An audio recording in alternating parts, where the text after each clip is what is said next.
In the morning when I'm driving, I really come alive when I listen to my Ronnie, I listen to my Ronnie Q. They are rare and they are few who can compare with Ronnie Q. So grab a chair, she's coming through. She's on the air, it's time for Ronnie Q.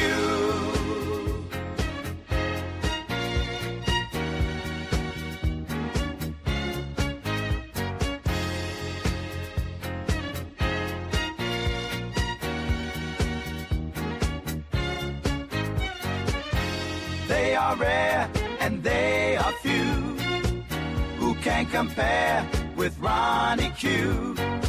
So grab a chair, she's coming through. She's on the air, it's time for Ronnie Q. Ronnie Q. It's time for Ronnie Q. Ronnie Q.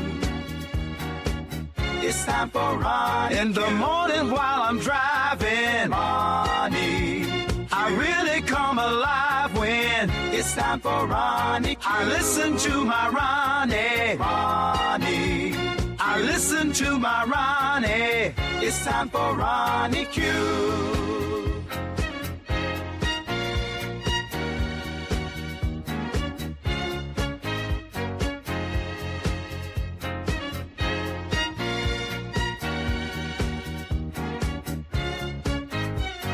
Take a seat and go meet Ronnie. Sweet, sweet, sweet, sweet Ronnie. No day complete without my Ronnie. She can't be beat.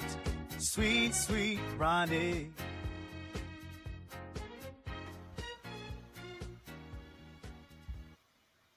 Grand Rising, Grand Rising. I'm sorry I am 10 minutes late. I really apologize for that. I am having my fourth annual Secret Santa. Wait a minute. I'm trying to do something. Okay, I'm having my fourth annual Secret Santa on Saturday, December 6th. That's when I give back to my supporters. It's Christmas for everyone. This is the way that I give back to people who have given back to me all year. If it's a click and a view, if it's a thumbs up, I always show my appreciation to the subscribers. It's content creators give back to the subscriber. Now, we usually do a Secret Santa. We exchange names. The content creators who want to participate come up on my link. We exchange names. We gift each other via Cash App a gift between $30 and $50. However, this contest is not for us, it's for you. So we are not allowed to keep the gifts that we received in Secret Santa. We must then look in the chat, see what subscriber is dropping their Cash App link, and then we transfer our gift to you. So meet me here Saturday, December 6th at 3 p.m. Eastern Standard Time. That is 12 noon Pacific Standard Time, and drop your cash app in the chat. The the content creators who come up and uh, exchange names and get a prize, they must give out the prize in the Secret Santa live. They cannot take the gift back to their channel and give it to, no, you have to give it to people who have shown up on the Secret Santa event and are actively dropping their cash apps in the link. So I hope to see you guys Saturday, December 6th. We're going to give away some cash apps to people who show up. Now, if no one shows up, you can be guaranteed that I will be here. And come on over and be supported as you support content creators all year long. Hey, Lena, it is good to see you. Thanks for showing up. Let me remove this banner. I don't have a whole lot of news today, but of course, I do have news today. News you can use. Please hit the like button. I would appreciate that. So let's get into our news. Now, if you guys are unaware, I have been telling you the story about 4547 trying to play Ukraine and come out with some 28-point peace plan. And it has been discovered that this peace plan was a whole Russian plan that they dictated from Russia. And they wanted Ukraine to give up territories of their sovereign nation, territories that 40 that Putin had not even conquered yet. This is what they were asking Putin to agree to. Come to find out that the United States were saying that they created this plan themselves, but that wasn't true. Uh, so this was has been reported to be a Russian plan, and then they tried to play dumb. Marco Rubio was like, "No, no, no, this was just the beginning of a plan. No, no, no, no, no, no." They lied. Then they lied, trying to get out of the fact that they were being Putin's whipping boys once again, as usual. I say once again, I say as usual. So let's get into some of the things I want to announce. There has been a secret phone call that has come out. I think it was with Steve Witkoff telling Vladimir Putin how to smooth Donald Trump and get Donald Trump to do whatever he wanted him to do. And there's another secret phone call that came out about the threats that the six uh, Congress uh, congressman or intel people who did a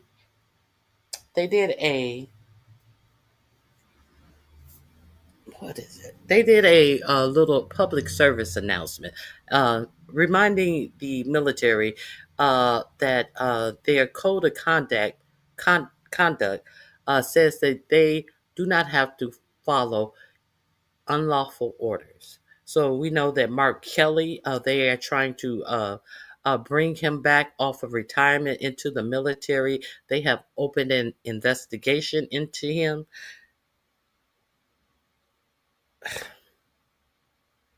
This what is going on in our government is crazy. They're opening an investigation to court martial him.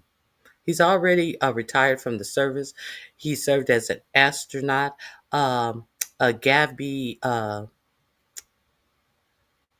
what is her name? His wife was a congresswoman and got a shot in the head in Arizona when she was doing a little campaign thing in a grocery store parking lot. Mark Kelly, but I think her name is Gabby Kelly. I could be wrong, but he's under investigation, so they can court martial him from the service. So now we understand all of the brouhaha that we heard after Charlie Kirk died about political violence. Now 4547 did a whole post about how he how these people who did this public service announcement only saying that they do not have to follow unlawful orders.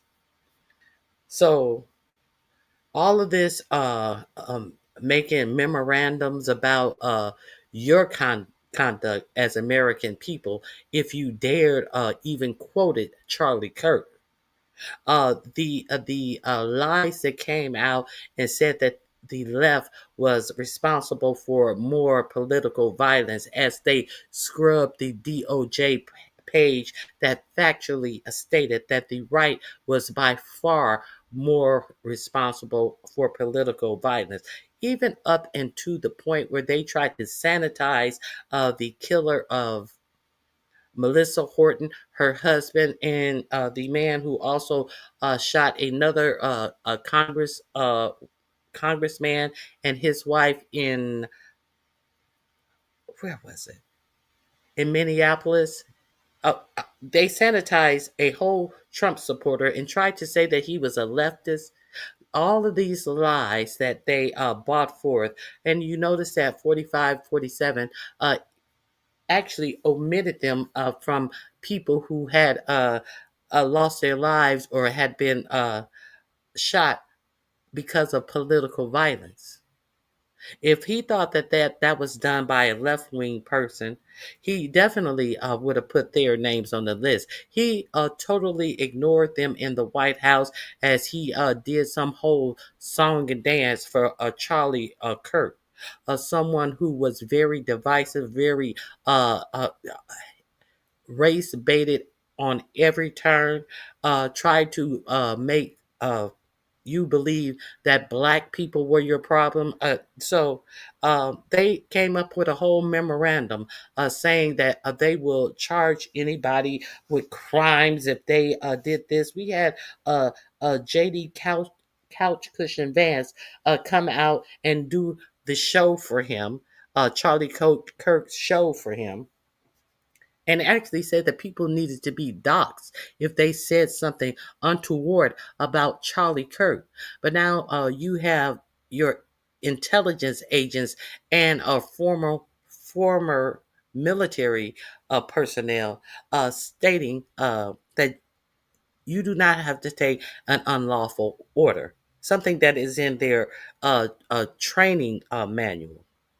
And now they're being investigated by Kakai Patel as well. So, what happened about all the political violence when your actual sitting president is calling for people to be hung for doing nothing illegal? What happened to all of that? I thought we didn't believe in political violence in the United States. Well, I guess it seems like we really do.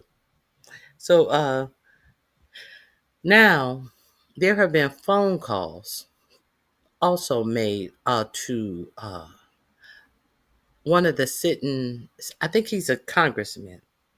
Uh, there have been death threats made to him, and they asked Cash Patel, well, what are you going to do about the death threats that these people who did this public service announcement are doing? There has been no strong, we're going to catch these people, like Pam Bimbo came out after Charlie Kirk was killed.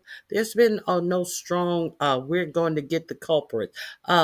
Kakai Patel can't even tell you if they are going to be investigated. There's no strong words for the death threats that these people are getting. So let's listen to some of the death threats that these people are getting and understand that this is only because your sitting president said that these people should be hung for doing something that is absolutely legal. So let me find this. Here we go. Let's get into this.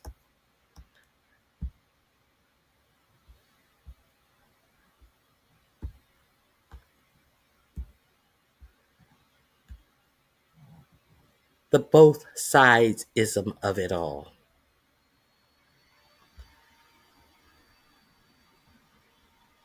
Let me. Hold on 1 second. Here we go.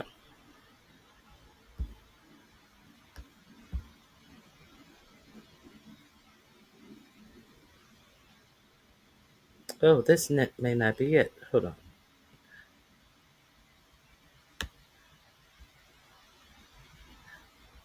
Oh, here it is right here.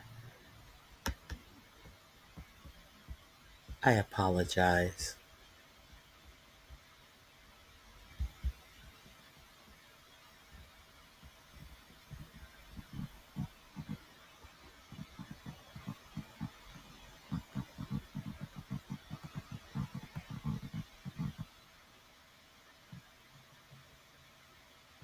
Here we go.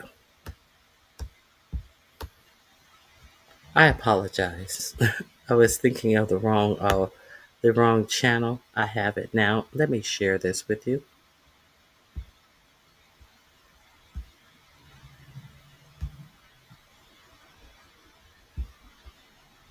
And you will hear the disturbing phone calls for yourself.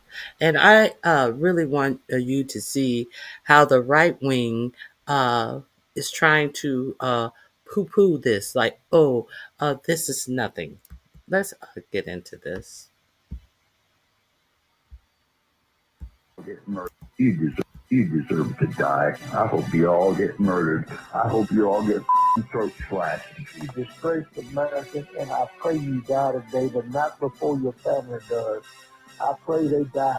You disgrace them. You disgrace America, and I pray you die today, but not before your family does. I pray they die a painful death. You disgrace America. You disgrace America. A painful death. Die today, but not before your family does. I pray they die a painful death. Well, I don't know if that's what unleashed it, but we just saw the intro on the healthcare, and it started with we actually elected an attorney general who threatened some of those things, and that's what we're electing now today. So, both sides have got to ratchet it down, presidents included there, but the fact when it comes to Ken Cuccinelli, we started this thing with healthcare. What thing did we start with healthcare? What is he even talking about? He's not addressing these threatening phone calls to elected officials, but he wants to talk about healthcare. Let's get into this. Your question, stop what? You said they want them to stop. Stop what? they want them to stop speaking out. I don't have a name for the other idiot on the panel. Guys, listen carefully to these voicemails and how these people speak. Let's get into this segment and we'll talk about it. President Trump's quest for vengeance has 6 new targets. The Democratic lawmakers who are behind this video urging U.S. troops to defy illegal orders. A source tells CNN that the FBI is now getting involved and wants to interview each of them. The president has called the Democrats traitors, and he said that they could be executed for seditious behavior. And just yesterday, the Pentagon announced an investigation into Senator Mark Kelly for his role in that video, and he threatened to court-martial him. Now, in a joint statement, the Democrats said today that the president is using the FBI to intimidate, to harass them, but that will not stop them from doing their job to honor the Constitution. So while all of this is happening, predictably, there are threats, many of them. They're receiving bomb threats. There are some audio files of people calling into Senator or Congressman Jason Crow's office, and let me just play those for you. You deserve to die. I hope you all get murdered. I hope you all get throat slashed. You disgraced America, and I pray you die today, but not before your family does. I pray they die a painful death. Hurry up and die, you worthless traitor. Party of family values, Christian values. We talked a lot about the prudence of this video, but whether you like it or not, Trump's putting on the table the death penalty seems to have unleashed things like that. Well, I don't know if that's what unleashed it, but we just saw the intro on the healthcare, and it started with Trump's hyper. He doesn't know if that's what's unleashed it. But we saw the intro on healthcare. What are you talking about? He doesn't know if 4547 saying that they are seditionists and they and highlighting and reposting people saying that they should be hung. They would have been hung. George Washington would have hung them, and him posting. We will see all of the things that he has said, all of the things that he has dog whistled to his supporters. Let's be real clear on this. But God forbid you remind people of the hate that Charlie Kirk said out of his own mouth. And they want to act as if you're Antifa, that you are someone against your government, and they're going to arrest and try you for talking about Charlie Kirk. You do understand that these are officials who have signed up to serve their country. Are we clear on this? Did 4547 or Charlie Kirk do that? No.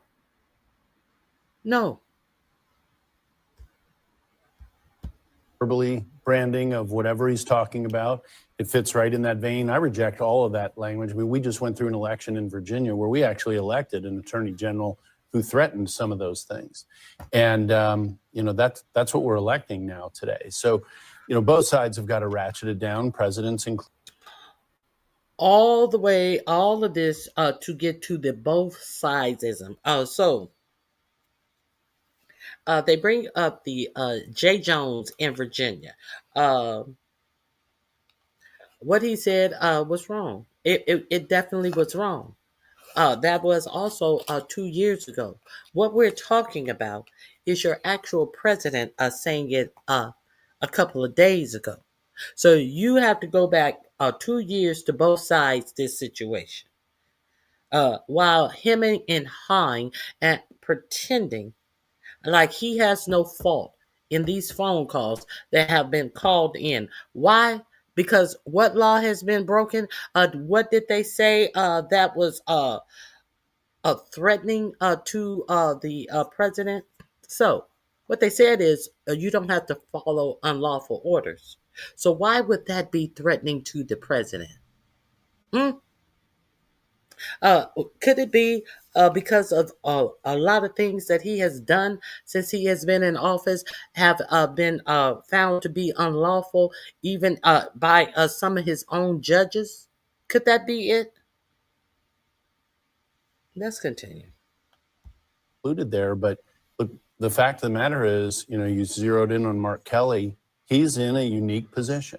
He is covered by the UCMJ, Uniform Code of Military Justice. I used to do these cases many years ago, and he is. We'll give you an analogy. If 6 generals put out a video today about something Trump did yesterday, just say he sent troops to fill in the blank city to help ICE, and these 6 generals happen to put a video out the next day saying, "Hey, you don't have to follow illegal orders by the president," they'd be subject to justice under the UCMJ. So are you saying, but hold on, are you saying that these senators, by simply reiterating what is in the oath for military officers, are subject now to court-martial? Is that really what you're arguing? So only one of them, and that would be Mark Kelly. Sure, but like, let's say any your person who's a former military officer, sure, their repetition of what nobody disputes that this is actually the code of conduct for the military.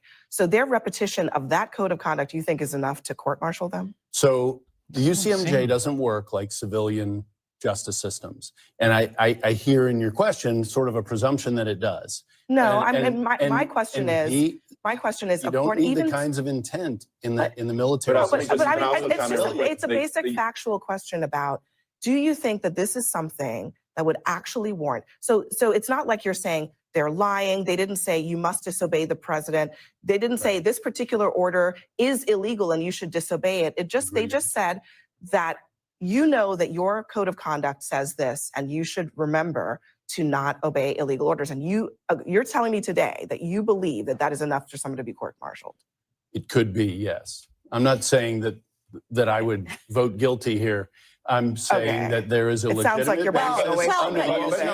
Because I think that's Those voicemails you heard is exactly what Trump wanted. Do you see how these Republicans speak? The party of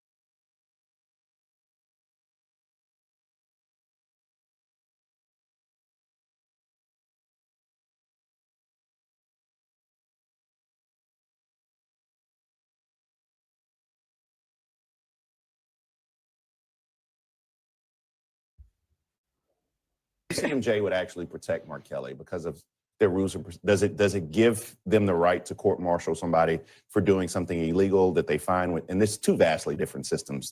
You can get charged for DUI under a regular, Virginia or DC, Maryland court of law and still have to be subjected to the UCMJ. Right. However, asking someone to defy what they believe to be legal court orders not only is protected under the United States Constitution, correct. but it's also protected under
CMJ.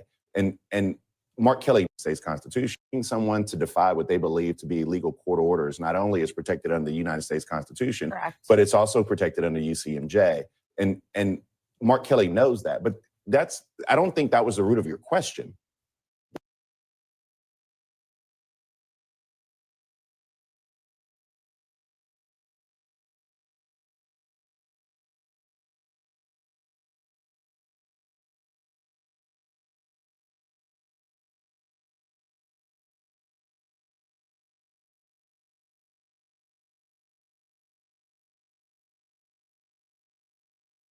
What people are mad about when they see this is it's just an abuse of power. It's a waste of resources. Why is our FBI, when we're concerned about X, Y, and Z, trying to get with the Sergeant of Arms to hunt down 6 United States senators? Yeah. They're not treasonous. And the other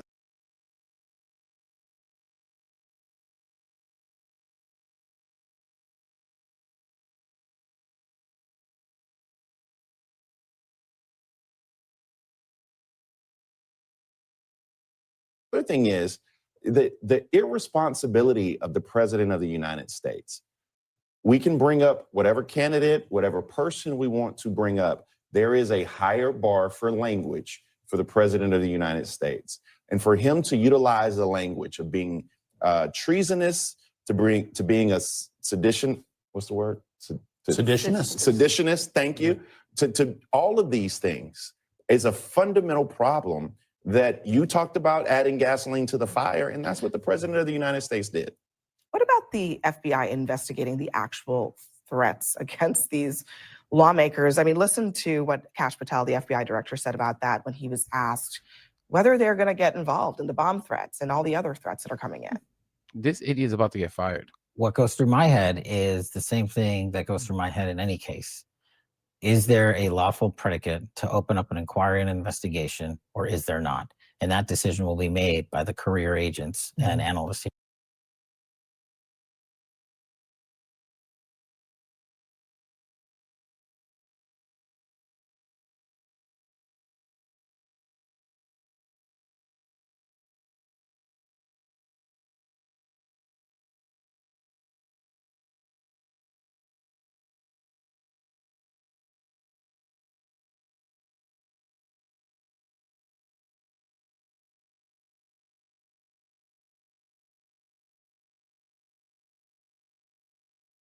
Here at the FBI. Is the FBI getting involved?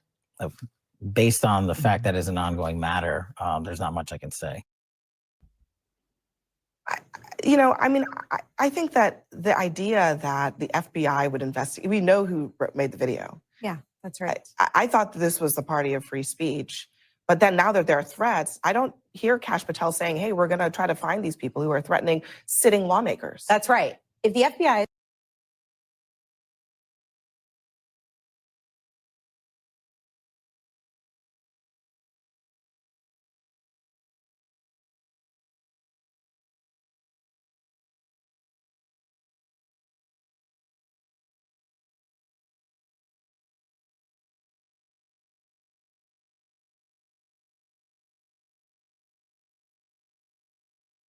is talking to lawmakers, it should only be to talk about the threats that they're receiving and so that they can go and investigate those threats. What's interesting here is if the FBI were to, if the Justice Department were to bring cases against these lawmakers, these would be thrown out.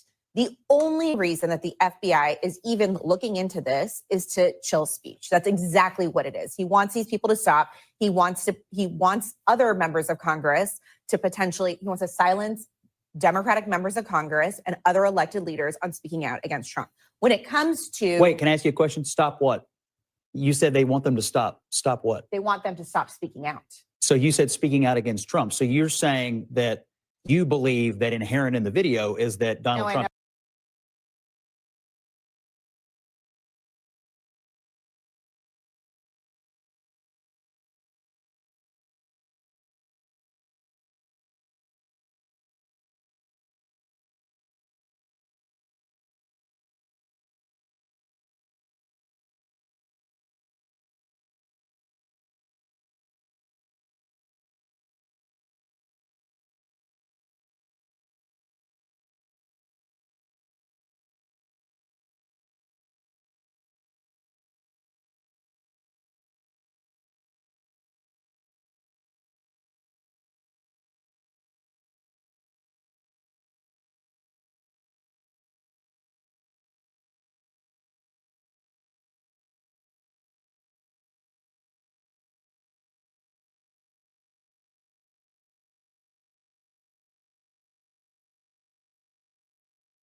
has given illegal saying to stop. He wants the FBI is even looking into this is to chill speech. That's exactly what it is. He wants these people to stop. He wants other members of Congress to potentially, he wants to silence Democratic members of Congress and other elected leaders on speaking out against Trump. When it comes to— Wait, can I ask you a question? Stop what? You said they want them to stop. Stop what? They want them to stop speaking out. So you said speaking out against Trump. So you're saying that you believe that inherent in the video is that Donald Trump has given illegal orders. No, actually, what I will say about— Because what Abby argues is that they're just stating a fact, but you're saying it's speaking against Trump. Because they speak If out it's against speaking Trump against in other Trump, ways. then you They took the speak message out- the way they speak- intended it. You took it the way they intended it, which is that Trump has given illegal orders, He is and you not- can't name hold one on. and nobody else can. Hold on, let me just say that.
Out of his Congress mind. has a role in ensuring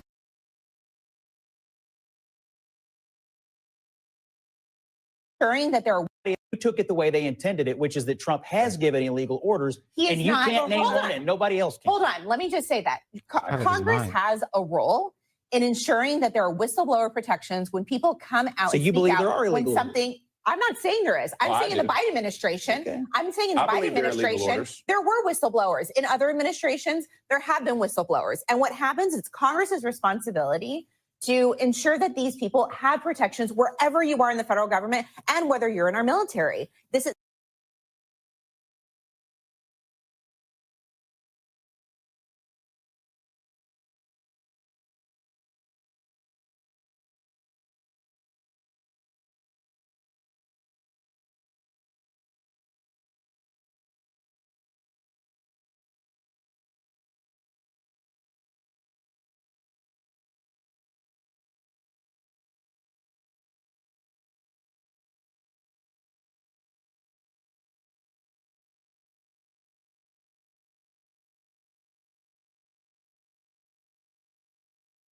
happened throughout administrations. So And you- if they believe, if they have reason to believe that there is something I that believe- is Put a bow on this. Just unconstitutional, put a bow on I this. believe there are occurred, legal then they orders. should be Democrat- able just to move forward. I hear you. and Just to talk put to a them. bow on it, you believe that it is that you took the message. Democrats are encouraging the military to defy the commander in chief over some current orders that you can't name, but you're pretty sure they're.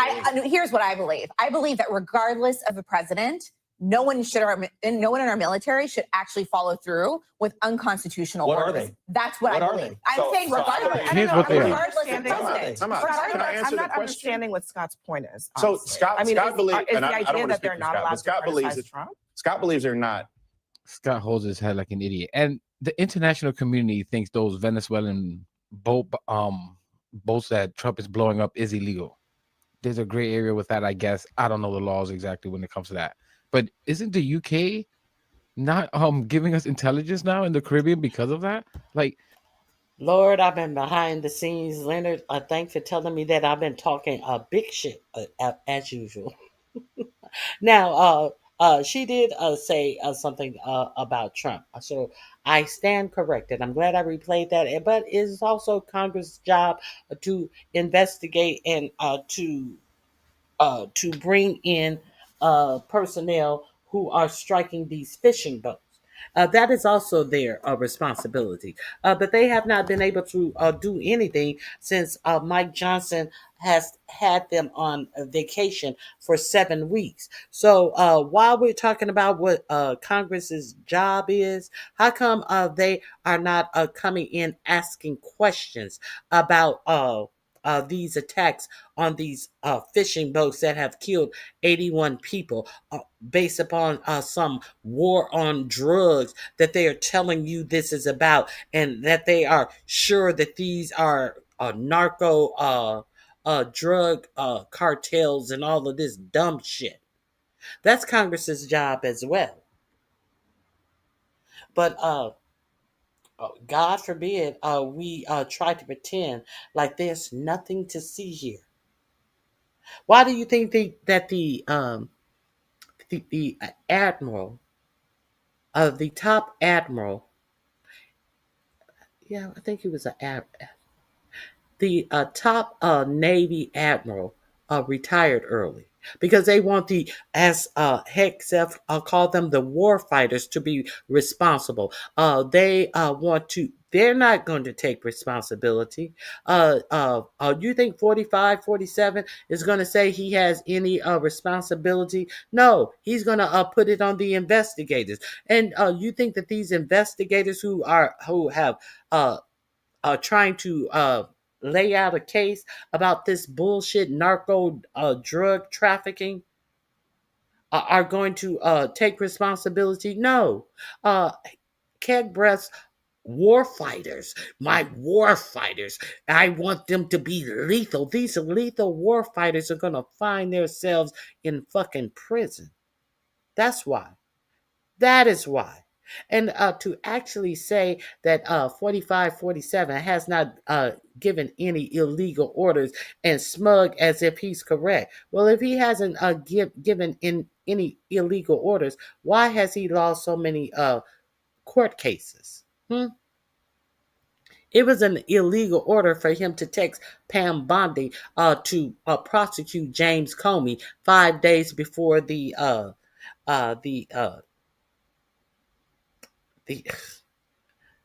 statutes of limitations were about to close out. That was an illegal order. And how did it work out for him? To order Lindsay Halligan to be over the Virginia prosecution offices was an illegal order because there was only supposed to be an interim there for 190 days. So for him to then turn around and put Lindsay Halligan in that position when the interim person said that there was no case to file against Comey. That was an illegal order. So are we playing games here?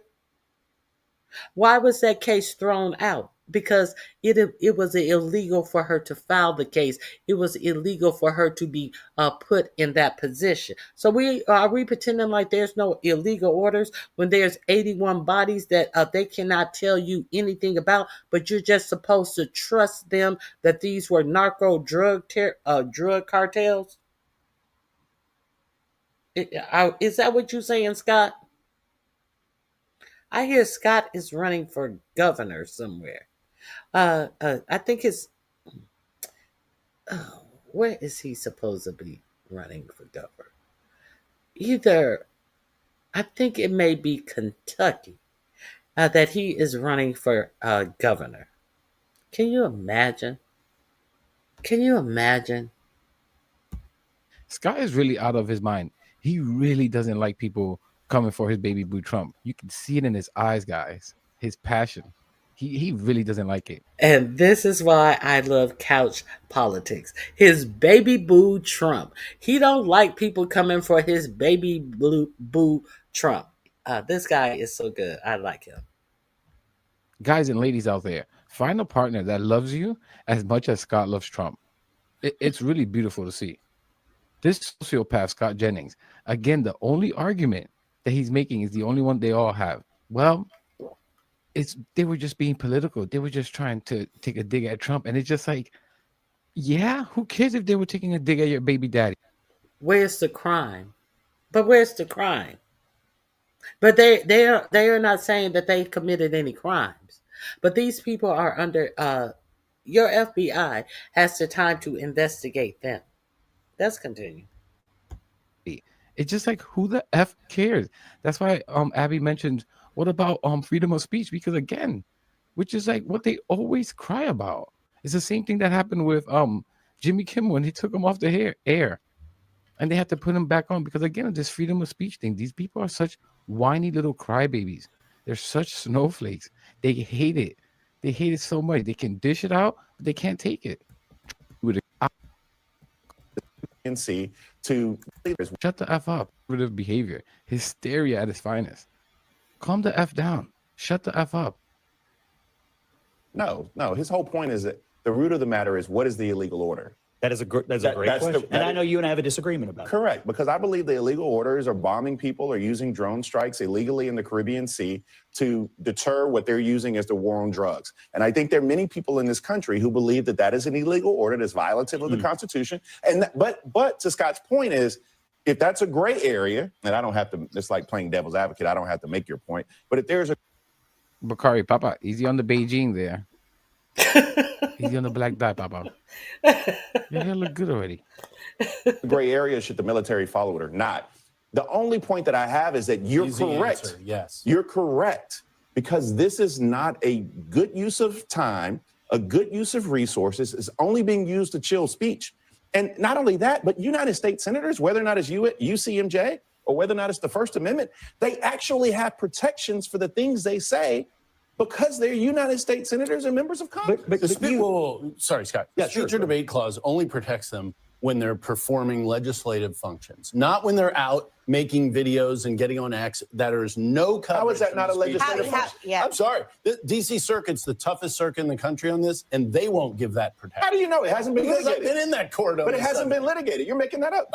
No, I'm not making up having litigated this No, not future that debate part. I know clause. you've been around. But they have a role to ensure that if someone But the comes Tenth forth with Circuit has information a that rule. something Okay, that was okay, so this is a good unconstitutional, example. they have every right to ensure that that whistleblower Yes. has protections. And what they're telling the military And- is if something and that how is they do that- unconstitutional, then come Yeah, you're forth and agreeing we with will me. protect you. And if they're doing that in their capacity, let's say they're on the Armed Services Committee, for example, to stay with your example, then they very well could, in performing those functions, have the speech or debate protection. They do not have it when they go out and make public announcements. You don't get it for that. You don't get it for dealing with your constituents. you don't get it for dealing with You federal don't get it at a agencies. town hall meeting? No. Oh, wow. That's No, crazy. you don't. That's crazy. Hey, look Tell at Nancy this. Mace that. Tell Nancy Mace that. Hey, look. Here is what I- That'd be fun. I know, hometown, right? But look, that's just the case law. That's what the Supreme Court has said, not Ken Cuccinelli. But I think Well, that- look, I do think that Ken Cuccinelli, like these people are so disingenuous. Before I forget this, he said earlier that he doesn't think those voicemails were based on Trump saying that they should be executed for being traitors. Such an effing liar. Unbelievable. I wish they would have cornered him more on that. Of course, that's the reason they sent those voicemails, you idiot. Of course. So that link is in my description box. Go over there and check out how this ends.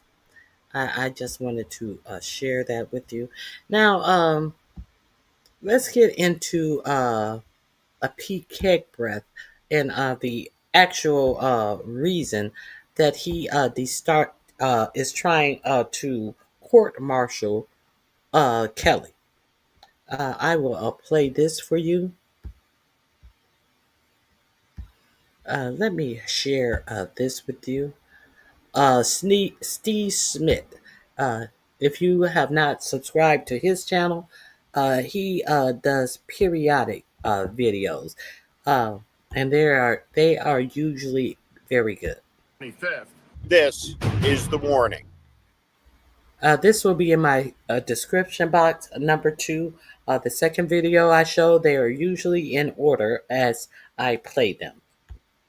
Let's start with this incredible tweet from Pete Hegseth threatening Mark Kelly, going after him for his uniform, suggesting that when Senator Kelly, aka Captain Kelly, is recalled to duty, the very first thing that he will face is a uniform inspection, maybe by Major Pete himself, who, though he is busy, could conceivably take time out from conducting polygraph examinations of senior Defense Department officials, flag officers, current polygraph examinations.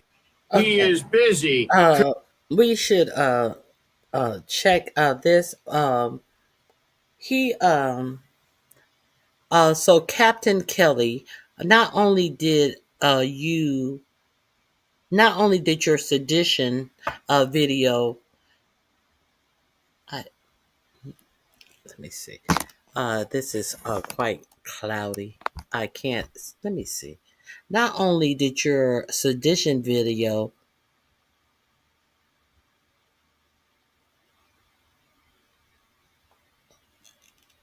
I can't see it. It's not clear enough for me to see. Your medals are out of order in something. Now, this is a person, a Hegseth, who actually had the audacity to take a picture of Kelly's medals and is saying, trying to say something about his medals being out of order. This is a person who has absolutely no medals of his own, who has the America flag folded in his pockets as at all times to try to simulate something of patriotism on his chest. A folded up pocket square of the American flag, trying to tell Kelly about what order his medals should be in. And who's to say that Kelly didn't take a screenshot of himself actually in a mirror to get the picture? So when you get some medals to put on your chest, Hexef, because we know that you are definitely unqualified, the fucking audacity of this fucking asshole is just astonishing. Maybe by Major Pete himself, who, though he is busy, could conceivably take time out from conducting polygraph examinations of senior Defense Department officials, flag officers, colonels, and lieutenant colonels, like a latter-day Captain Queeg hunting for the suspect who stole for Hegseth the proverbial strawberries. Pete Hegseth is a clown, a joke, a buffoon. Senator Mark Kelly, before being elected by the people of Arizona, was a naval aviator, a combat fighter pilot, a test pilot, and a veteran NASA astronaut with the right stuff enough to be sent into the dangerous void of space, not once, not twice, not 3 times, but on 4 different missions. Pete Hegseth, well, he can barely hold a champagne bottle. And we know that Pete Hegseth cannot be trusted. His wives can't trust him. He can't be trusted with other people's wives. We know that. He can't be trusted not to jump up on a table and start shouting, "Kill all the Muslims." He's a mess in every way, in every shape, in every form. A man who gave away war plans with a reporter included on a signal chat, the man who kicked the media out of the Pentagon, violating the First Amendment, the man who has conducted a purge of generals and admirals, a blusterer and buffoon who recalled every flag officer to the Pentagon, that guy who's issuing illegal orders, killing people in the Southern Caribbean without congressional authorization, without congressional approval, without evidence. Yes, that guy has threatened a U.S. senator, threatened to recall him in an unconstitutional act, which is an arson against the separation of powers. Pete Hegseth, again, an unequal buffoon in America, is making threats he has no standing to be able to deliver them.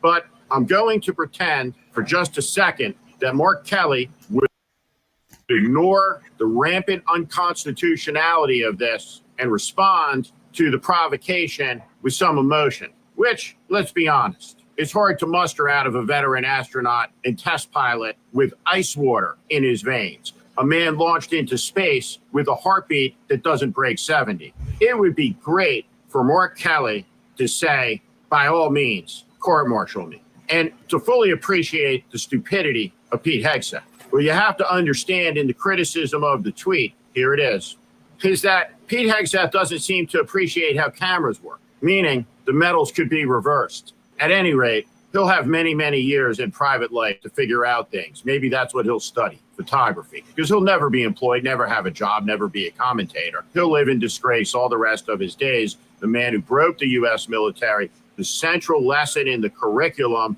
at West Point, the Annapolis, at the Air Force Academy about what not to be, the antithesis of the motto that hangs over the Marine Corps Officer Candidate School, Ductos Exemplos, lead by example, the living antithesis to all of the honor, all of the codes, all of the notions of personal responsibility, every single one of those things. The antithesis to them is Pete Hegseth. And so he will be studied like an exotic animal was studied in the 18th century by zoological scientists poking at it for the rest of his life, is how Hegseth, the creature, will be observed. Now, back to the court-martial. The U.S. military has a long history of trumped-up charges and kangaroo court justice administered through kooky court-martials. Some of the greatest patriots have experienced trumped-up court-martial charges and have been acquitted. Jackie Robinson, General Benjamin O. Davis, Lieutenant Dick Winters, famous from the Band of Brothers. Now, in the military justice system, there is Article 37. And Article 37 deals with what you're seeing play out regarding the threats against Senator Kelly, a.k.a. Captain Kelly, by the Secretary of Defense. Article 37 has to do with undue command influence, meaning the commander can't use the criminal justice system to seek punishment against subordinates or against anybody he doesn't like. Meaning, in the military, you cannot do what Pam Bondi has allowed to be done, what Trump's bimbo Lindsey Halligan has allowed to be done, which is the persecution of enemies through government lawyers in courts in front of judges with the goal of seeking to take away their liberty, their freedom, to put them behind bars for the high crime of speaking out against Trump. In the case of Senator Kelly, what he dared to do with 5 other Democratic colleagues is speak to red letter military law, which is part of the training of every officer and every soldier, which is the American soldier does not blindly follow orders like they are SS Einsatzgruppen. They do not follow the orders of criminals like Lieutenant Calley and Captain Medina, as happened at My Lai in a massacre that was stopped by an American Army major who landed his gunship and ordered his crew, which they happily did, to point their weapons at the murdering Americans. He was prepared to kill them to stop the crime of murder in the middle of a battle where murder, not warfare, had become the cause of the day. Guess who the Army wanted to punish? The truth tellers or the killers? In one of the lowest moments of Jimmy Carter's career, when he was governor of Georgia, he had a lights on for Rusty Day to support Lieutenant William Calley, the murderer of My Lai. Donald Trump, over and over and over again, has publicly called for violence, has called for violence against his political opponents, has called for violence against American citizens, has asked in the Oval Office in front of the chairman of the Joint Chiefs of Staff if it would be possible to shoot peaceful black protesters in the legs in front of the White House as opposed to killing them. Stephen Miller in the Oval Office asked out loud about the U.S. military murdering migrants in boats off the coast of San Diego. He was told, quote, "Shut up, Stephen," by General Mark Milley. Mark Milley has talked about that in America, the military serves the nation. The sons and daughters of the United States, made up from all 50 states, all of our territories, of every race, of every creed, of every religion known, they swear an oath to the Constitution of the United States, to no man, to no party, to no cause, to nothing higher than that. These threats by Pete Hegseth are contrary to Article 37 under the Uniform Code of Military Justice. His interference and his ordering a prosecution cooked up by the commander-in-chief himself does not make it legal. It highlights in spectacular fashion the illegality of the entire enterprise. What this is political intimidation. It's an attempt to stifle any criticisms by any retired officer, lest they be recalled under this empty threat and hung up and out to dry in front of a court-martial that will bankrupt them, strain their families, and break them, perhaps emotionally. It's appalling. It's abusive. It's deeply wrong. And it must not be tolerated or stood for by the Democrats in Washington, D.C. And so Democrats must run not on Chuck Schumer's agenda, but on a fighting agenda that says we aim to be the majority party in the United States Senate. We aim to put a check on Donald Trump. We aim to use common sense and 100% trust us. You can put it in the bank. We will impeach Pete Hegseth because he is unfit. He is dangerous, and the American people, and more importantly, their sons and daughters, and most importantly, those sons and daughters who wear the cloth of the nation, deserve to be protected by the people who asked them to serve. That's us. And through our elected representatives, we must demand accountability for the grievous misjudgment of the United States Senate to confirm this imbecile, bestow upon him responsibilities, and allow him to abuse his office with reckless abandon, no oversight, no accountability for up to 2 years' time. But that bill ends on January 1st. The election to come must have meaning. And there is no cause that can exceed the importance of the removal of this fool from power in the United States over the most potent military in the history of the world. This is the warning. Pete Hegseth is an imbecile. He cannot be trusted. Mark Kelly is an American hero. Mark Kelly is an American patriot. Donald Trump's team of scumbags have attacked Mark Kelly, which means America's patriots must defend him. And defend him, we will. Remember who Pete Hegseth also is? Pete Hegseth had a 45-47 pardon his buddies who were convicted of crimes, of war crimes. This is who Pete Hegseth is. That is why we can't depend upon what is it, Article 25 to get 45, 47 out of office. No, we really need to depend upon Article 2, Section 4 of the Constitution to get this whole outfit, not only 45, 47 out of office, to get this whole administration out of office. Article 2 of the executive branch of the Constitution, Section 4 impeachment. The president, the vice president, and all civil officers of the United States shall be removed from office on impeachment for and conviction of treason, bribery, and other high crimes and misdemeanors. Fuck this Article 25. They need to do Article 2, Section 4 on this whole corrupt administration. That is my opinion. Okay, so let's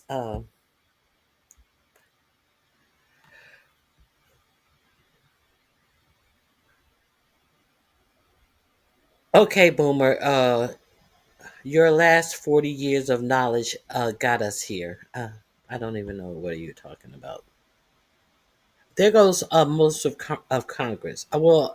If most of Congress goes, that would be fine, especially the Congress on the right, especially if most of them go. And it is being reported that most of them are going on their own. Besides that batshit crazy Marjorie Taylor Greene, there is supposed to be a big exodus of congressmen before the midterms. So he may be a lame duck before the midterms because more Republican GOP congressmen and women are actually leaving. So I concur with you, Carol Harris. I definitely concur with you.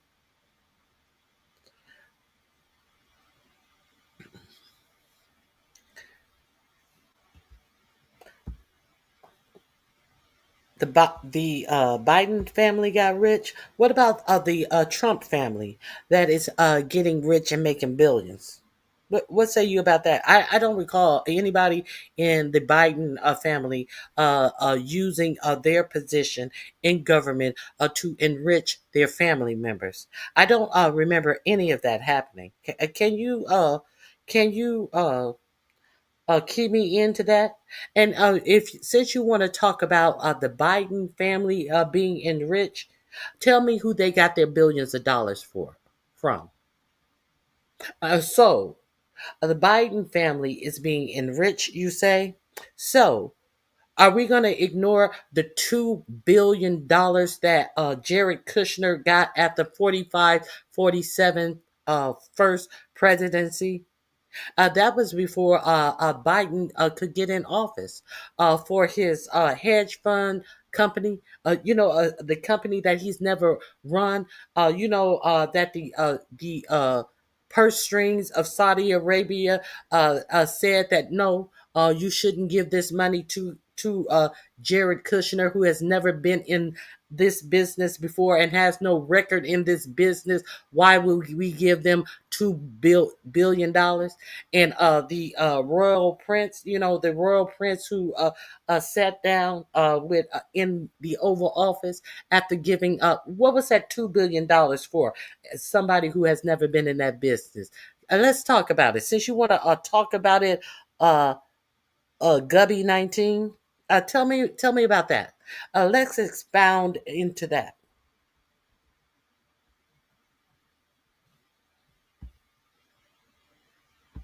Yeah, Congress does need to be taken care of. There goes our government. What do you mean? There goes our government. All our government isn't crooked, but too many of them on both sides. I will both sides this. Too many of them are more concerned with what Israel think that they should do because they are in bed with dollars from Israel. Too many of them need to put the American citizens first. Now, with that batshit crazy Marjorie Taylor Greene, I definitely agree with her about that. But what does it matter what she's saying now when she was the one who held the flag up and voted with 45-47 on everything? And now she sees the error of her ways since he has stopped supporting her.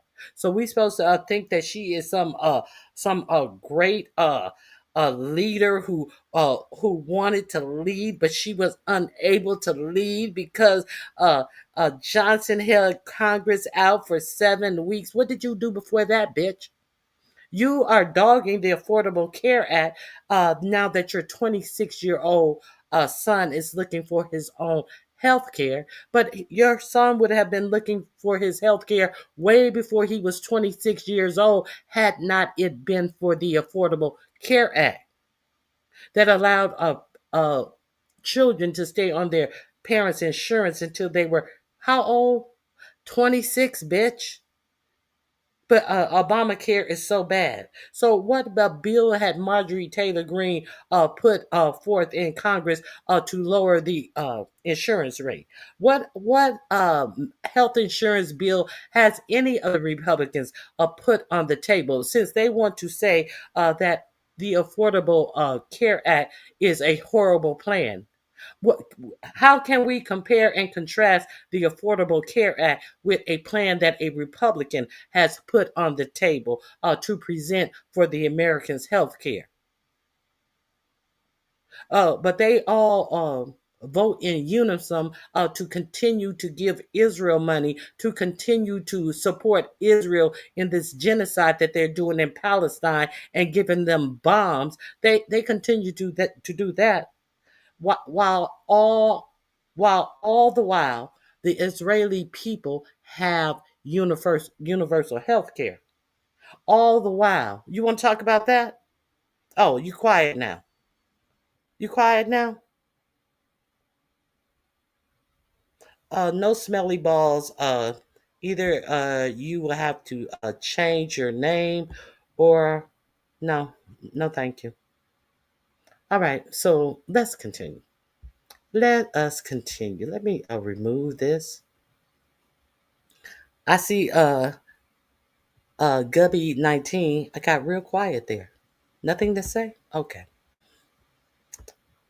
Okay. Let me present my next thing that I wanted to talk about. Which one was it? It is. Let's talk about these secret Russian phone conversations that have come out. Now, I have two that I'm gonna go to this one first because Adam Mockler, he's talking about it, but he's doing a update on it. Now, Breaking Points is also talking about this the leaked phone conversations with Witkoff and Russia. So let's get into how Witkoff is telling Russia how they can smooth 45-47. Steve Witkoff is telling Russia how they can smooth 45-47 and get whatever they want out of 45-47. So does 45-47 have a secret double agent in his administration? Y'all want to talk about that? Do you guys want to talk about how someone in this administration is telling our adversary how to get anything that they want out of our president to go go against someone who's supposed to be our ally, our adversary, who invaded a sovereign nation of our ally, and how there's someone in the administration doing secret phone calls, telling our adversary how they can get what they want after invading our ally. Anybody want to talk about that? Well, I want to talk about that. If are y'all quiet on that? Let me see if I got any comments about that. Uh, Let me see what you guys have to say about that.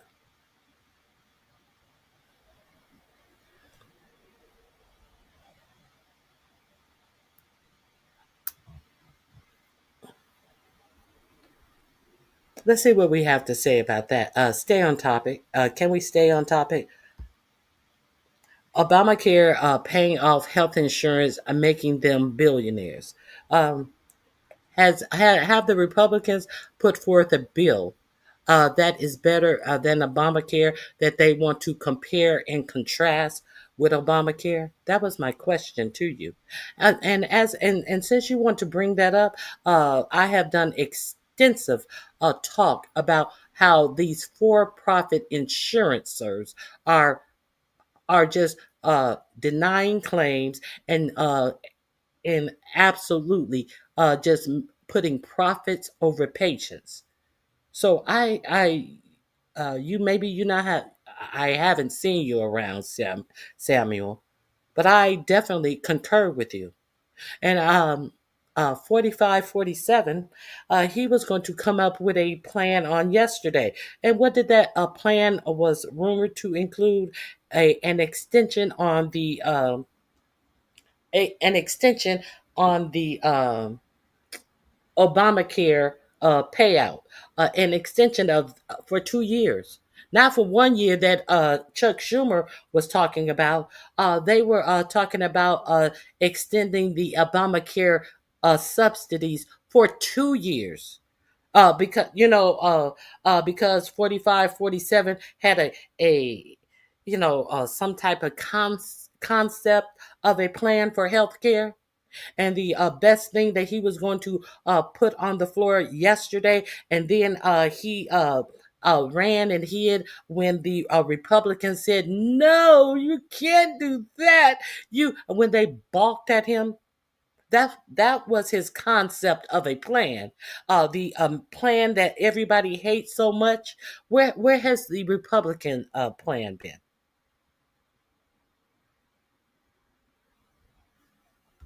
Samuel, I have all go to my home page and go through I'll take you through my home page. Let's do this together. Why has nobody been talking about it?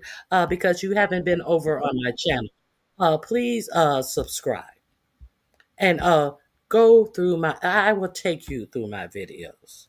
I will take you through my videos. Let me share this with you. And you won't have to ask this question of me. I would be the wrong person to be asking that of, because this for profit insurance bullshit is absolutely just enriching insurers. Let me let's go down the line. It's been quite a while. It's been quite a while. Let- Uh,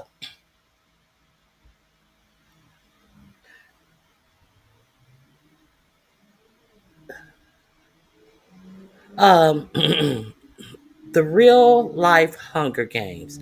That was 2 months ago. That is absolutely a depiction of the healthcare seal right there on my thumbnail. I'm talking about it there. Let me see. Where else? Where else shall we go? Uh, Let me see.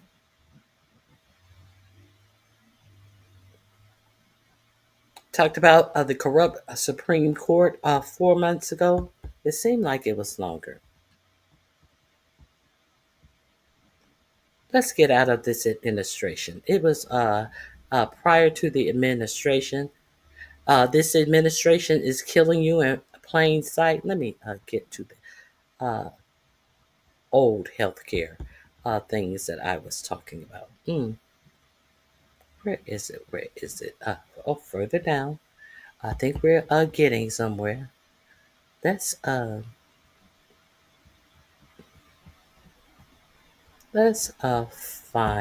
the healthcare things. The things. Oh, it wasn't in 2025. I was talking about it way last year. Here we are, the Hunger Games. Who's going to eat you? That is absolutely the seal.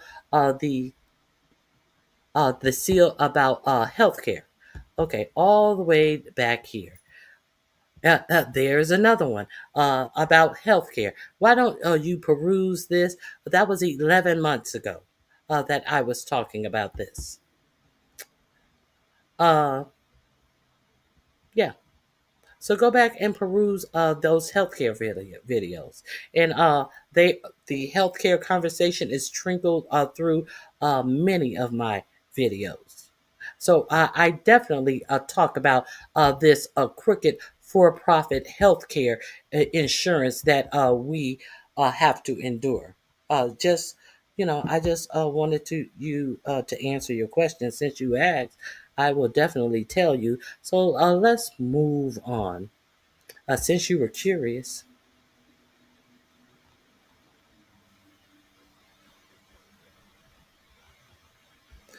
So if we're enriching insurance company, not why no one is putting into it.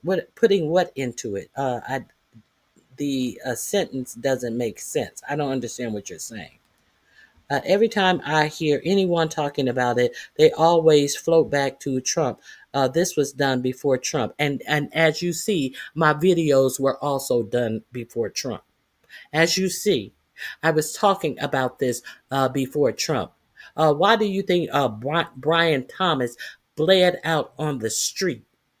Why do you think he bled out on the street? He was one of the main ones who devised a way that AI would eliminate or would reject up to 90% of people's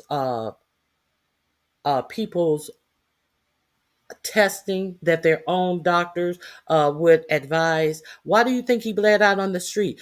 And they knew the AI was defective, but they kept it in place. Why do you think he bled out on the street? As the United Healthcare Group made more profit, made 3 times more profit than the number 2 and number 3 underneath it.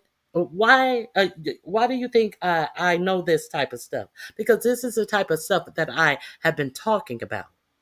Why do you think that the head of the United Healthcare Group said that they would continue with Thompson's mission? Yeah, because it was making them rich. It was making them rich. Why do you think while Brian Thompson was out there bleeding on the streets, on his way to a shareholders meeting, that the meeting went on? Because they didn't give a fuck about nothing but getting their money. Huh? Go check out my videos. Go check out my videos.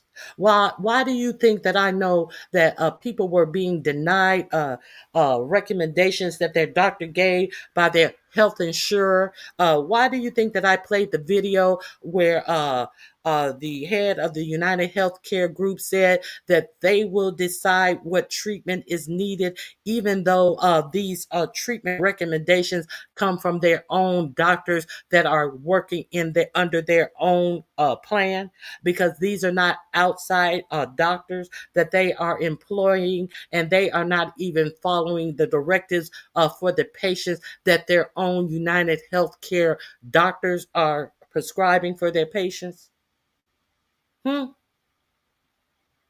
Because most people don't appeal their denials. And during the denial process, some people are denied 2 and 3 times. And usually, while they're fighting their denials, their cases are getting worse. Their cancer is spreading worse. You don't think I talked about this? You need to come around a little bit more. You may want to subscribe.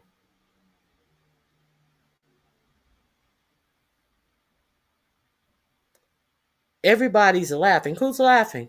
Who is everybody? Who's laughing? What's funny about that? I don't recall saying anything funny. Uh, uh, I don't recall saying anything funny. I think that it's ironic that everyone has something to say about a healthcare program that actually got more people insured for longer periods of time. I find that it's funny that everybody wants to talk about Obamacare that will not allow these insurance companies to deny you health care based upon a pre-existing condition while so many people could not be insured. I find it funny that everyone wants to talk about what's wrong with Obamacare, but they can't talk about what's right by any other healthcare program that has been presented to the United States since Obamacare, since everything is so wrong with Obamacare. You don't find that funny? Now, I think I find that quite laughable. I will say that that is laughable.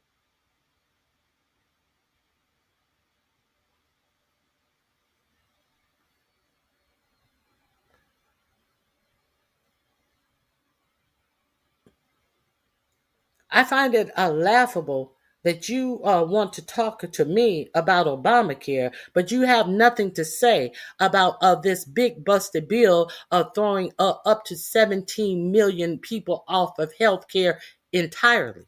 I find it weird to me that you have nothing to say about uh, these Obamacare subsidies about to end and up to 25 million people, in addition to the 17 million people who are going to be taken off of Medicaid with no doctors to treat them. I find it weird that you don't have anything to say about these people losing health care insurance and therefore not having a primary care physician that can intervene and catch these diseases when they're treatable as opposed to these diseases being caught by an emergency room physician. They're only a source for doctors when these conditions are terminal.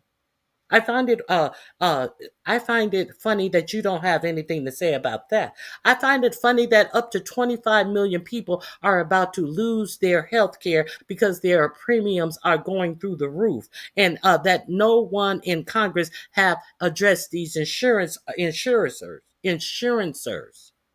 I find it weird that you don't want to talk about that, but you want to talk about the fucking insurance that has giving people health care. And you guys want to ignore that there has been no representation of any better plan or any plan at all. The only plan that the GOP has is to kick people off of their health care. So what are we talking about?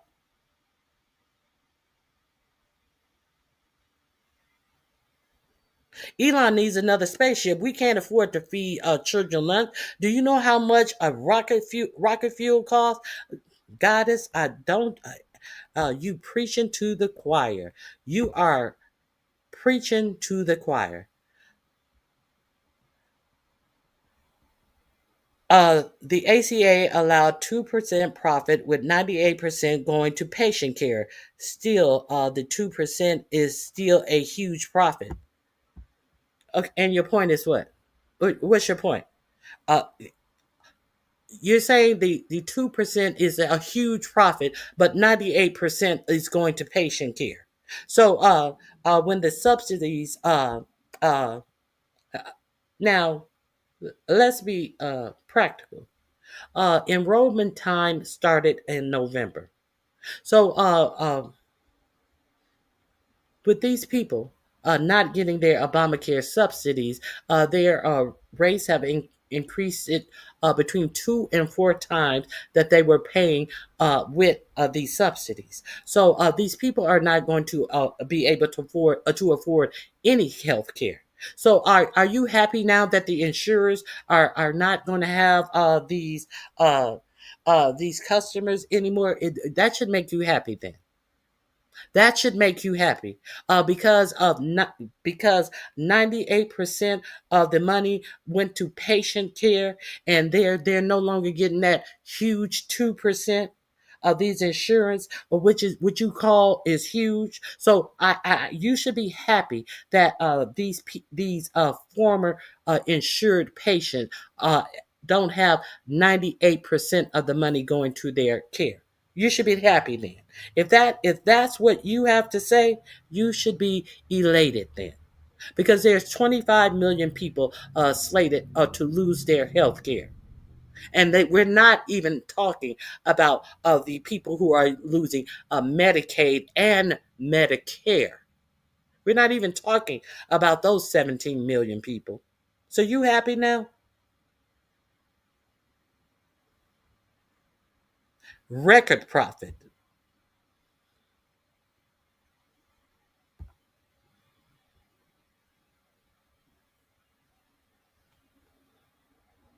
Are you happy now? So I don't even get what you guys think you arguing.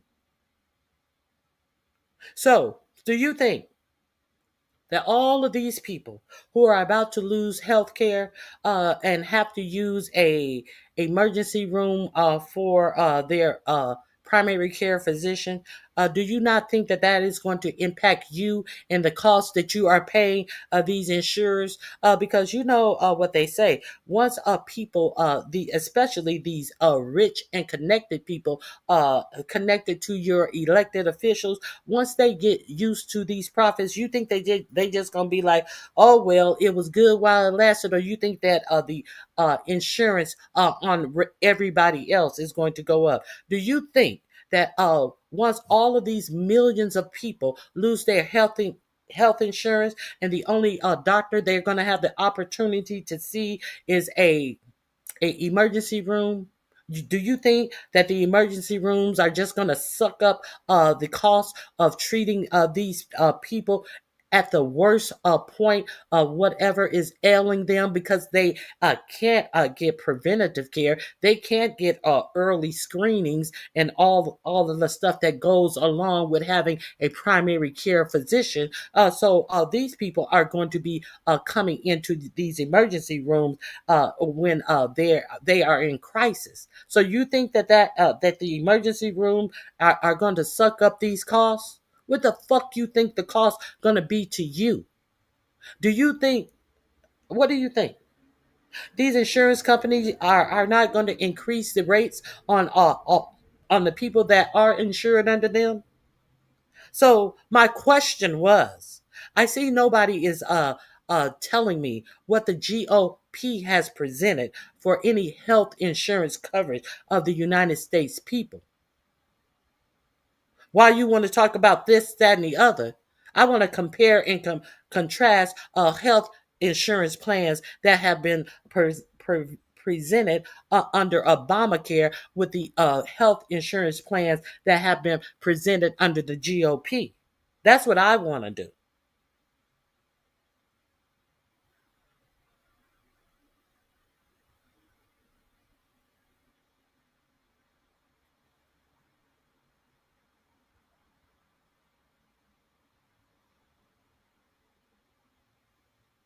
There's always but they never scream about tax dollars when your tax dollars are going to billionaires. You're not screaming about your tax dollar then, of these billionaires that have their private doctors come to them and treat them in their homes, in their massive mansions.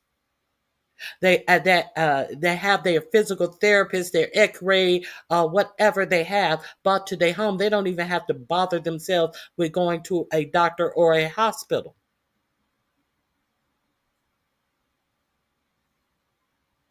Trump or the GOP has absolutely no plan.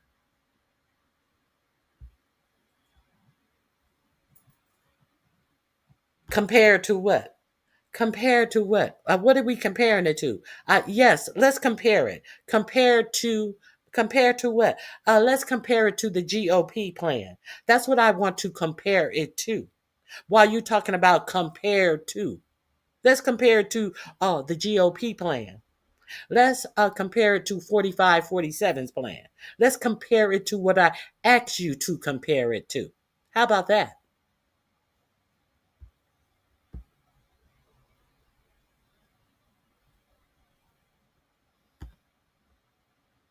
How can having no plan be better than to having a plan? A bunch of racist pieces of shit and trying to overturn everything Obama did. I know there is no GOP plan. No, not no. I said I gave you the parameters what I wanted you to compare it to. I didn't say compare it to pre Obamacare. I said compare it to the GOP's healthcare plan. You don't set the parameters. I'm not.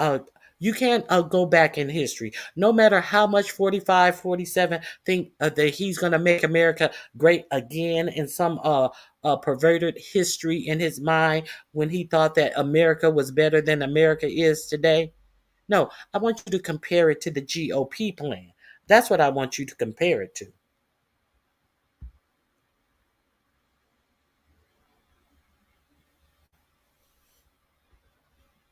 They complain all these years about repealing and replacing, and they have nothing. They should have a rock solid plan by now. They have absolutely nothing. And when 45, 47 said he was going to come out with a plan, what was his plan after he bitched and moaned that he is so subpar to President Obama? He came out with extending the Obama subsidies for 2 years. And they couldn't take that. They couldn't take the fact that that would expose them for not being able to make up a better plan than this black man. So who's going to suffer? Who's going to suffer for them being subpar to a black man and not being able to take it, not being able to swallow it? The American citizens are going to suffer, and they are going to die, and they are going to die while suffering.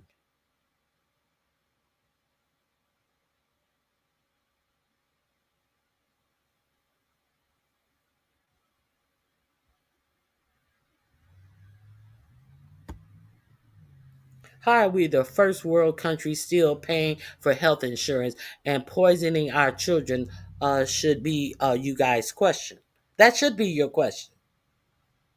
We are the richest nation in the world, and we have the worst health care outcomes.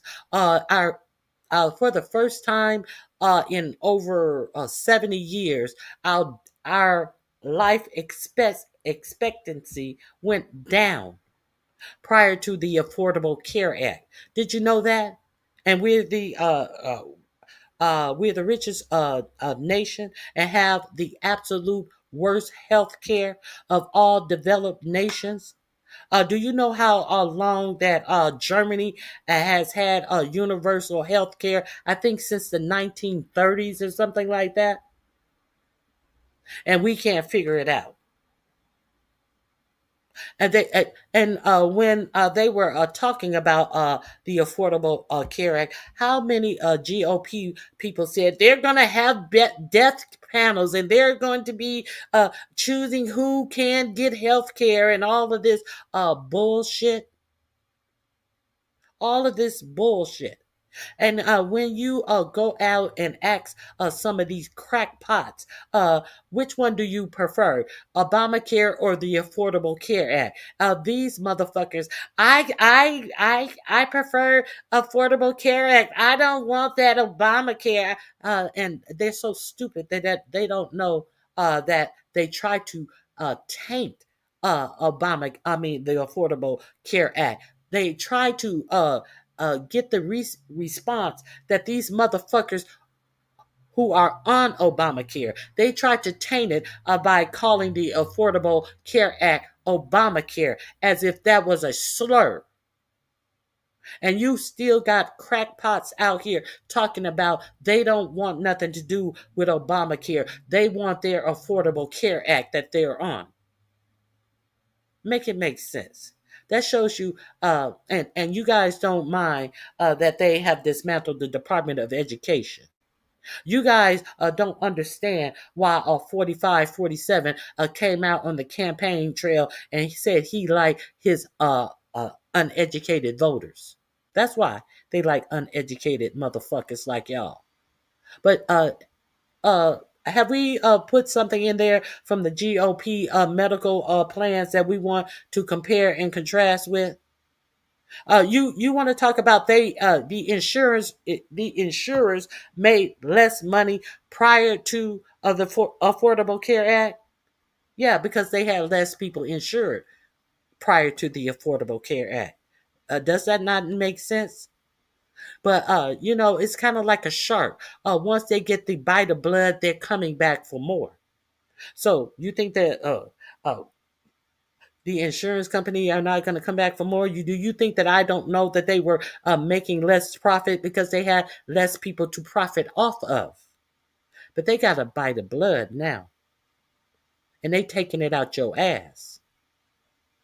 Let's continue.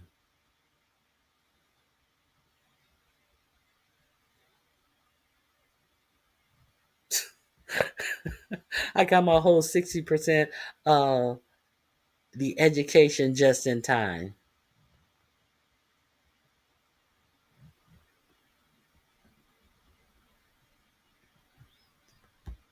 No, I mean what I said. I meant exactly what I said. It's not called the Unaffordable Care Act. It is called the Affordable Care Act. I meant exactly what I said. All right, let's move on because nobody has anything else to compare against Obamacare. The health insurance that is going to lapse, and didn't they say we don't have time to debate this during the shutdown? We have plenty of time to talk about it. What have they presented since the government has been reopened? What meetings, what plans have been put forth? What congressional hearings have they had about the Republican health care since the government has been reopened? And we are actually in the enrollment process of health insurance that will be enacted January 1st of next year, and it is November 26th. Okay, let me see. Hold on.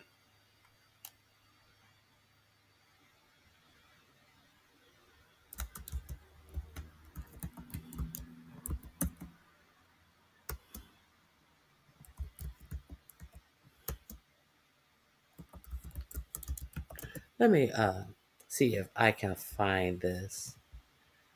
Let me see.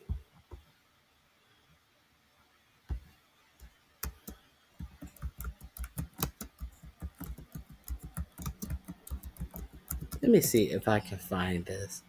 I ran across this.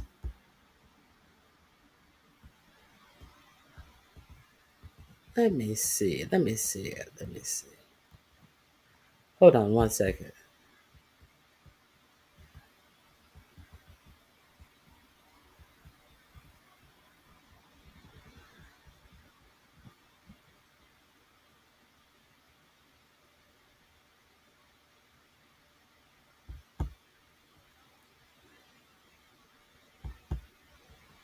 Hold on one second.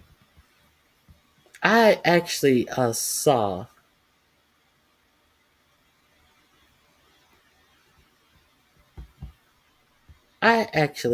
a woman trying to enroll in health insurance during this enrollment period, and her insurance went from $160 some to over $800 a month.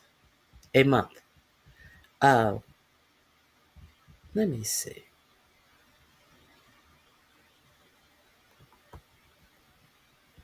Okay. I haven't seen. I haven't seen this one. I just want to make sure it's not. Uh, I'm not sure who this is. I don't. I don't like to put possible AI videos up. I want it to actually be from a reputable source. Um, I'll look for it, and I'll look for it while I move on, because I definitely want to get into.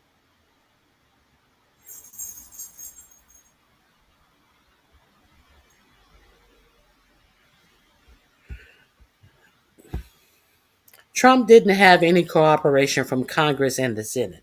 When has Trump gone to Congress and the Senate for all of the stuff that he has initiated? When has he gone to the Congress and the Senate and got no cooperation? I'll wait. Little Miss Patriot.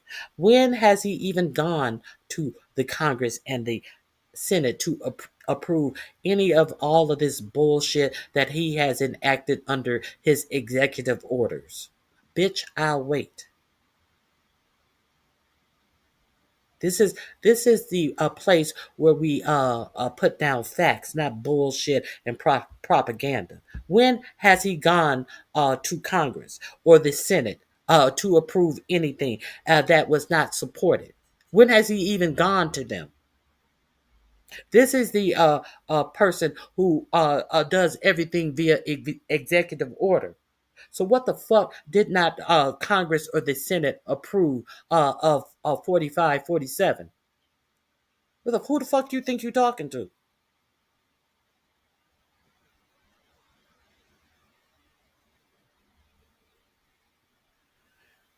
I don't think they have proposed anything all these years. They've been seeing repeal. They've never even submitted a replacement.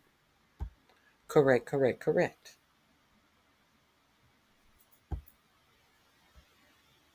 You can repeat that dumb shit in your head, but don't repeat it in my chat unless you have some actual facts. Let's continue.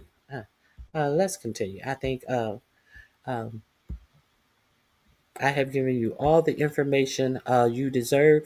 If you want more of my opinion on healthcare, please go visit my last videos. While I'm not a talking point type of person. See, I use critical thinking when I think about things that are going on. While you will definitely hear me tell you how ICE and 45, 47 are eroding our rights.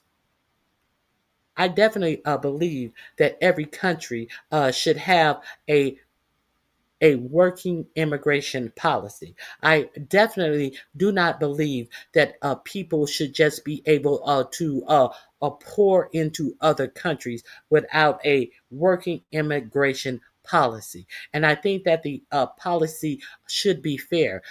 While you hear me talk about, I don't think that people should just pour into our countries. I understand why people are pouring into our countries, because everybody wants to look into the people that are coming to our country, but they never look into why people feel like they can come to our country and get by. Why? Because there are going to be corporations that employ them that never face any retribution, never face any punishment for employing them.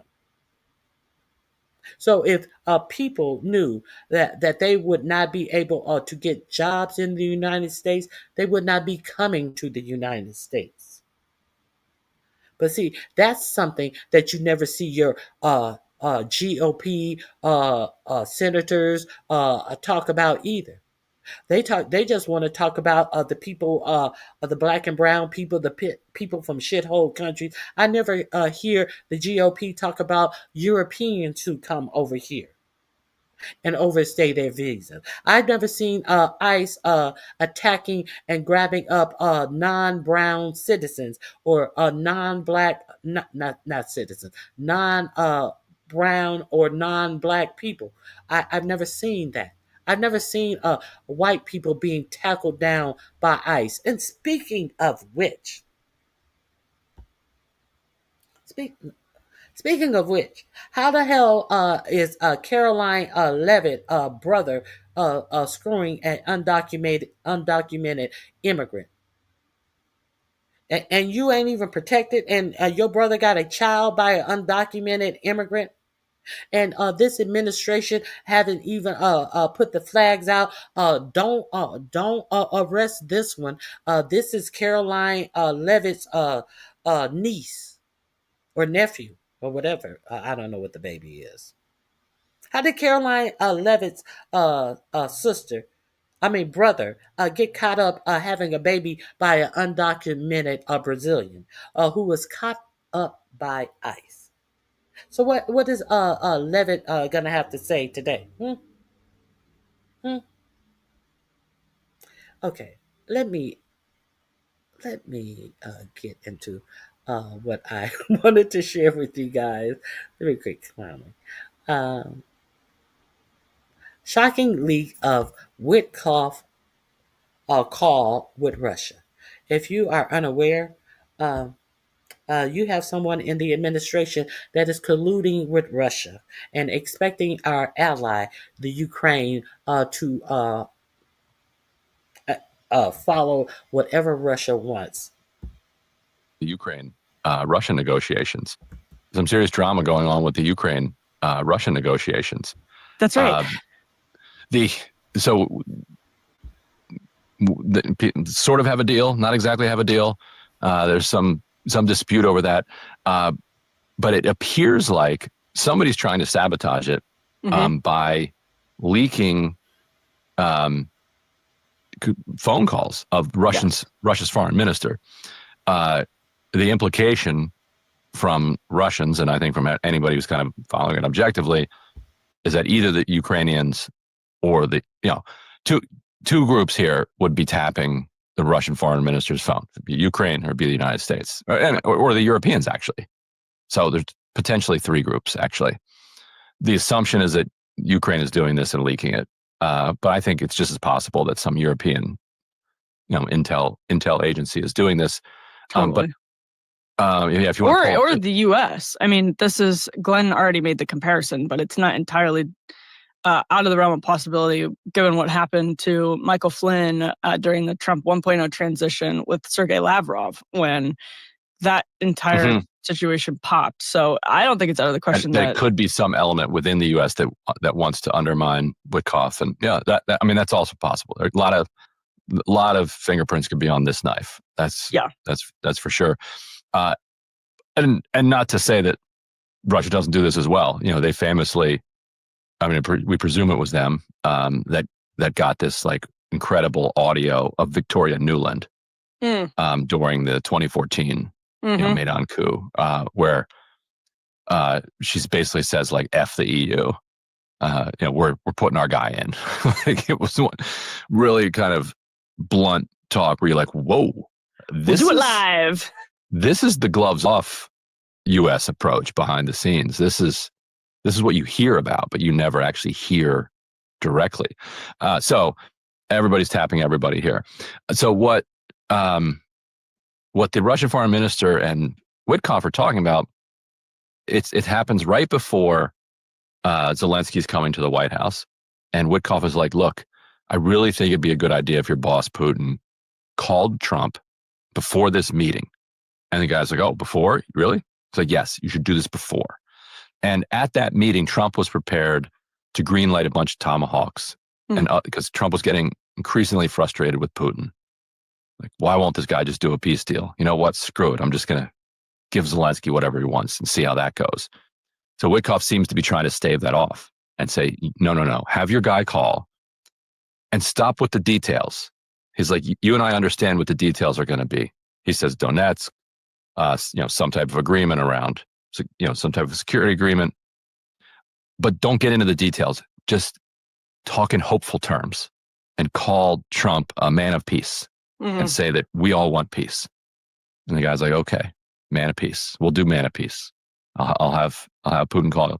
So Putin calls and they do a 2.5-hour call before this Zelensky meeting. And then Trump goes into the Zelensky meeting. He's like, I talked to Putin. He said, said I'm a man of peace. He said I think he really wants peace. So we're going to hold off on these long range missiles. And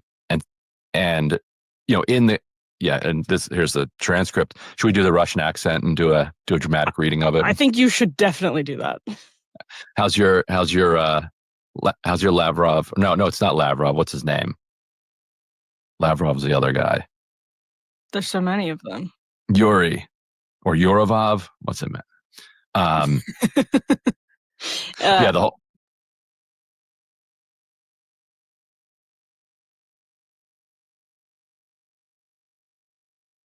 I'm sorry. I'm going to have to play another video. They are stammering and trying to be extra careful. I can't do this one. Let me give you this. With Adam Mockler also covered this. Let me... oh, God. I was about to have a fit. Breaking Points is usually Crystal Ball and her co-host. Let me share Adam with you on this. Here we go. He's going to get right to it.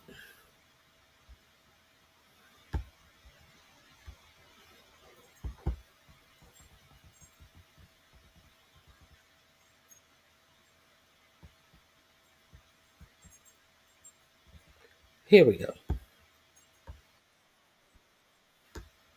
He's not mincing words. That's what they were doing. Adam is sick of mincing words. This is going to be, I'm going to this is going to be in your description box. I think this will be number 3 in the description box. So if you want to subscribe to Adam, let's get into it. I'm sick of mincing words on this. This Russian phone call that leaked is one of the most traitorous things I have ever heard. Just to run you up to speed, Donald Trump's special envoy, his foreign policy advisor, Steve Witkoff, was just caught yesterday advising Russian officials on how to manipulate Donald Trump into accepting a peace deal. This peace deal is essentially a Russian wish list. The only thing is, Steve Witkoff himself was the one getting manipulated by the Russians in this entire scenario, meaning the Trump administration was getting manipulated by Russia. We knew that. We didn't need an article to tell us that. But this new report shows us that Witkoff was so deeply embedded in it that honestly, he should be tried for treason. Witkoff advised Russia on how to pitch Ukraine plan to Trump. This is one of the craziest articles ever. And when Donald Trump was asked about it, he decided to double down. Here's a sequence of events. Vladimir Putin's takeover of the United States was not some secret spy thriller or James Bond movie. He quite literally just manipulated Donald Trump's closest envoy, Steve Witkoff. And when they got exposed, they had two options. Either come out and say, Steve Witkoff is inexperienced, he messed up, and he got manipulated. Or they come out and they double down and they say this was part of the plan the entire time.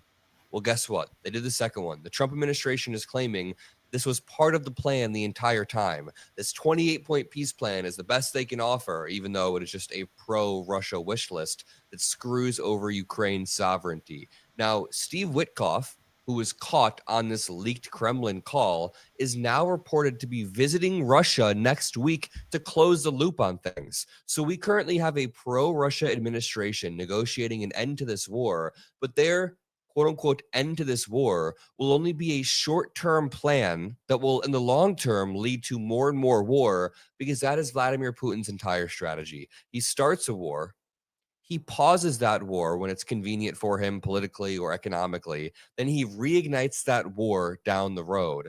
Donald Trump, Steve Witkoff, and everybody in this cabinet, they don't understand Vladimir Putin's true intentions, which is why after we read this article in 1 second, I'm going to go through some of these videos and you'll see Colin says Steve Witkoff is now a legitimate threat to world peace. This is the equivalent of a British diplomat secretly working with Hitler during the Nazi bombing of London. Treason.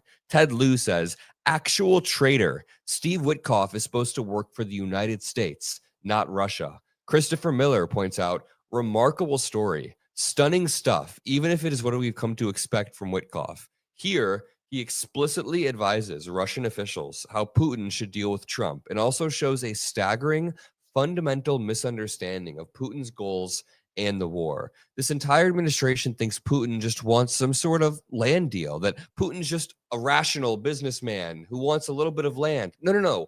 Putin is a craven dictator who wants to take over surrounding territories and will not stop until the former USSR is restored. He doesn't just want some like real estate swap like Trump thinks. He's not just looking for some new building that he can build. This dude will kill women, children. This dude will kill anybody for his imperial ambitions, and it's disgusting. Adam Cochran points out, wow, the leaked call logs show both that one, Witkoff committed treason by advising Russia how to get their way by outmaneuvering Trump.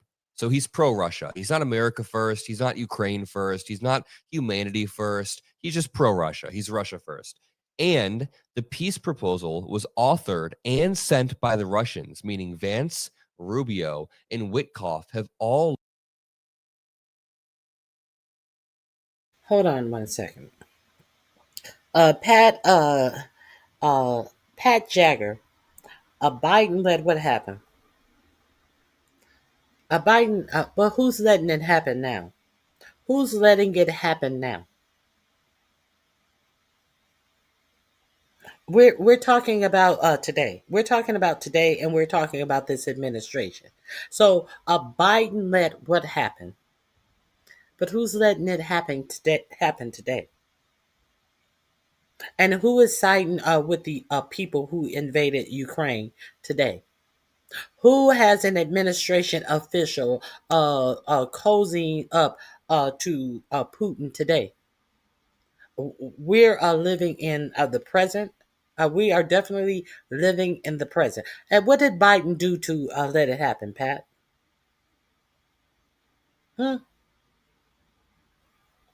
Why are you quiet, Pat? You wanted my attention. You got it.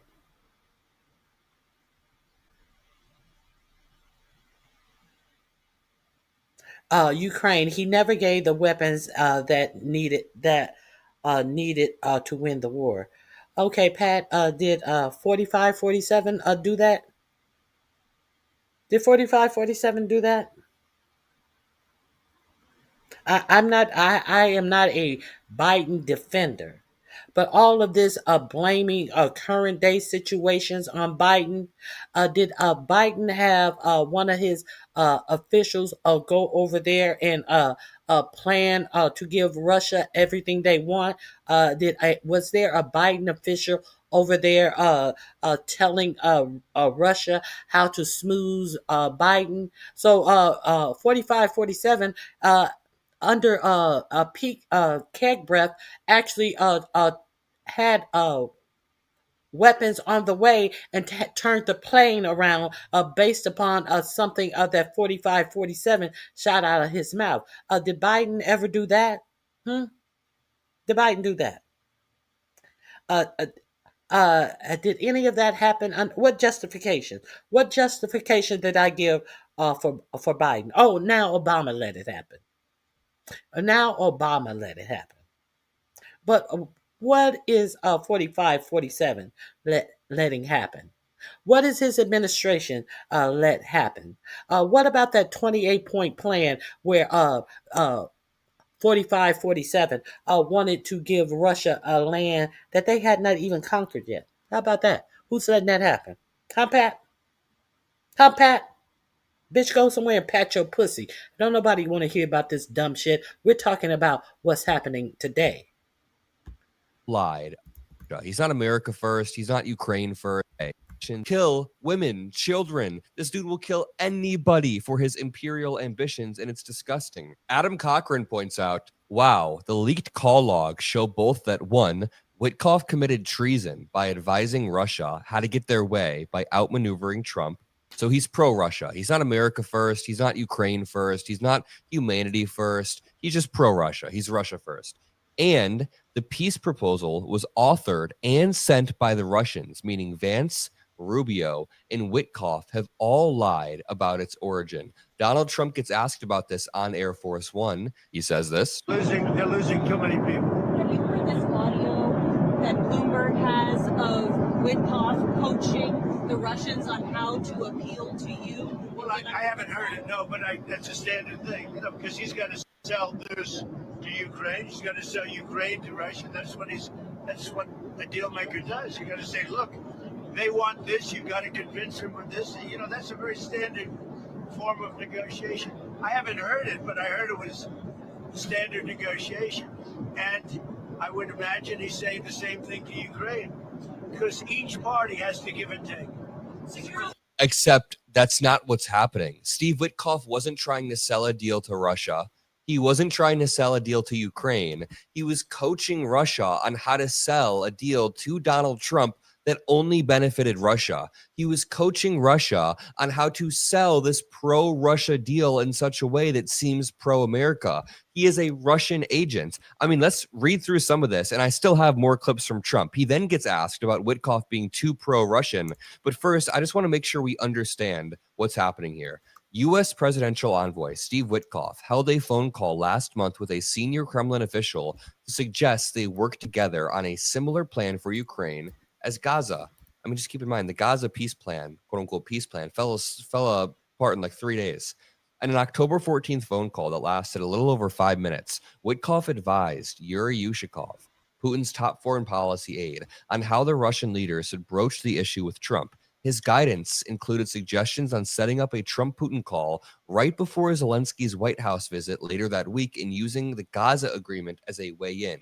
So they undercut Zelensky's meeting with Trump and Zelensky's ability to get weapons by setting up a Putin phone call 5 minutes before that, quote unquote, outmaneuvered Zelensky. But really, it's just being a traitor. It's just not being loyal. You're supposed to be loyal to your allies. Give them the first conversation, not Putin. Asked about Witkoff's approach, Trump said he hadn't reviewed the call, but heard it was standard negotiation. During his call with Yushakov, Witkoff told his Russian counterpart that he had deep respect for Putin and that he had told Trump it was his belief Russia had always wanted a peace deal. I hate this line of thinking. It's not even thinking. There's no thinking involved. I hate when people say that Russia wants a peace deal too. Russia wants peace just as much as Ukraine. Motherfucker, Russia is the one who launched this invasion and who is making an active decision day by day to continue this invasion. Donald Trump then gets asked, are you worried that Steve Witkoff is too pro-Russia? What a dumb question. Trump isn't worried about anybody being too pro-Russian. So you're not worried that he's too pro-Russian? No, I think, look, this war could go on for years. And Russia. I think, look, who could ever be too pro-Russia? No one is no pro-Russia than me. I do it bigger. I do it better. I'm the biggest pro-Russia fan ever made. I am the biggest pro-Russia fan. He's got a lot more. So you're not worried that he's too pro-Russian? No, I think, look, this war could go on for years, and Russia's got a lot more people, got a lot more soldiers, you know. So I think if Ukraine can make a deal, it's a good thing. I think it's great for both. Frankly, I think it's great for both. But Ukraine's got it's much smaller. It's a much smaller group of people. They've lost. It's a much smaller group of people. What are you talking about? What the fuck are you talking about? You got busted. Now you got busted trying to give Russia everything they wanted, and now it's about a population size. Now it's about you want to talk about population. Now you want to do a census after you got busted trying to and Marco Rubio. Well, we've done those negotiations, and based upon our prior talks to Ukraine, we know what they want. You negotiated with Russia, and you did know negotiations with Russia and Ukraine. And you figure that basically we know what the Ukrainians want, so we don't need to negotiate with them. So we're negotiating with Russia, and we're going to present a plan to the Ukrainians that they are going to seize their land. So if you already know what the Ukrainians want, that would have been a no-go in the negotiations with Russia in the first place for it to even be on your 28-point peace plan. Piece of shit. Okay. Okay, let me point out the fatal flaw in Trump's logic. He says, quote unquote, this war could go on for years. And he's right. But the way in which he wants to end it would ensure that this goes on for even more years than necessary. The way to show Vladimir Putin that the war is over in a sustainable way is to inflict maximum pain or to give Ukraine security guarantees. Like if we admitted them in NATO, no one would be complaining because then Russia could never reinvade, the war would be over. But the problem is, Vladimir Putin is a bad faith actor who will leap at the first chance to reinvade after he rearms. So what happens when we give them a quote unquote peace deal that is just a Russian wish list? Like, hey, Ukraine, you can never join NATO. That's what it says. This peace deal says Ukraine in their constitution will never be allowed to join NATO. This peace deal says Ukraine has to also change their constitution to put a cap on their army. It says that Ukraine has to give up a lot of territory. So essentially, Russia's getting this goodie bag of concessions. Russia makes no concessions. Russia gets to spend the next few years rearming and getting ready to reinvade. And then what do you know? We're in 2029. We're under the next administration. Vladimir Putin placated Trump, rubbed his belly. Everybody's happy. And then Putin reinvades again. Then he reinvades a neighboring country, a NATO country. Then we're in World War III. This is not some thing that I'm making up. Vladimir Putin will continue to reinvade as he has. Then Trump gets asked, what kind of concessions will the Russians have to make? This one makes my head want to explode. Trump says their concession is that they have to stop fighting. What do you mean? Their concession is that they stop the invasion. Ukraine's concession is that they have to give up Kherson, the Zaporizhia region. They have to give up 6 other regions, really important strips of land. They have to put a cap on their military and never join NATO. Of course, this is a Russian wish list when the Russians helped craft it. I believe next week in Moscow. Next week in Moscow? I think so, yes. What kinds of concessions are the Russians going to have to make? Well, they're making concessions. Their big concession is they stop fighting and they don't take any more land. Again, it's a war that would have never happened if I was president. I hate this. Now he goes down the chain of his dialogue tree. This never would have happened. It never would have happened. Not fighting anymore is not a concession. That's not a concession. That is a necessary for the war to end. Okay. Let me highlight the ignorance of this person. Let them keep fighting without ARE money. It's not our problem. It's not R at all. It's OUR. Our. It's not R. Pat, you're a dumb bitch. Okay? You are a absolutely dumb bitch. Let them. She used the words R. I thought that she mistyped. I thought that was a typo. But no, I just see that she's a stupid bitch. ARE. That it's not our problem. No, it's not our problem, you stupid hoe. Hey, happy Thanksgiving, Jill. You came in here hearing me cuss out somebody. Hey, Jill's comfort zone. Don't forget that we are doing our Secret Santa, where we give back to the subscribers. December 6th at 3 p.m. Eastern Standard Time, noon Pacific Standard Time. This is my 4th annual Secret Santa, where I will be doing a Secret Santa with any content creators that shows up. We will cash up each other a gift between $30 and $50. However, we do not keep our gifts once we have exchanged gifts. We then look in the chat and see whoever is in the chat, what subscribers are in the chat, typing in their Cash App. And then once we get our Secret Santa gift, we will then turn around and Cash App it to the subscriber. It is my way of giving back to people who have supported me all year long. It's an annual event, and be over here Saturday, December 6th at 3 p.m. Eastern Standard Time, and we will be giving back to the subscribers.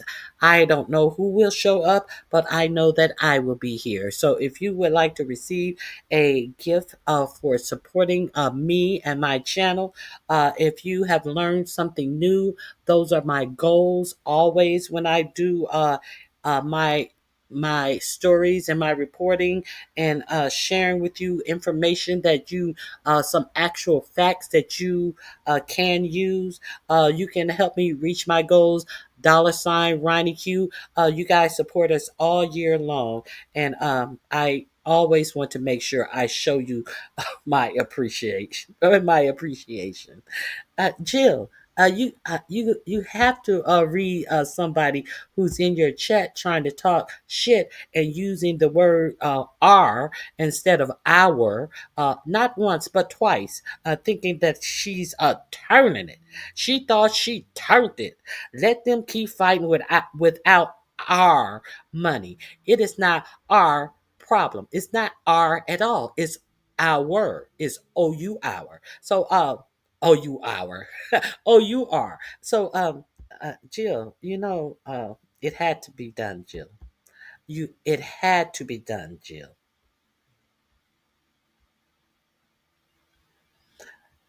Okay. Bye, bitch. You fucked up. You done just fucked up. All right. Let's continue. Let's continue with Adam. I may have to go back a spell. I hate this. Now he goes down the chain of, his dialogue tree. This never would have happened. It never would have happened. Not fighting anymore is not a concession. That's not a concession. That is like a necessary for the war to end.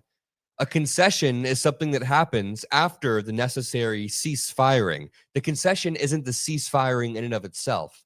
Now, here's a 28-point peace plan. Europe really wants to see it end if possible. There were a lot of Republicans who felt that the first 28-point plan was too favorable to Russia. Have you changed Well, that was just a map. All that was is a map. That was not a plan. It was a concept. And from there, they're taking each one of the 28 points, and then you get down to 22 points. A lot of them were solved, and actually very favorably solved. So we'll see how. We can't let this shit get normalized. The media is going to try to normalize and forget about this Russian phone call. They're going to move on to something else while the Epstein files, the Russian phone calls, the economy dies in the background. But we will not let that happen. Every single day, we will continue to cover this phone call because, just read this headline that popped up while I was listening to this.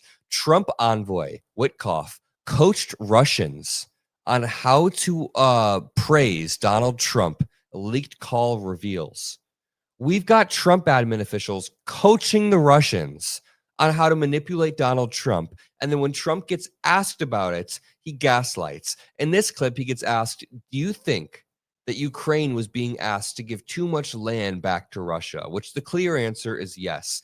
Listen, if you want to end the war and Ukraine has to make small concessions, but they get long-term security guarantees, there's a conversation to be had. And the Ukrainians have been game to have that conversation. Zelensky's been willing to have that conversation, but that's not what this is. This is a Russian wish list disguised as a peace plan. This Russian wish list would lead to more long-term death for the reasons that I mentioned earlier, that Putin will use this as an emboldening technique. Also, other countries are eyeing this to see what's happening. Like China is eyeing this to see, will the United States just give up or will they continue to fight? Because if they give up, then that means China can just invade Taiwan, kill people there, The U.S. won't step in. We gave up with Ukraine. Do you think that Ukraine was being asked to give too much land back to Russia? I know at one point you said they shouldn't have to give any back. It's really up. Look, the way it's going, if you look, it's just moving in one direction. So eventually.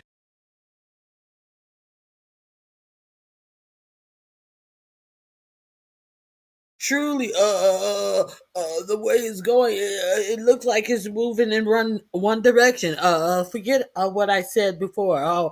The wool hadn't been pulled from my eyes. Then, I wasn't busted canoodling with Putin. Then, even though the stupid Americans that voted for me saw me have our American soldiers on their hands and knees rolling out the red carpet for Putin, you guys still thought that I was trying to end the war in good faith. Let's continue. That's land that over the next couple of months might be gotten by Russia anyway. So do you want to fight and lose another 50, 60,000 people? Or do you want to do something now? In some cases, the land is going in the other direction. So, God, what a dumbass. It's not even about fighting and losing 50,000 people. That's horrific. But it's about not playing your hand and signaling to Putin that you're willing to give up. Because when you signal to Putin that any minute now, the United States just wants to give up, we're just tired, we're right. So, says the man who says that he is going has our military set up side of Venezuela. How many people will be dying then? So we're worried about body counts. It seems like he's more worried about Russian body counts. This is a man who has quite a few other types of body counts himself, but that's neither here nor there. Some of you non-black people will not know that intimate partners are sometimes called body count. So runoff and gentrify more black culture that you deny that you love. Those are called intimate partners of promiscuous people are also called body count. So he's worried about the body count. Let's see if he's going to be worried about the body count in Venezuela. I digressed. About to give up, you're signaling that Putin should keep going, keep extending the war, because the U.S. is about to give up and pull out. If rather you signal strength to Putin that, hey, we're not close to giving up. Did Adam say Trump is about to pull out? All these double entendres. We will double down. We will send more weapons. We will continue to squeeze you. Then Putin will be like, oh shit. I mean, the only language Putin speaks is strength. Instead, he's manipulating Donald Trump's advisors, therefore manipulating Donald Trump. Donald Trump is being manipulated to such an extent that he already took the pro-Russia position, but he's just blindly allowing Russia to run through Ukraine. And it's incredibly despicable. The people in Ukraine have held. So, are you saying that Trump is allowing Putin to run through Ukraine, thus running through 45, 47? Are you saying that are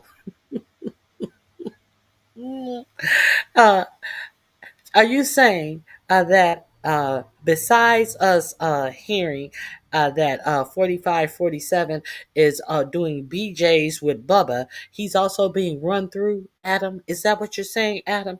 Let's continue. The line for years in manipulating Donald Trump. Donald Trump is being manipulated to such an extent that he already took the pro-Russia position, but he's just blindly allowing Russia to run through Ukraine. And it's incredibly despicable. The people in Ukraine have held the line for years. And now when Trump gets asked, what's the next step? He answers. This is very, very sad because so many people are being killed. What's the next step? They're going to keep talking. They're talking to Russia now. Steve Witkoff is going over, maybe with Jared. I'm not sure about Jared going. Oh, not Jared.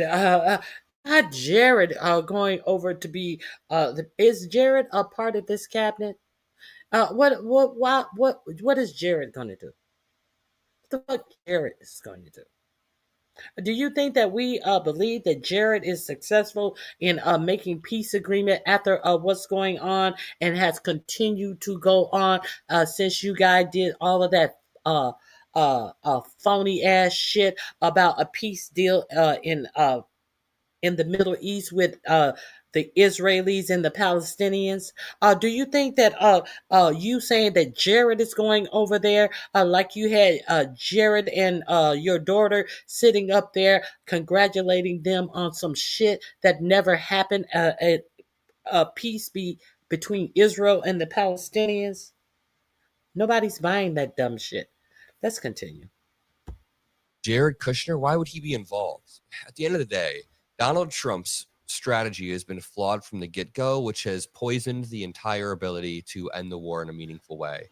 If Donald Trump would have actually done his strongman thing that he's been trying to do with other countries, but he did it towards Russia, like he postured towards them. He said, we're going to inflict maximum damage via tariff. We're going to put sanctions on all of the secondary countries around you. We're going to make sure you can't trade with anybody. We're going to give double the weapons to Ukraine, double the aid to Ukraine, and we're never going to back down until you guys back down first.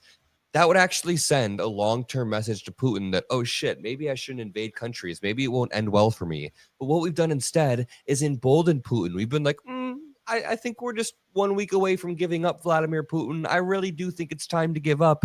And when we say that, we're signaling that he can just continue to do this. Okay, it really pisses me off. And it pisses me off doubly so that we then get headlines about Donald Trump just being a straight up traitor. I mean, Steve Witkoff has been exposed, reads this article. U.S. President's special envoy has demonstrated a lack of expertise after a leaked Kremlin call revealing him coaching a top Putin aide. Donald Trump arrived in office as the dealmaker in chief. He was delighted in choosing unconventional figures who knew a lot about New York real estate. It meant Steve Witkoff and Jared Kushner were not constrained by decades of bloody stalemates in Gaza. They talked, but Mr. Witkoff's lack of experience may have now been badly exposed in the leak of an extraordinary phone call with a senior Kremlin official. Steve Witkoff says, hi, Yuri. Yuri says, yeah, Steve, hi, how are you? Steve, good, Yuri, how you doing? Yuri, I am okay. Congratulations, my friend. They're talking about the Gaza deal right now. Steve says, thank you. Yuri says, you made a great job. Just a great job. Thank you so much. Thank you. Read this. Mr. Witkoff's apparent coaching of Yuri, Vladimir Putin's top foreign policy aide, is deeply embarrassing. He offers advice for Putin's call with the U.S. president and goes on to suggest that the Russian president proposed a similar deal for Ukraine as the one that ended fighting in Gaza. Quote, I told the president that the Russian Federation always wanted a peace deal, Witkoff said. That's my belief. I told the president I believe that. So this dude is just way behind. Let me run the foreign policy division. I would be a better special envoy. I at least understand part of the psychology behind Vladimir Putin, most of it. Was he just saying that for the benefit of Mr. Yushikov? A bit of diplomatic buttering up? Or does he really believe that? I think he really believes it, but this article is asking the questions. Perhaps the most damning of all, he says it might be a good idea for Putin to talk with Trump before a meeting with Zelensky. At the time, the American president's stance on Putin had been hardening. After that phone call, Trump announced he would soon be meeting the Russian president in Budapest. He also cooled on the idea of sending Tomahawk missiles to Ukraine. A second call obtained by Bloomberg goes to show just how much the Russian side sees an opportunity for mischief. So they were passing their positions along to the Americans without actually committing to anything. They were manipulating us, not us in particular. They were manipulating our idiotic leaders, Steve Witkoff and Trump. We don't know whether Mr. Trump's special envoy was just flattering the Russian officials, but I'm pretty sure he's just an idiot who is easily manipulated. I'm going to leave it there. If you appreciate these videos, drop a like, subscribe. I'll see you all in the next one. Peace out. The link is in my description box. Today, we're going to talk about an RV manufacturer mistake so big that apparently the U.S. government. That is link number 3. Go over there and check that out. Let me see. Has all the chatter, Bubba, Billy Boy, or the horse? We got questions. We definitely have questions. Since Oh God! When he said he was being run through, well, not he was being run through, but they wanted to run through Ukraine. Thus, they would have to run through 45, 47. I mean, you can't make this shit up. Now, there. Let's. Uh, I want to get back. Somebody brought up the for-profit insurance, and thinking as if uh, Obamacare has anything to do with the fact that your health care will also be rising. United Healthcare says that he is the former president for Health and Democracy.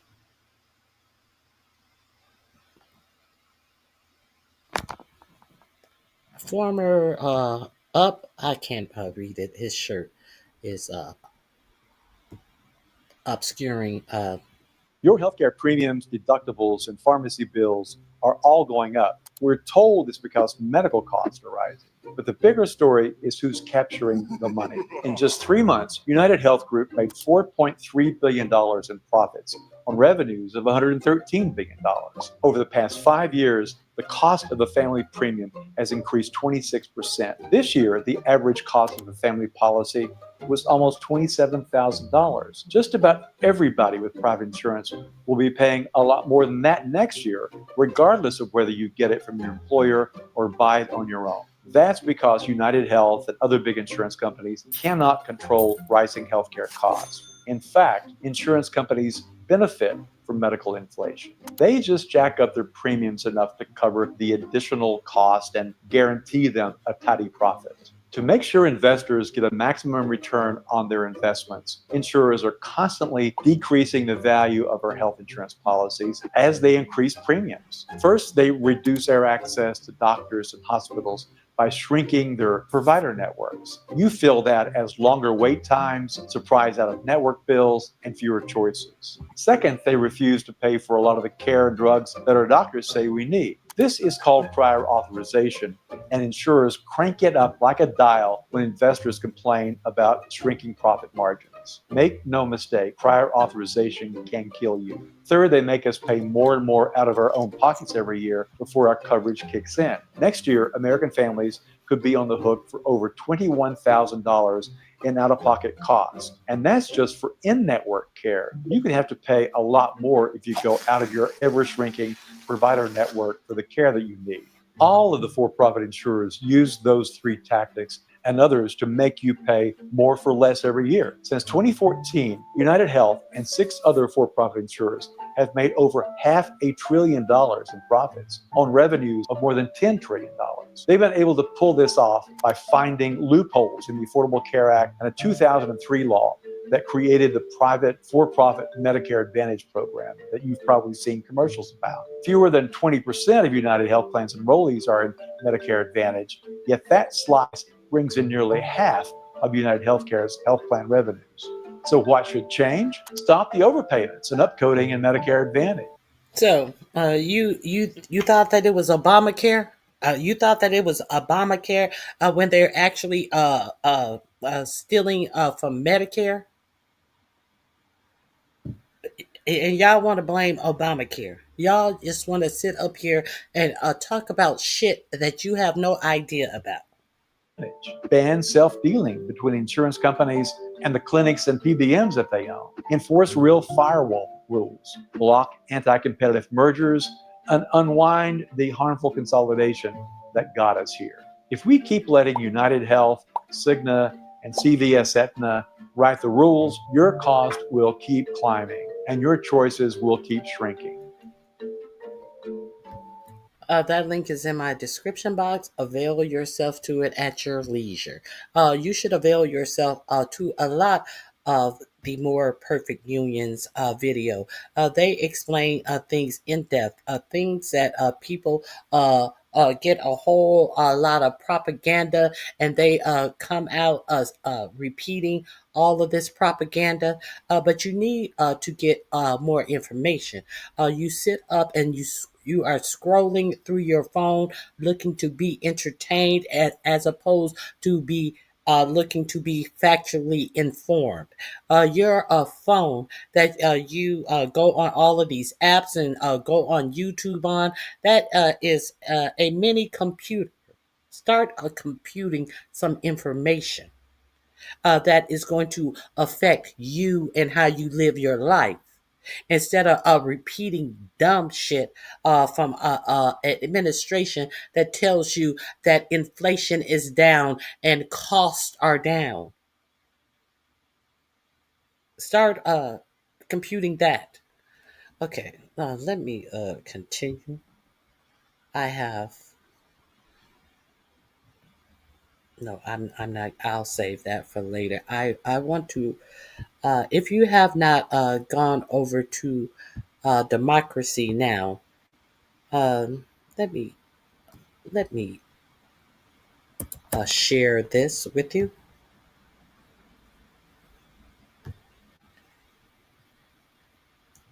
I do believe there are two things.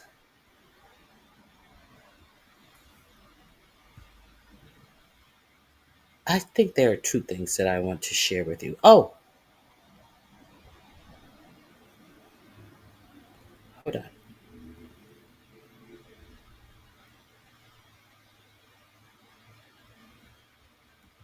Here we go. Let me share this with you. Uh, let's talk about the King's visit. And you heard 4547 announce that they are uh, selling some fighter jets to Saudi Arabia. And the day before the prince got there, I read you a article that one of the linchpins in the United States selling these jets to Saudi Arabia is that who said something must be done for us to sell these fighter jets to Saudi Arabia? Who said something? Israel. Israel said for us to, they would be okay with the United States our fighter jets from, excuse me, our corporations to Israel, as long as 4547 try to normalize relationships between Israel and Saudi Arabia. So are we clear that Israel has the last say so on what Americans can do, what Americans companies can sell based upon what they do for Israel? Are we clear on that? Are we clear on that? And if you don't believe it happened, let's get into it. Let's get into.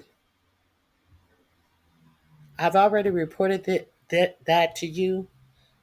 Actual information. Talk about all of this and more. This link will be in my description box as well. This is link number 5 in my description box. Let's talk about it. Or we turn now to the Middle East as Israel continues to carry out attacks in Gaza. Since the U.S. brokered ceasefire went into effect, Israel's killed more than 342 civilians there, including 67 children. In related news, Axios is reporting President Trump and Saudi Crown Prince Mohammed bin Salman had a heated discussion last week about Israel when the two met at the White House. Trump was pushing for Saudi Arabia to join the Abraham Accords and normalize relations with Israel, but the Saudi Crown Prince refused. To do what? Normalize relationships with Israel. And you hear, you see what is going on in Palestine right now. You know that big peace agreement. Jared Kushner was the first on the ground to pat themselves on the back. So what's going to happen with Ukraine and Russia? with all of this bullshit, all of this fanfare, pomp, and circumstances, and no actual factual results. Let's continue. To talk about all of this and more, we're joined by Sarah Lee Whitson, the executive director of DAWN, an organization working to reform U.S. foreign policy in the Middle East. She's co-author of the new book, From Apartheid to Democracy, A Blueprint for Peace in Israel-Palestine. Before we talk about Gaza, Sarah Lee, I'm wondering if you can talk about this meeting at the White House between President Trump and Mohammed bin Salman. In a moment, we are going to turn to Prince Mohammed bin Salman in the White House, sitting next to President Trump. He was questioned by ABC News White House correspondent Mary Bruce about his involvement in the 2018 murder of Washington Post opinion columnist Jamal Khashoggi. After condemning ABC as fake news, Trump answered by defending the Crown Prince. This is what he said. As far as this gentleman is concerned, he's done a phenomenal job. You're mentioning somebody that was extremely controversial. A lot of people didn't like that gentleman that you're talking about. Whether you like him or didn't like him, things happen, but he knew nothing about it. And we can leave it at that. You don't have to embarrass our guest by asking a question like that. Trump's comments contradict a U.S. intelligence report, which found Prince Mohammed bin Salman ordered Khashoggi's killing. In 2018, Khashoggi was lured into the Saudi consulate in Istanbul, where a 15-person team led by a close associate of MBS drugged, murdered, and dismembered Khashoggi with a bone saw. You've been closely following and involved with this case, Sarah Lee Whitson. If you can comment on this meeting. Well, the meeting managed to bring back into the spotlight the grim reality, which is the man sitting in the White House next to President Trump is a murderer who our own intelligence officials verified had ordered the gruesome torture, dismemberment of Jamal Khashoggi because he had been a vocal critic of Saudi Arabia. So let's be clear. This happened under 4547's first administration. Let's be clear that the United States own CIA gave the information, the determination of what happened in this murder. And let's be clear that when questioned about it in the White House, the fact that he is in the White House, was it this week? Last week. The fact that he is actually sitting in the White House and a reporter is admonished for asking an actual question. It's not one of these YouTube influencers like he stacked his White House with when Zoran Mandani came in. These are actual reporters. Asked a question and she was admonished and said, "Don't embarrass our guest." Don't like she was his child. He actually also said that she was being insubordinate. Okay? How can a reporter in a free country be insubordinate by asking a question? That shows you the mindset that is at work here. And let's not forget that his first trip abroad was to Saudi Arabia. And let's not forget all of the wealth that was put into his little stable coin venture.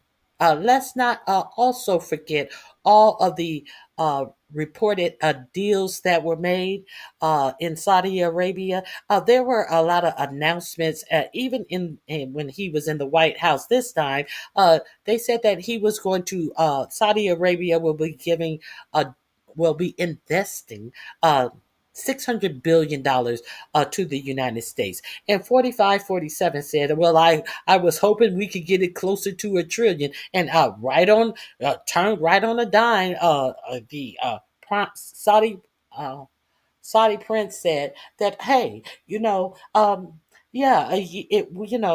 way things are going, it will be closer to $1 trillion. So you mean to tell me upon request, the Saudi crown prince just okayed 400 billion more dollars to the United States in less than a minute. Y'all believe that any of this fucking shit is true? If you do believe that, I have a bridge in Brooklyn that I'd like to sell you. If you believe that any of that shit, more theater in pomp and circumstances that was presented to you in the White House was true, then you're absolutely crazy. But what deals I do also remember that was made on his first trip to Saudi Arabia was for his son and for his personal wealth, more golf courses, more high rises in Saudi Arabia. I definitely believe that's true. So we had someone in here talking about how Biden used how Biden family got rich. I recall that there was a painting that Hunter Biden was selling, and they said he's not a professional painter. Who would pay that much for his painting? Fair exchange is no robbery. If someone chooses to pay that for a painting, I don't care if a fucking dog wrote it. I've seen an elephant do some fabulous paintings. Have you guys seen the elephant that does those paintings? You stupid motherfuckers are sitting up here buying a lie that Biden enriched his family. From being the president of the United States. But what I need you to do is be specific in how did the Biden family get rich, as you ignore how 47 and his family is getting rich from this administration and his billionaire friends. But I'll wait. As I wait, let's finish this up. Mohammed bin Salman, the words that President Trump used to dismiss this killing as somehow something acceptable because Jamal may have been controversial or disliked, the notion that, in fact, refuting the findings of our own intelligence agencies, and frankly, everybody else who had been following the matter, that Mohammed bin Salman ordered this killing was a grave disrespect to our own intelligence agencies, but also a shocking assault on our own media, effectively telling the media, telling the journalists to shut up and not ask embarrassing questions. Obviously, that's the job of the media. The job of the media is to put on the spotlight the issues that politicians would rather we look away from. But Mohammed bin Salman and President Trump reminded us all that in their view, it's okay if we ignore the facts, it's okay if we look the other way. And if Mohammed bin Salman is going to come with gifts of $600 billion for the U.S. economy, we should all just shut up and take it. And Sarah Lee Woodson, this visit of MBS to the United States comes obviously as Trump's family is conducting all of this business with Saudi Arabia. Could you talk about this, for instance, the black tie dinner for MBS at the White House that was attended by all of these CEOs, Elon Musk, Amazon's Jeff Bezos, and Apple's Tim Cook? Well, talk about the Trump business interests in that country. Sure. Trump's family have had business interests in Saudi Arabia that they have dramatically expanded since the first Trump administration. As folks will recall, just a few weeks or months after leaving office, Mohammed bin Salman invested $2 billion in Jared Kushner's startup investment fund and was the sole investor through the public investment fund in this fund. He gave Steven Mnuchin, the former U.S. Secretary of Treasury, $1 billion just after he left office. And now with the return of the Trump administration, it's been a hogfest of investments by the Trump family, including plans to build new Trump resorts in Saudi Arabia, including individuals, Trump's sons.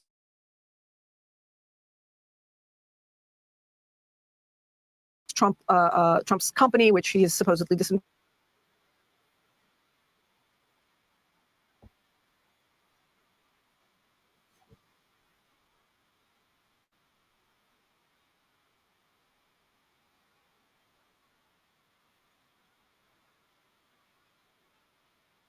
investment of Saudi Arabia, the public investment fund controlled by Mohammed bin Salman in nearly all aspects of the American economy, because the strategy of Saudi Arabia is a strategic deployment of capital to buy influence and control, to win over U.S. policy by buying the policymakers, to win over U.S. businesses by buying over U.S. businesses, and paid for by the American people, because what Mohammed bin Salman wants is a security guarantee from the United States.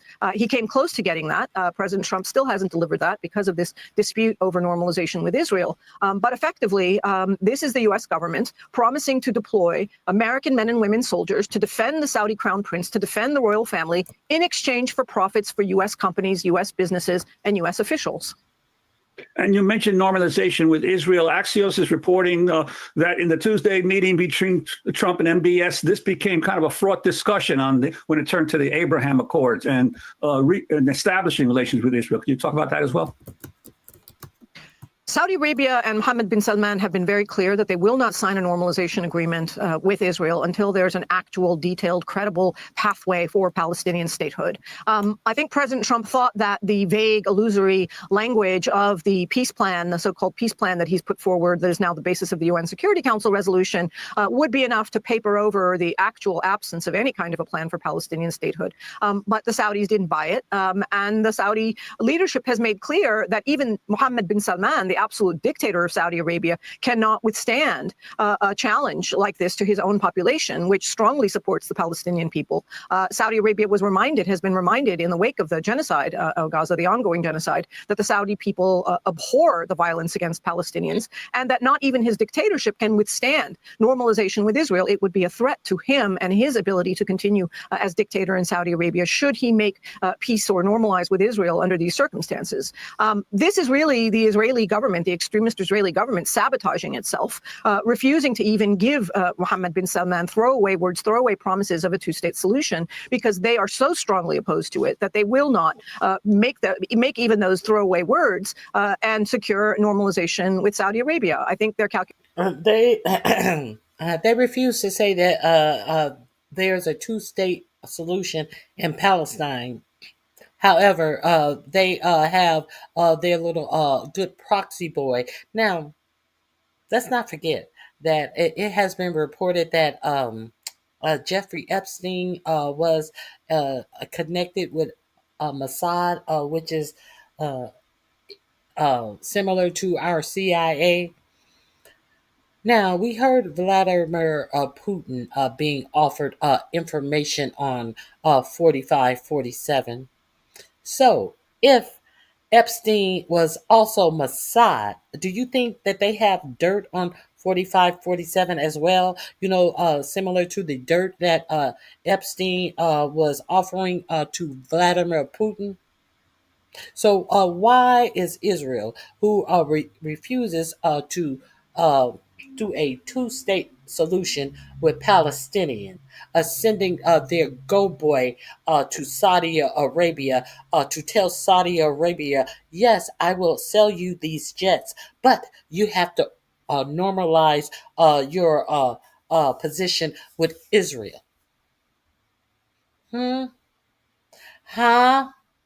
Let's continue.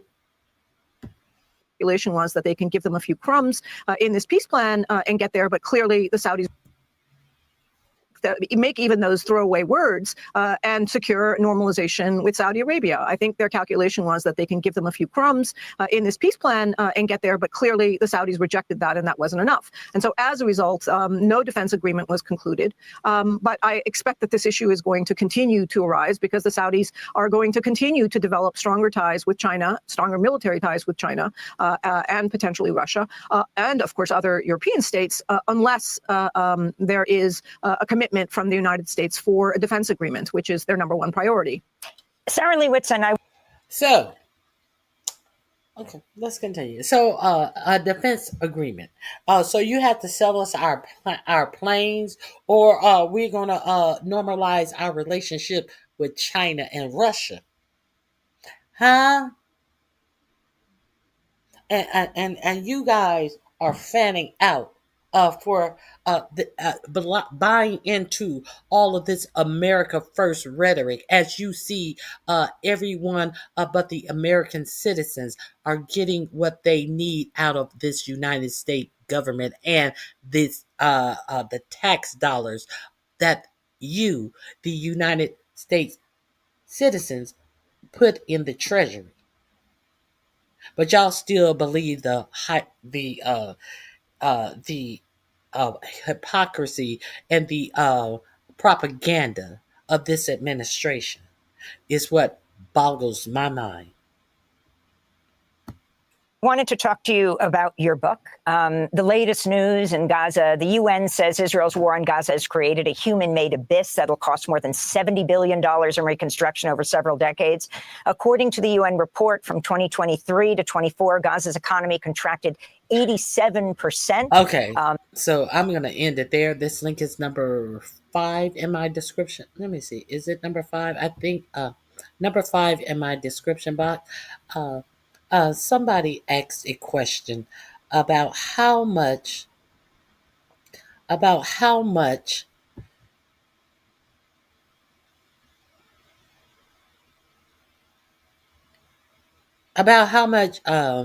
Saudis invested in that Trump hotel in downtown DC. Let's get into that in the first administration. And God knows what else they really got, because after that first administration was over, we do know that Jared Kushner got that $2 billion. We definitely know what Jared Kushner got, but we don't understand why. Tonight, new reporting that Saudi Arabia used. Now, this is reporting is from 6 years ago. This is a story 6 years ago. Let's take a magic carpet back in history. U.S. military veterans to pump money into a Trump hotel. The Washington Post reports that lobbyists representing the Saudi government paid for an estimated 500 rooms at President Trump's D.C. hotel in the months after his election. The total bill for those trips, more than $270,000. According to the Post, the lobbyists rented the rooms ostensibly as part of a pressure campaign to overturn legislation opposed by the Saudi government. The lobbyists offered veterans a free trip to Washington if they then went to Capitol Hill lobbying against the law. Several veterans told the Post the trips featured fancy dinners in a Trump hotel dining room, an open bar that was frequently extended. One of the veterans said he was confused by the opulent nature of the trips until one of the organizers, who'd been drinking minibar champagne, mentioned a Saudi prince. I said, "Oh, we were just used to give Trump money." Joining me now are David Farrenhold, one of the Washington Post reporters who broke the story, also an MSNBC contributor, and Jake Sullivan, former national security advisor of Vice President Joe Biden, also senior advisor to Hillary Clinton on her campaign. David, this is a shocking story. 500 rooms in a few months? That's right. The Saudi lobbyists started reserving blocks of rooms at Trump's hotels starting in December 2016, within a month of his election. And between December 2016 and February 2017, they reserved 500 nights, so 500 rooms at Trump's hotel. That's, I mean, just to put that in perspective, like no one, that must stand out on the balance sheet of a hotel, right? Like presumably not a lot of other people are booking 500 rooms at a time. That's right. I mean, and especially you remember what was happening in January 2017 when 4 of these big trips happened. President Trump was being inaugurated. So that's a busy season for any high-end Washington hotel, any presidential inauguration with all the crowds that come in. But now you're talking about the inauguration of President Trump and you're staying at President Trump's hotel that month. It's hard to imagine sort of a greater crunch at any hotel than that. All right, one more question, then I want to get your reaction to this, Jake. What was it, you suggest in the story of reading between the lines, it looks like maybe the lobbying effort was cover. Like they're lobbying on a bill, on this 9/11 bill, about whether they can sue the Saudis, that everyone had made up their mind about. It didn't seem to be particularly effective lobbying. They're using these veterans. Like, was it actually a lobbying campaign? Well, one of the things that the veterans said, as you suggested, was they just didn't feel like, they felt like there was a lot of energy and time spent into giving them a really nice time at the Trump hotel. But when they went to the Capitol Hill to actually do what they were supposed to do, lobby, they weren't given very much material to describe. They weren't prepared very well for meetings with legislators. And they were sent, as you said, again and again and again, back to Washington at a time when everyone was paying attention to the new president and not really focused on this law. And they sent them back again and again to legislators who had clearly already made up their mind. They would go back 4 times or 5 times to somebody who was a no on try number 1. Jake, what is your reaction to hearing this? Well, the timing on this is really important. This is right after Donald Trump is coming into the White House, which means that basically even before he got elected, the memo went out to autocrats across the world, which was basically, if you're prepared to pay the Trump organization, Trump hotels, the Trump family, help them out in some way, they'll do right by you. And in your first segment, you heard about how that logic played out with the Russians. Now you're seeing how it's playing out with the Saudis. And as we speak here tonight, the Trump administration is protecting the Crown Prince of Saudi Arabia against the American intelligence community. And it's gone out to other people too, to the Chinese giving trademarks to Ivanka Trump, to other dictators trying to pitch Trump hotel business in their countries. And what it basically says is that Donald Trump has put his family business ahead of the nation's business. And for the American people, that basically means their national security is being put up to the highest bidder. Are you worried about? So Biden has done what? Biden has done what? Who was president before Biden? But we're talking about Biden family did what? I need someone to be specific how Biden families profit off of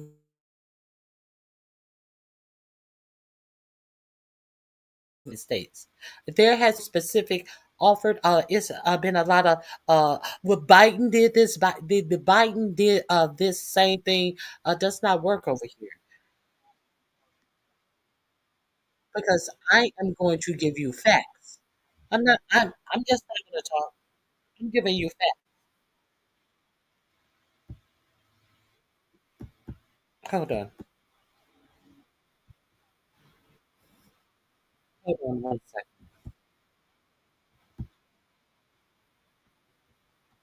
I have something in my ear.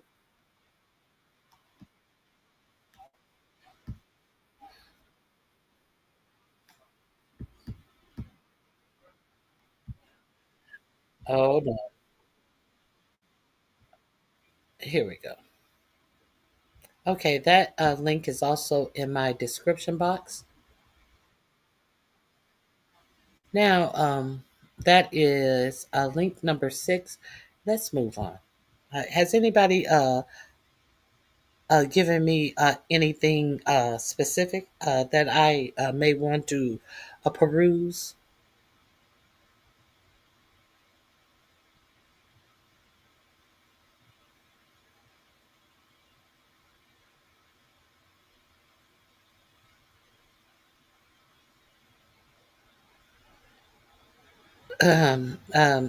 Polly, stay on topic. Stay on topic. That has nothing to do with what I'm reporting on. That I can tell from what your statement was. Let's move on with some things that I actually wanted to share with you guys as well.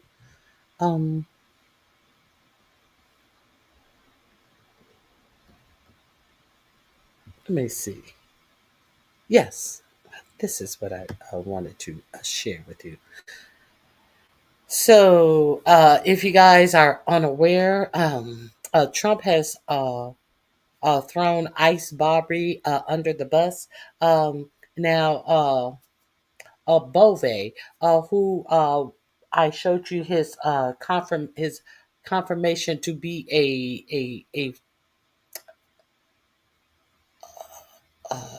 what type of federal judge is Bove?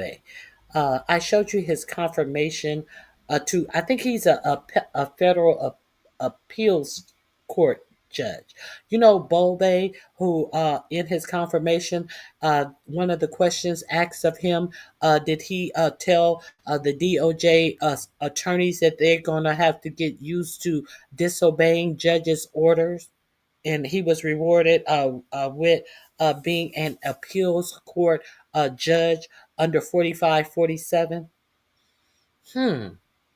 But now these pesky little problems seem to be coming back to haunt this administration.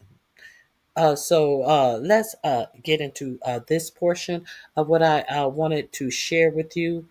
This link will be link number 8 in my description box. Data directly from the Department of Homeland.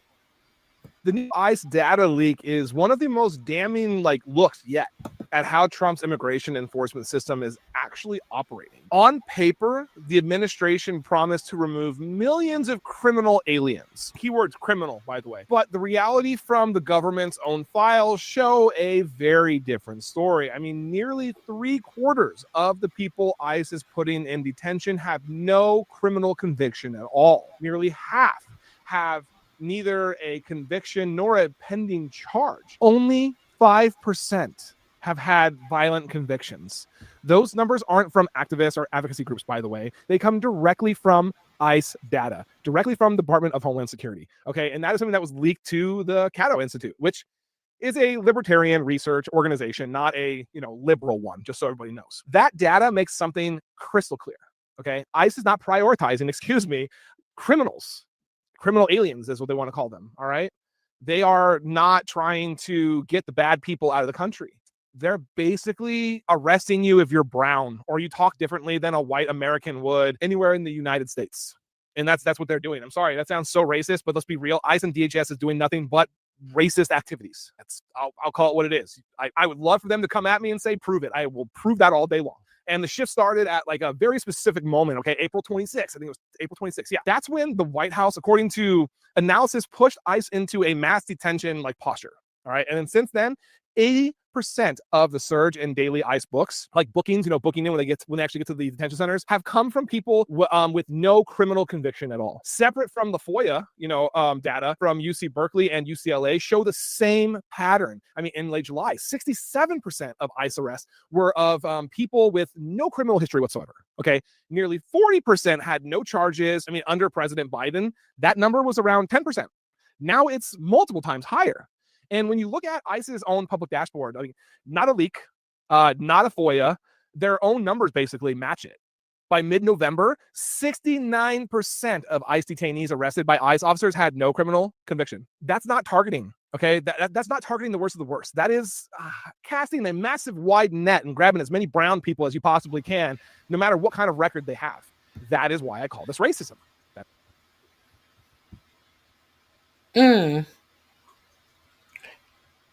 Robbie, you are absolutely no. That's a poetic kid from whatever from Fraudulators, whatever. You are absolutely correct. They are in the country illegally. That is not a criminal offense. That is a offense where they are that is not a criminal offense. That within itself is not a criminal offense, which they will have to serve time. That is an offense that they will have to be ticketed, and they will have to go before a immigration judge. Are you dumb or are you just stupid? I'm wrong about what? Absolutely nothing. Absolutely nothing. So that is a good question. Paul Tenney, who actually here legally, and what is going on with English and British government funding? Who cares about? I don't live in England. I don't live in England.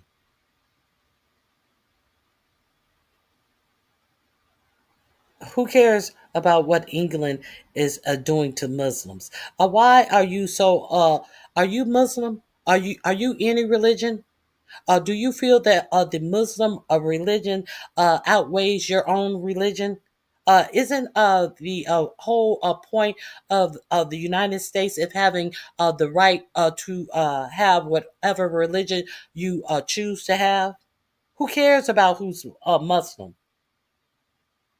Huh? So you want to make America a Christian nationalist, a white supremacist under the guise of religion, Christian nationalist nation? No, this is not what America was founded on.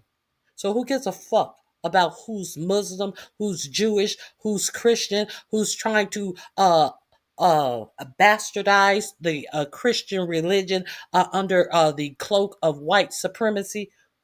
That's what you should be caring about. Because if you were Christian, you would understand that the Bible tells you to welcome the immigrant. If you were a fucking Christian. So that shows that you don't give a fuck about Christianity. You're a fucking racist.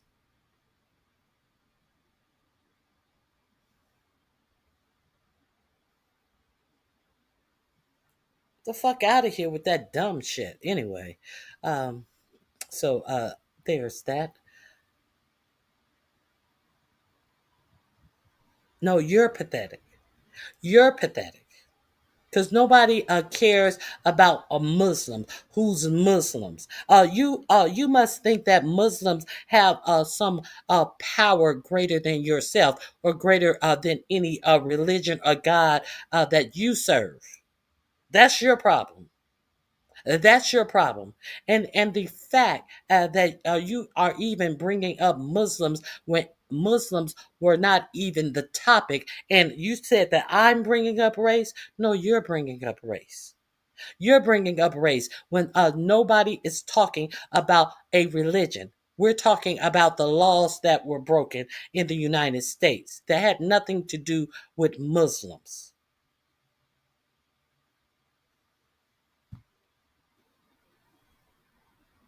And I know nobody with the title of a groiper isn't in here asking about racism in 2025. If you're a groiper, you're well acquainted with racism.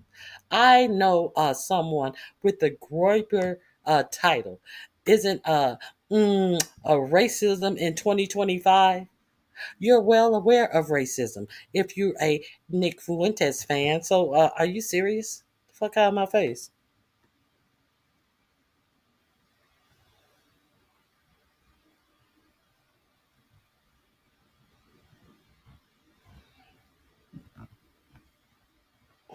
Okay.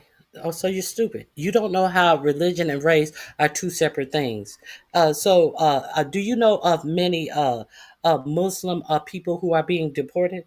Most of these Hispanic people are not Muslim. Most of them practice Christian religion. So once again, I don't know why you brought up Muslim in this conversation about ICE detainees. Since you can't separate religion from people ethnic identities, what the fuck you talking about Muslims for when we're talking about Hispanic people? Because you want us to bring in some racist shit. You guys are so stupid that you don't understand that people see you from where you stand with this dog whistling racist ass dumb shit.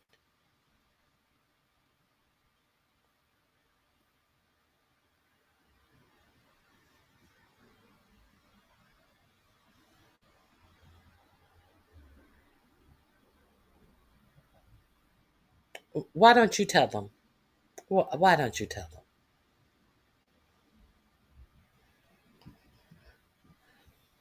Why don't you tell them? Why don't you tell them?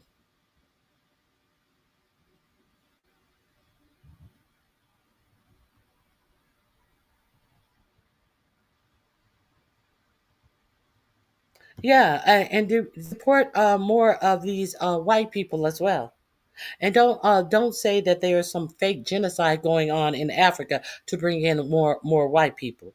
Deport more. Yes, let's see more white people rounded up by ICE. Let's see more European people rounded up by ICE. Let's see all of these people who wave the Confederate flag rounded up by ICE. Because who invited them to America in the first place? Who invited Christopher Columbus Columbus and his ilk over to the United States? Who told the king that he could send all of those trashy ass destitute whites to the United States? Did they have their papers? Or did they just come over here too and breed and fuck and produce all of these children that they couldn't take care of, that had to be suckled on the breast of slaves? Hmm? Hmm? Yeah, get some of them out of here too. Are we deporting Melania? Nobody's calling for Melania to be deported. This bitch has been over here 30, 40 years and still can't speak good English. Are we profiling places where she is and listening to her language, her English language skills, and deporting that bitch? Hmm?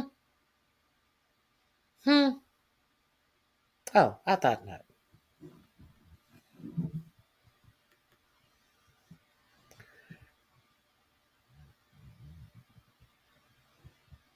Congratulations. Congratulations. Congratulations. Congratulations.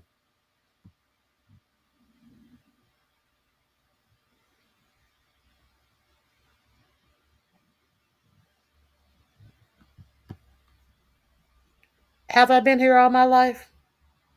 Uh, what facts do you have to say that I've been here all my life? Hmm? How exactly? Give me some actual facts and proof that I've been here all my life. Let's start there. Let's start there. Hmm?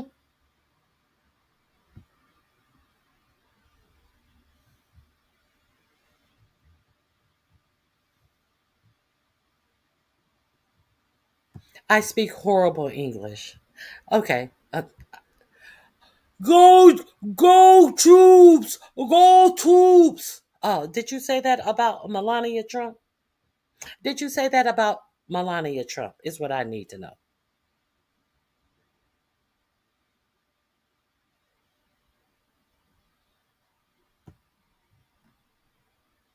Okay, let's continue.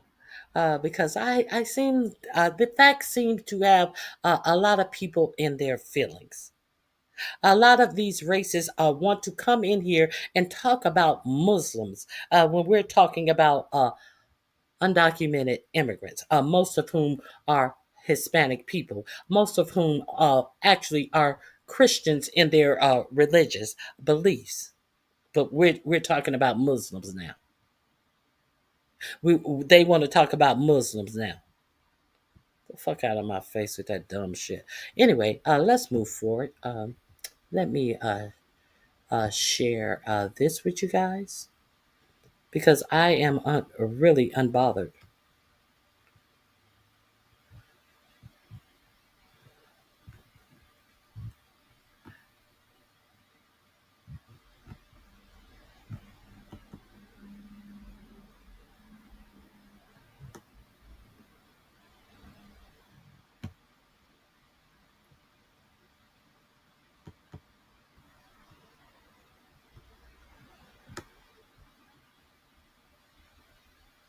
Um, Emma, bitch, we don't use illegal aliens here. There are undocumented immigrants. What are you talking about? Illegal aliens? That shows what a dumb bitch you actually are. I'm not religious at all. I am not. What made you think that I was so religious? What did I say that was so religious?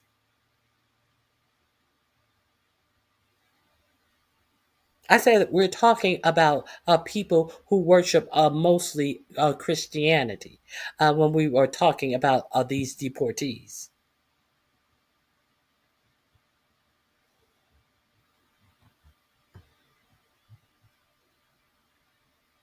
You're a self-hating black if you are. If you are black, you are a self-hating black.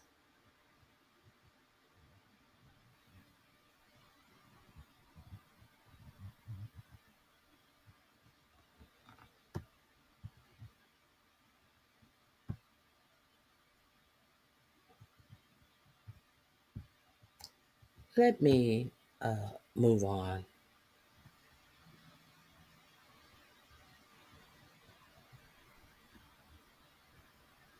Let me move on. You never learn to hate. You never learn to hate. I can't tell. I cannot tell.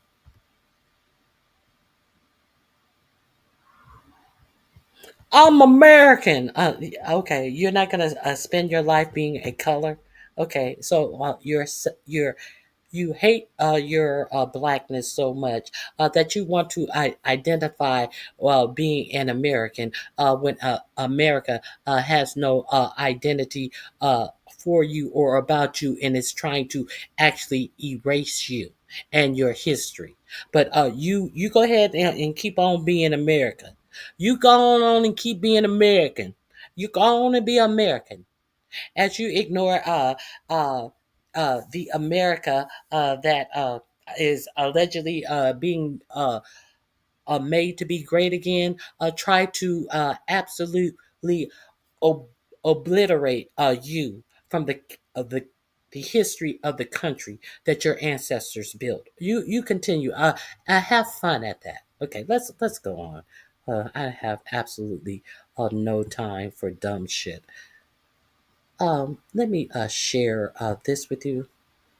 Uh, that uh, uh, that one really didn't do it for me.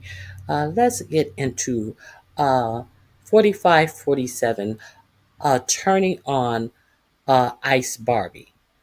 About all of this immigration shit that they have been caught illegally doing, that has been pushed back on by many judge, to the point that over 600 people in Chicago who were arrested in these ICE raids have been released. And we are going to also hear the interview of the woman that ICE lied and said blocked them in and pulled a gun on them and all of that, who they did not arrest after they said she pulled a gun on them and they shot into her car 7 times. We are going to hear from her. And if this woman blocked ICE in, pulled her gun on them, and then had to drive away from the scene of the shooting after ICE unblocked her car, and somebody else had to call a paramedic for her, and she went to the hospital. You mean to tell me that ICE is who's doing all of this did not arrest this woman who they reported pulled a gun on them? We're gonna hear what she had to say as well, and who actually had video of ICE actually blocking her in and threatening her and then shooting into her car, into her body 5 times. We're gonna actually hear some facts. Fuck all the bullshit. Where was I? Let me get to my. Let me get over here. Hold, please. Let me get to. Uh,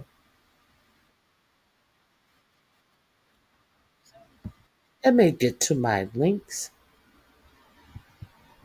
Here we go.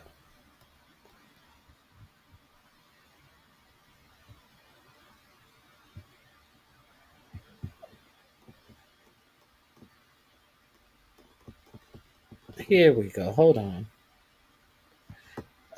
Let's since I just talked about her. Since I just talked about her, let's stop pretending like ICE is telling you the truth about anything. Let's see all of the. Let's see you defend. Since you want to defend ICE, since you want to defend the lies that this government has told you, defend this. This is also going to be linked in my description box. This is going to be link 8 in my description box. Let's go.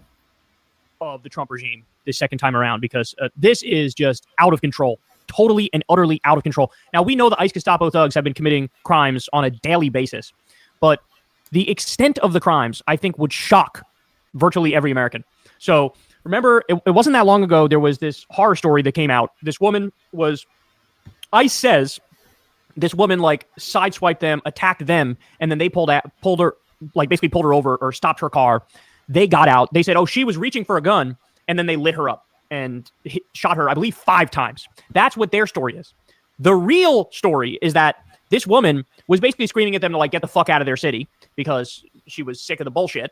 And then they attacked her, and they basically surrounded her and took out guns and started shooting her and trying to murder her. So what you're about to hear is a story of attempted murder. And they bragged about it. They bragged about it afterwards in text messages. These are the smart people that the Department of Homeland Security felt that it was good to hire. Many of them who have criminal records of various things, of everything from SA abuse to wife beating abuses. Let that sink in. This is who's running around your streets. 3 have been arrested. 2 for DUIs.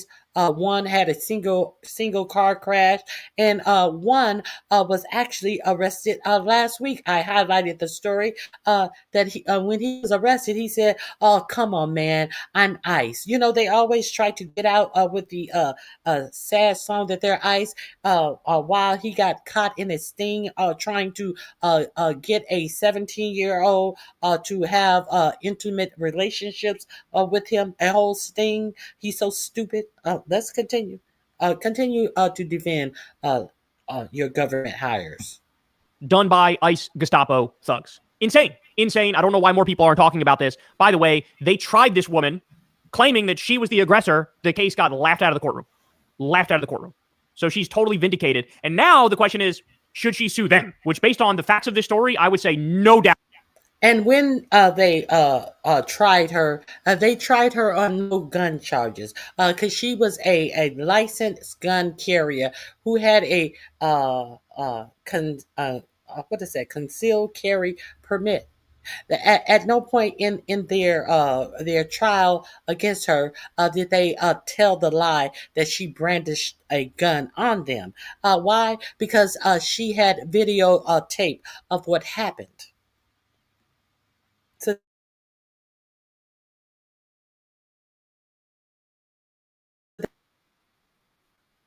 Out. She should. Let's watch.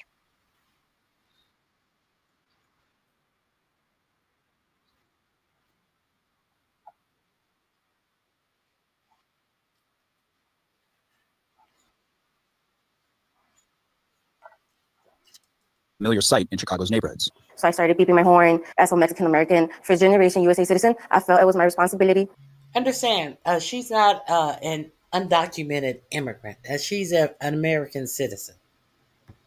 To let my neighborhood know that ICE agents were near. They turned out to be Border Patrol. So I just got next to them and I was like, get out of here. And I was just like honking. That's when she says they sideswiped her, contradicting Border Patrol's narrative. They immediately stopped. I gotta go somewhere safe. I went to my furthest left, make sure that I wasn't gonna hit them. As I was passing them, they started shooting at me to the side. The agent got out of his vehicle and shot Martinez 5 times. It feels like it's still top of mind for you, right? It's painful. Like just to talk about it, it's like. But didn't the Department of Homeland Security said that she was the one who got out of her car and brandished a weapon? Isn't that what your lying Chris, what is her name, McLaughlin said? The one whose husband created a LLC in Delaware 2 days before he was awarded a $1 million contract through the Department of Homeland Security, and then I got a $2 million contract also. It was basically a no bid contract that was supposed to have been bidded on, but The Department of Homeland Security said, things were moving so fast that they didn't have time to take bids for this contract. The spokesperson of the Department of Homeland Security came out and told you that this woman blocked ICE in and that she jumped out of her car with a loaded weapon. But she was never apprehended, or they told you that she drove herself to the car when in fact someone called an ambulance for her about a block or two away, and she went to the hospital by ambulance, because at no point did they try to arrest this woman who they wanted you to believe jumped out of her vehicle and pointed a loaded weapon at these Border Patrol agents. Make that make sense. So you mean to tell me that Border Patrol, knowing that they had shot into this woman, that was a drive-by. That isn't that what they technically call a drive-by? The shit that they say that Chicago is notorious for, and they wanted to fight crime in Chicago. It went from it teeters between crime and immigration raids, and you have people from Border Patrol out here doing drive-bys, not containing the subject and then calling for help. You mean they just drove off? That's exactly what they did. They just drove off. And so she goes to the hospital. They tell you that she has a loaded gun. They don't they don't follow the ambulance. They probably wasn't even around when the ambulance picked her up a couple of blocks later. You mean to tell me that they let a woman that they said it was bold enough to hop out of her car with a loaded weapon and point it at them, and they didn't go to the hospital to chain this woman to her bed to arrest her even then? You mean to with the knowledge that this woman allegedly had a loaded weapon, they didn't secure the doctors, the nurses, the patients, the innocent people in this hospital? But y'all talking dumb shit to me because you think you can't think for your goddamn self. Think about it, like just me remembering like what happened that day. It's like traumatic, honestly. She was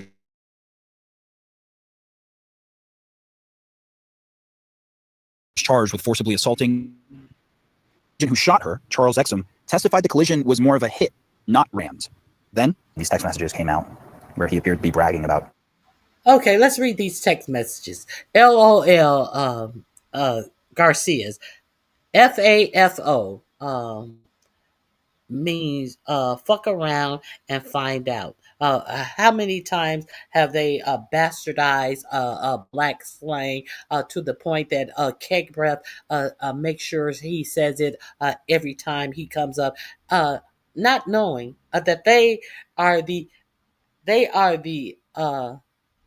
poster children for FO and FA and FO.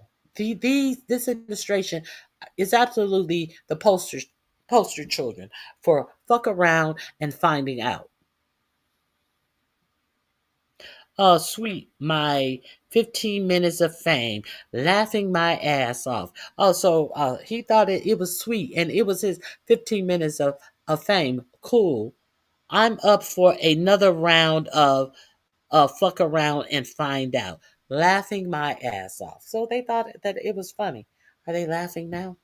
LOL Gracias. FAFO means fuck around and find out. Sweet. My 15 minutes of fame. Laugh my ass off. Cool. I'm up for another round of fucking around and finding out. Laugh my ass off. You. Read it. 5 shots, 7 holes. Put that in your book, boy. Read it. 5 shots, 7 holes. Put that in your book, boys. You were sitting right there. Jesus fucking Christ. I'm shooting you. Read it. 5 shots, 7 holes. Put that in your book, boys. Oh, you were sitting right there. What type of agent brags about it? This is what the administration. So bragging about attempted murder. Bragging about attempted murder. Has out in the street. For 15 years, I was a federal prosecutor. I worked every day with FBI, DEA, DHS. I have never come across an agent like that. And it's something that's embarrassing to me as a former federal prosecutor. Thursday night, there was suddenly a major shift. The case was dropped. Yeah, yo, you don't say. You don't fucking say. By the way, this explains perfectly something we've talked about quite a bit, that Border Patrol, Department of Homeland Security, and ICE, they are honestly hiring anybody and everybody. We covered a story. They couldn't pass basic tests about, their professionalism and about the. They actually were giving these numbnuts open book tests, and they couldn't pass open book tests about people, your rights as a citizen in the United States with an open book test. Let's not forget that there is a dead person who was shot dead in Chicago with the ICE official alleging that they were in fear of their life, and they did that as the last resort. But body cam showed that, and they said that he drove himself to the hospital. No ambulance came for all of these life-threatening injuries, and what is her, McLaughlin or McCoy or the person for DHS said he was hard, he was injured, and one of our officials were injured, and he had to go to the hospital. And when the body cam from the cop that showed up said, "Are you all right?" He said, "Yeah, just a little scrape on my knee. I'm fine." But this is the information that the Department of Homeland Security is giving you. Legal standards that apply, and they couldn't pass criminal background checks. We're talking about like deputized Proud Boys. There's ICE agents that we know that have Nazi tattoos on them. Like, bro, this is like a white nationalist brigade is what it is. It is Trump's personal Gestapo. And like they got the mission. Harass brown people in blue cities. That's the mission. And that's what they're doing. And now we know, like, this is who they are. Can you imagine committing such a crime and then effectively like giving all the evidence in the world to the other side by texting about how proud you are that you tried to murder this woman? Across an agent like that, then it's something that's embarrassing to me as a former federal prosecutor. Thursday night, there was suddenly a major shift. The case was dropped, and at the request of the prosecution. Despite the case being dismissed, DHS stuck to their original accusations. On October 4th, Border Patrol law enforcement officers were ambushed by domestic terrorists that rammed federal agents with their vehicles. The woman, Marimar Martinez, driving one of the vehicles, was armed with a semi-automatic weapon and has a history of doxing federal agents. We will not allow domestic terrorists to attack our law enforcement. This was after you were cleared of these charges. That is so crazy. And that reeks of Stephen Miller. That comment reeks of Stephen Miller. That like, you've already been destroyed. Your narrative fell apart. The court clearly sided the other way. They said, you're just wrong. And then he's like, domestic terrorist, semi-automatic weapon attack, doxing our officers. As it like playing the victim as they literally just got caught trying to do attempted murder. Where are they getting all this fake information from? I was just shocked, honestly. What do you do in a scenario where like you literally can't trust anything that comes out of the government anymore?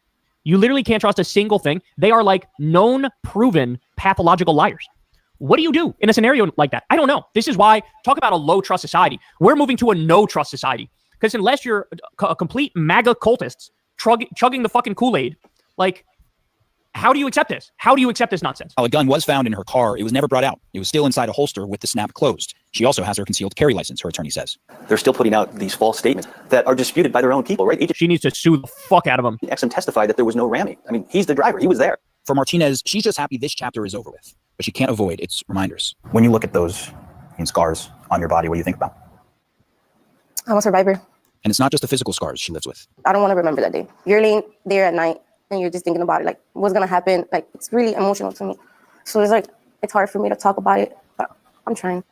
And remember, this was a case that the FBI director, Kash Patel, was tweeting about with the wrong video, by the way, in a tweet that is still up. I asked the FBI about it today and they didn't have a comment. But remember, this case was also cited by the Trump administration as part of their appeal to the Supreme Court as for why they believe the National Guard needed to be here. So a case of extreme significance and a major development. Martinez is just ready to move forward before long. Jesus Christ, man. By the way, more than 20 people have died in ICE custody under Trump's second regime so far. More than 20. It really makes you wonder about what's going on here. We just covered a story the other day. It appears like ICE lynched somebody because he was found in a cell with his legs and his hands tied and he was hanging. You can't really, if that's suicide, that's not a suicide because you can't, do that and then hang yourself. You need these things to be free.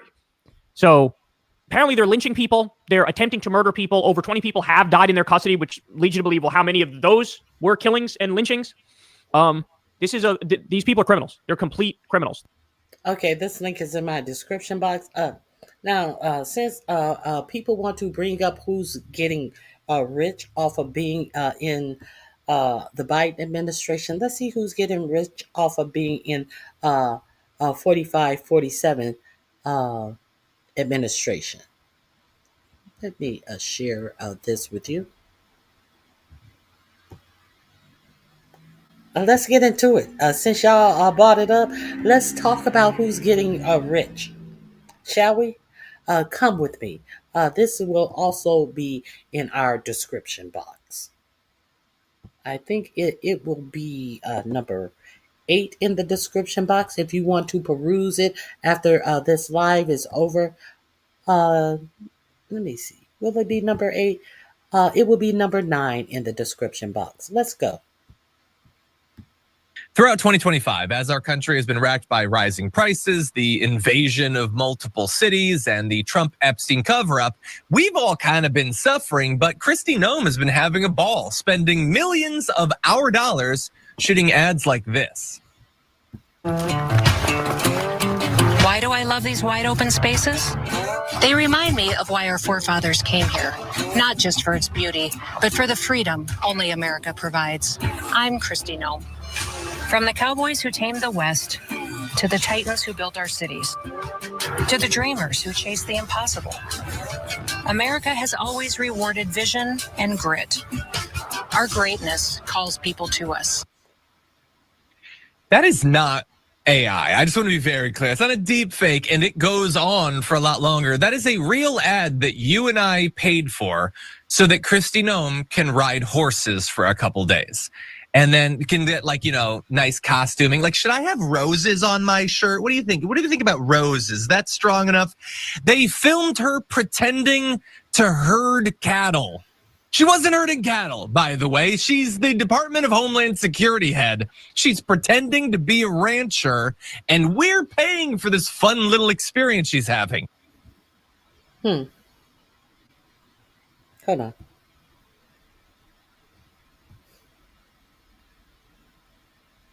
Deport them all. Deport them like Kristi Noem deported her original face. Deport them like that. Get rid of them that way.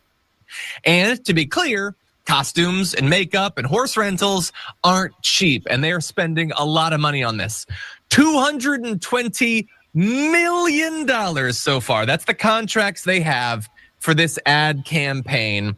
The DHS ad budget has tripled in the most recent fiscal year. And it is clear, look, they're getting their money's worth, I guess. She has not stopped all year going from location to location, putting on hats and different costumes, and she's on a Bearcat, and then she's pretending to fly a helicopter. She's having a ball. It looks like a lot of fun. You know, it feels like the perfect, like, Make-A-Wish experience or whatever, except that we're paying for it and she's not terminal. So all this is very ridiculous. And you might think, best case scenario, okay, this is just a massive waste of money. But look how the chat has stopped talking now that we're telling you the cost that this is costing you. And not to mention the cost that all of these lawsuits are going to cost you. Now you have stopped typing. Now that you've stopped talking, you have stopped talking and typing, that the truth of what is being done in these agencies, where the money is being stolen from you, the taxpayer, for this bullshit. Now that you understand that Kristi Noem is nothing but a Vanna White at the Department of Homeland Security, and Corey Lewandowski and Stephen Miller are actually the unelected and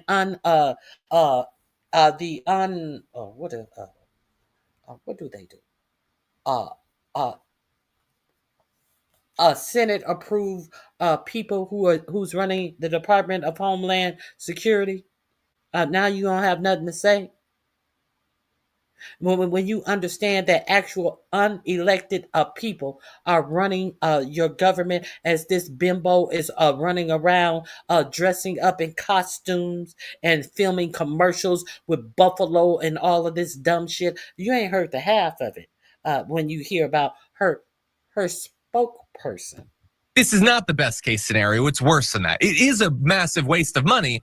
It's also a corrupt waste of money. As many people, including us here at the Damage Report, predicted it would be, there is some corruption going on. So the DHS has kept at least one beneficiary of the 9-figure ad deals a secret. Records and interviews show a Republican consulting firm with long-standing personal and business ties to Noam herself and her senior aides at DHS.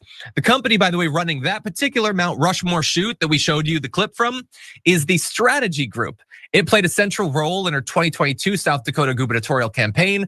Corey Lewandowski, her top advisor at DHS, and maybe something else as well, has worked extensively with that firm, and the company's CEO is married to Noam's chief spokesperson at DHS, Tricia McLaughlin. And we'll return to that in a sec. So she's worked with them previously. They're now receiving millions to do these ads. They're tied in with her buddy. They're also tied in with her boo all at the same time. And I want to remind everyone, when they decided to do these big contracts, they said, we can't shop them out in the normal way and try to get the best deal. It's an emergency. We got to do it right now. So we'll just randomly pick the one that we love working with that's tied to multiple people, including one that I might have an intimate relationship with. Weird that that's how it worked out. Now, just to toot my own horn a little bit, as I said, we did kind of predict this earlier this year. Take a look. They're making tens of millions of dollars already. They might make double that. And there has been speculation that Noam and Lewandowski are romantically linked. Now, we don't know for sure, but that said, do we think they'd be above that sort of petty corruption? We'll find out. I'm sure there'll be a report at some point.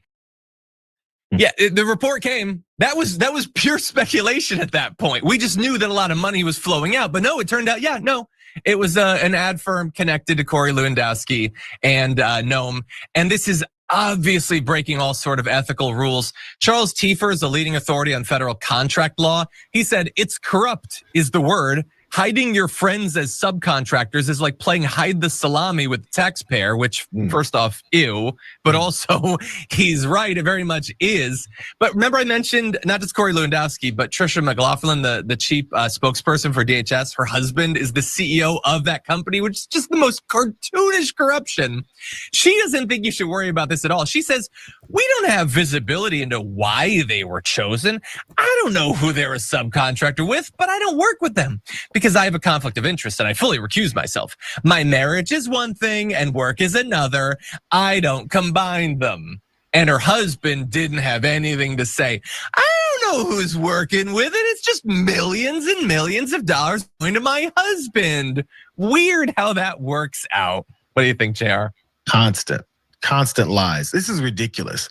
Like the way that James Comer was trying to weave ways into all these different corruption, money-making schemes in the last administration is crazy that he's so silent on things like this. And suddenly, like, we're just supposed to believe them. Again, the proof with MAGA Republicans when it comes to them being cornered and found out to be liars or corrupt people like this is no, trust me. That's literally the only answer that they've got. We're just supposed to trust them because they're sitting there. And by the way, so it was an emergency. They're talking about emergency funds to make sure that they go buy any other kinds of contractors and potentially work with folks.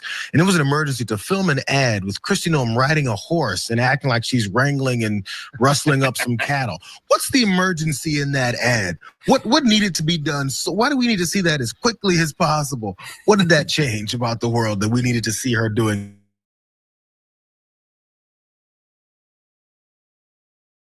that and play more cosplay around it? We already know.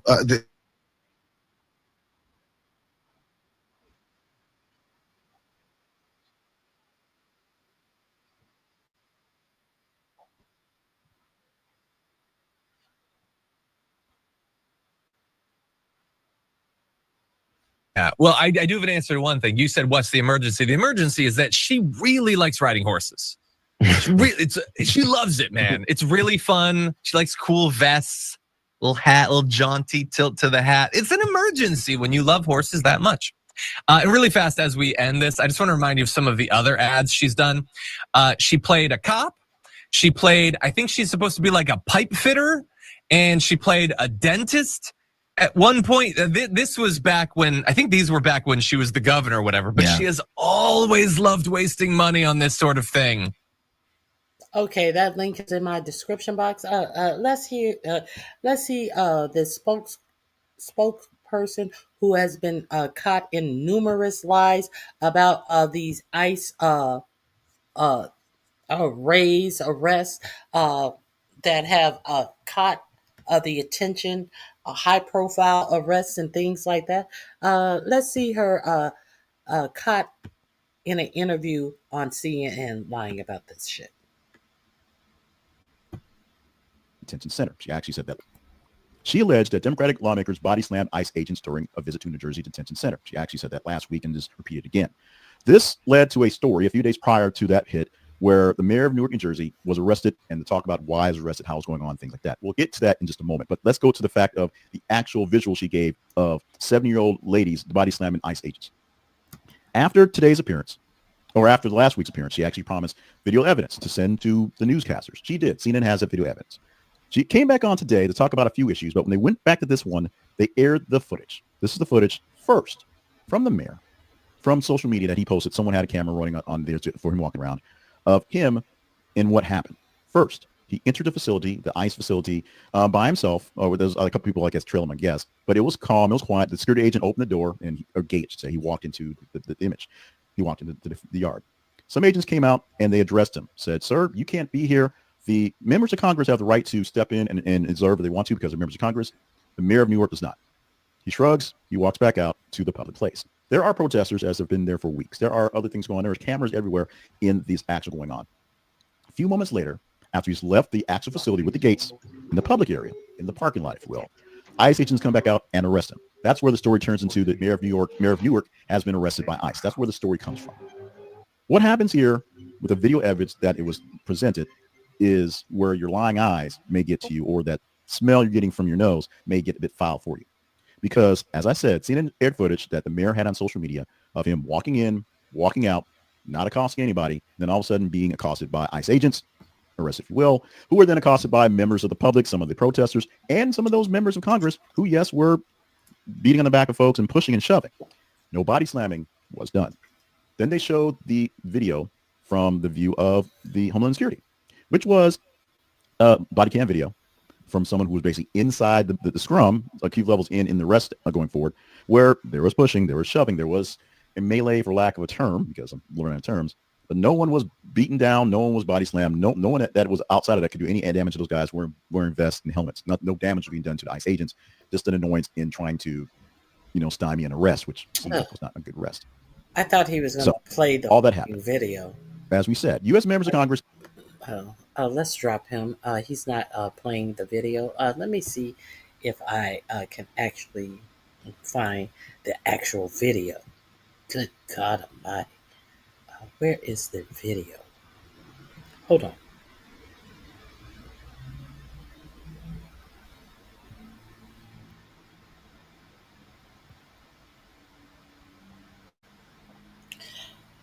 Let me find the actual video. Maybe let's try this one. And those guys did the best that they could to make me feel comfortable, and I appreciate that. President's plan to sharply increase the number of detention beds. That's when this happened. The man you see there being arrested, wearing a brown coat and a hat, that is Mayor Ross Baraka. Witnesses say that the mayor was arrested after he tried to join a tour of the facility with 3 Democratic members of New Jersey's congressional delegation today. There was yelling and pushing after federal officials were blocking his entry. The mayor, who was running for governor, was arrested after he returned to the public side of the gates. In a statement that came after that arrest, the Department of Homeland Security said that the lawmakers had not asked for a tour of the facility, and that as a bus carrying detainees was entering, quote, a group of protesters, including 2 House members, stormed the gate and broke into the detention facility. Baraka was just... Okay, you hear the statement from Homeland Security. And then you see another person who refuses to leave her interim position, the same position that they gave another bimbo who screwed up the Comey investigation. Let me see. They don't have the actual thing that caused him. You hear them say, arrest him. And there is absolutely no bus trying to enter the facility, like they said. Oh God, I hate. I just played this on my video a couple of days ago. Oh well, I can't find it. I'll let me see. Then people begin to understand what's really happening here. The erosion of the Fourth Amendment. Newark, New Jersey Mayor Ross Baraka is responding to new allegations by DHS after being handcuffed and arrested by ICE agents at a protest outside a facility. Stop shoving.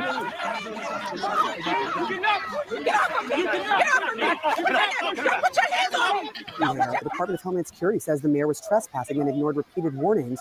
The mayor says he did nothing wrong. He was released from custody Friday night. And Democratic Mayor of Newark, Ross Baraka, joining us right now. Also note that no charges were brought against him. Let's I think we're getting to it right here. Here we go. There were multiple people arrested. And Victor, I think that we should let viewers know there will likely be more arrests coming. We actually have body camera footage of some of these members of Congress assaulting our ICE enforcement officers, including body slamming a female ICE officer. So we will be showing that to viewers very shortly. You say a video of members of Congress body slamming ICE officials? That's correct, sir. It's disgusting. This is an absolute lie. And this is whose husband is getting your dollar under no bid contracts because he's friends with Corey Lewandowski, who is allegedly having a romantic relationship with Ice Barbie, Christine Nome. Oh, I wish I could find. She actually had the audacity to come back and show this alleged video, but none of the things that she just said actually happened. Let me. I can't understand. They said he was trespassing. They told him the Congress people can go in, but he would have to leave. Let me see. For your party as you try to regain voters that you lost, particularly on an issue like immigration. Okay. Let me get out of here.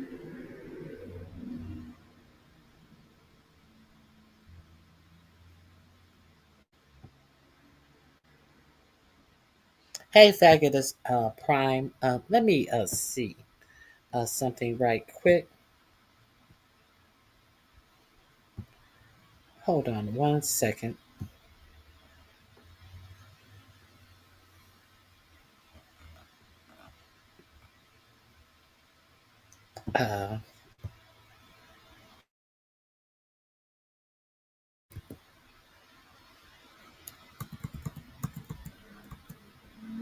Hold on 1 second.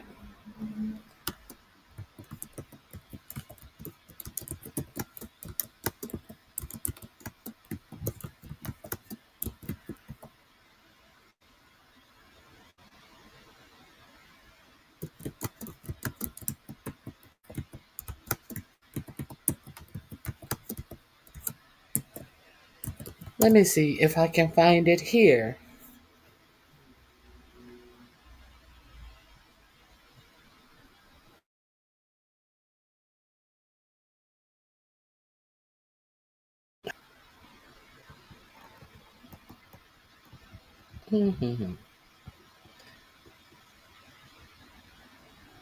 Hold on 1 second. I guess you get rewarded for being a good liar or a good criminal in this administration.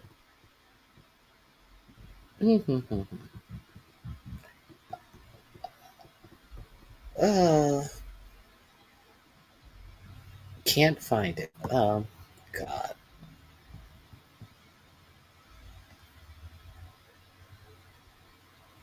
Oh, here we are. Okay, here we are. Oh, so you heard what she said. She's going to bring the video back. This is going to be in my description box, number 11. Finally found it. Because I have a computer at my disposal, so I don't have to just accept hyperbole and bullshit. I can actually try to discover is what being presented to me from my government actually factual. So the question that I want to know is: have your for-profit media reported to you on how this liar for the Department of Homeland Security been rewarded, and her husband been rewarded, and her sit up and play as if she has no idea about her husband's business when her husband's business is given to him from her boss? Have the for-profit media talked to you guys about any of this? Let's continue. We heard what she said, that there was body slamming, that there was a bus coming through. Let's make sure I'm sharing this with you. Hold on. Let me make sure I'm sharing. Nope, I'm not sharing it with you. Let me share this with you. I'm glad I checked. So many people want. So many people want people arrested who do things that they are giving a ticket and are told they must appear in court for. And if they don't show up for court, then they will get a deportation order or something of that effect. But you understand that 80% of the people who have been accosted by ICE have neither. And let's talk about Abrego Gutierrez, the one that they sent to El Salvador, that the Department of Homeland Security are now saying he was trafficking people in Tennessee. That case has also fallen apart. The judge is wondering why the Department of Justice are not sending him to Costa Rica. And they said Costa Rica is off the table because Costa Rica is no longer interested in housing him, which was an actual lie. Costa Rica didn't know anything about it being stated that they would not take him. And now they're talking about sending him to prisons in Africa. To prisons in Africa when they know that it was a mistake. And so now that this Tennessee prosecution has fallen apart, and they are still detaining him pending deportation to Libya now. All of these different countries that they are trying to deport this guy to because they said he still has a deportation order, when in fact there is no deportation order for him.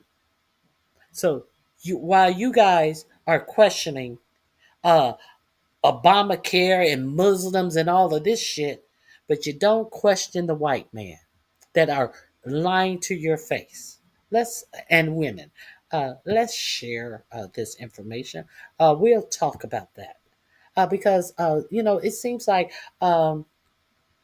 you have to you just can't state the facts when you're not a white person. But I will let a white person tell you this, a actual news reporter, not one of these propagandist channel. Let's get into it. So you guys sitting up here watching this for-profit media, and all they care is about the profit, and they're not going to put anything out to you to actually inform you. Let's continue. Let's talk about, I got a follow up here from what you told me last week on the arrest of Newark Mayor Ras Baraka at the ICE facility in his city in Newark. I'm going to play here on the left side of the screen what you described, what you say happened there. And on the right side of the screen, I'm going to show the video of the mayor going into the facility, passing through the gates. So let's play those simultaneously. what happened is that these members of Congress, including the mayor as well, and a mob of protesters, as there was a bus full of detainees going through the gate, they stormed the gate and actually entered the first security checkpoint. And so the video that the mayor posted on his social media also showed him, let's play that now. This is the mayor walking through the gate after being welcomed. Play the video that's in preview. This is the mayor, how he actually got into the facility, right? There's no bus. There's no mob of people storming in. The members of Congress in this are not even with him. So how do you reconcile what you say happened and what the video showed of how the mayor got onto that facility's property? Victor, it must have been a mistake by your team, because last week, as soon as I was after the Okay, it must be your lying eyes. He was the gate was open for him. He was waiting to do a tour with the other Congress people. The lady in the tan coat and the lady in the red, who she said was doing all of this body slamming. Where there is absolutely no body slamming being done. And then they said, well, these Congress people can tour the facility, but you're going to have to wait outside. So are you wondering why they were arresting him outside of the gate? You saw him go inside of the gate, but there must be a mistake. There must be some mistake. There's no mistake, bitch. We see what do we see? She's the new white, we call her the Eddie Murphy Barbie. Don't believe your lying eyes, Barbie. Right? There's no bus. There's no mob of people storming in. The members of Congress in this are not even with him. So how do you reconcile what you say happened and what the video showed of how the mayor got onto that facility's property? Victor, it must have been a mistake by your team, because last week, as soon as I was after the show, I sent your team the video where these individuals, these members of Congress and the mayor, were storming that facility. So Trisha, I'm sure you guys have that other video. We do have that video. That's the next question. It's going to be interesting. We've been saying this for a while. They're obviously. Okay, so I wish I could find that whole segment from CNN. But there you go. Hey, Miss Toby, how are you doing?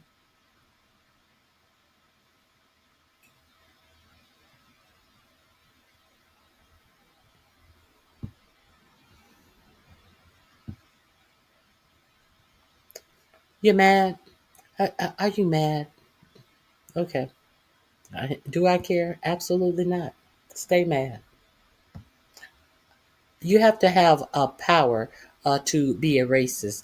So for you to call a black person a racist shows that you're an idiot.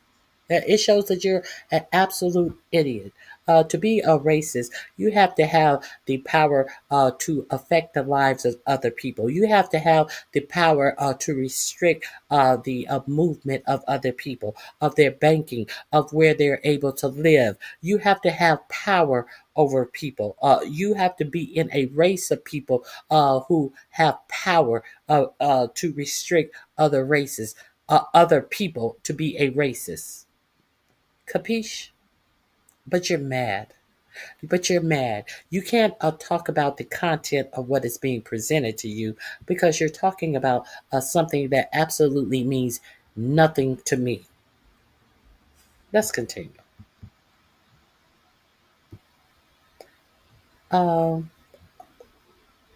Let's continue. Where am I? Where am I? Where am I?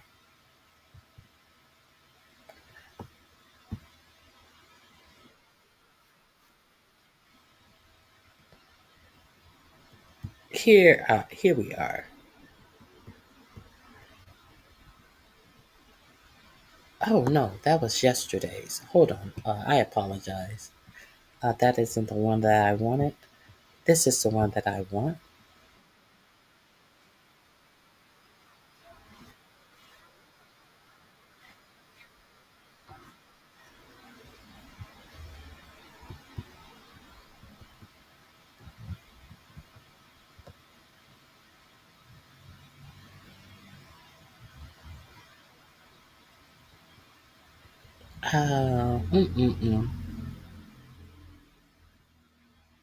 Oh, let me share with you. I was talking about paying attention to these hedge funds, people who are buying up all the housing in the United States on yesterday. I talked about that. I wanted you to see what BlackRock recently did. While you're paying attention to things that will not affect you and how you live your life. If you are unaware, BlackRock just bought 50,000 50,000 homes at 30K each, and then sold three to themselves for 700,000. Your neighborhood value just doubled overnight, and you can't afford to live there anymore. Here's how they're legally stealing the American dream. They sold it back to themselves on one to they sold it back to themselves by buying it under one of their shell companies, and they more than doubled the price that they bought it for. So they bought a house for $300,000. If you are unaware that there is also a a a mortgage crisis going on right now. People are losing their homes left and right now. So who's going in and buying up these houses? These hedge funds and these people with plenty of money, and then they're reselling them to themselves at double the price. Make that make sense. How does that affect you? You may wonder, or you may not wonder. Where? Hold on. Did I? How is that affecting you? If you're wondering, let me tell you. If I can get back to the here it is. If I can get back to the page, that affects you because BlackRock identifies middle class neighborhoods with growth potential. They buy hundreds of homes in cash, 20 to 30% above the asking price. So they are paying more for these homes, and so a private buyer cannot compete, and they're buying hundreds of homes 20 to 30% above the asking price. Regular families can't compete with unlimited corporate cash. Um, Once they control enough inventory, they sell a few homes to shell companies that they own. Those inflated sale prices become the new market price. Your property taxes triple based upon these fake sales. So people who have not sold their home, their property taxes increases, which in some cases causes people to lose their homes. Outbid by a corporation with infinite money. The elderly couple who owned their homes for 40 years forced out by property taxes they can't afford. Meanwhile, BlackRock rents these homes back to the same families that they price out. The rent is $2,500 a month. The former mortgage payment would have been $1,800 a month. They create the problem and they sold you the solution. By 2030, corporations will own 60% of single family homes in America. Your kids won't buy houses, they'll rent them from Wall Street forever. This isn't a housing crisis, it's a wealth transfer from families to funds. Now, I have been talking to you about these corporations and these hedge funds buying up the houses in the United States, and this is how it's done. While 47 wants to pretend like he wants to talk about affordability now that Mandami won as the mayor of New York City. He doesn't want to talk about affordability. He wants to be close to greatness and make you believe that he gives a fuck about affordability. But if he gave a fuck about affordability, Bill Pulte of the Pulte home building family and fortune would not be over Fannie Mae and Freddie Mac, and out here doing his bids, having people to dig up information and paperwork on Letitia James, Adam Schiff, and Lisa Cook, trying to pretend that they are doing some type of mortgage fraud to brown nose up 45, 47 ass for cases that are going absolutely nowhere. I'm tired of talking about this. So, while his family is selling condos in Maryland for $600,000, where's the affordability that they want to talk about? Where's the affordability that they want to talk about? It's nothing but retribution and thievery going on in this administration, in my opinion. I will say that is my personal opinion. I am going to drop this link in my description box as well. Facts at the facts at the facts, day after day after day. People are not worried about things that are actually affecting them and how they live their lives, but they can have a whole lot of say about a bunch of bullshit and lies. Let me. I already we've already talked about this. I won't share that with you. Let's talk about JFK. Let's get since we were talking about your health in some meaningful way earlier in the live. Let's talk about not JFK, RFK. I apologize for saying JFK. RFK Jr. wants you to know he's personally responsible for anti-vax misinformation on the CDC website. What is this dated? What? November 22nd of 2025. He wants you to know that he's personally responsible for this. The Health and Human Service Secretary, who looks like an old dried up prune, wants you to understand that he's responsible for this. Okay. In an interview published Friday, R.F. Kennedy Jr. told the New York Times that he personally directed the CDC to put a new page on the agency's website, casting doubt on the fact that vaccines don't cause autism. The whole thing about vaccines have been tested, and there's been a determination made that it's just a lie, Kennedy told the Times, lying. He added that the phrase vaccines don't cause autism is not supported by science. Now, we understand that yesterday I gave you a report how 4547 is unleashing AI into all type of scientific studies, including the CDC. So we have that as well. Kennedy employed confused logic in his conversation with the Times, telling journalist Cheryl Gay Stotsberg that he doesn't believe there's adequate proof to claim that vaccines don't cause autism. He said he is not saying vaccines cause autism, Stotsberg wrote, but he is simply saying there is no proof that they don't cause autism. Kennedy also claimed that he was merely offering a more accurate look at the state of the science, telling Stotsberg, I think the way to drive up vaccine utilization ultimately is to be honest with people, he said, adding, my job is not to gaslight Americans, but to give them the accurate information about the state of the science, this non-scientist says. Let's go with it. That's where we are.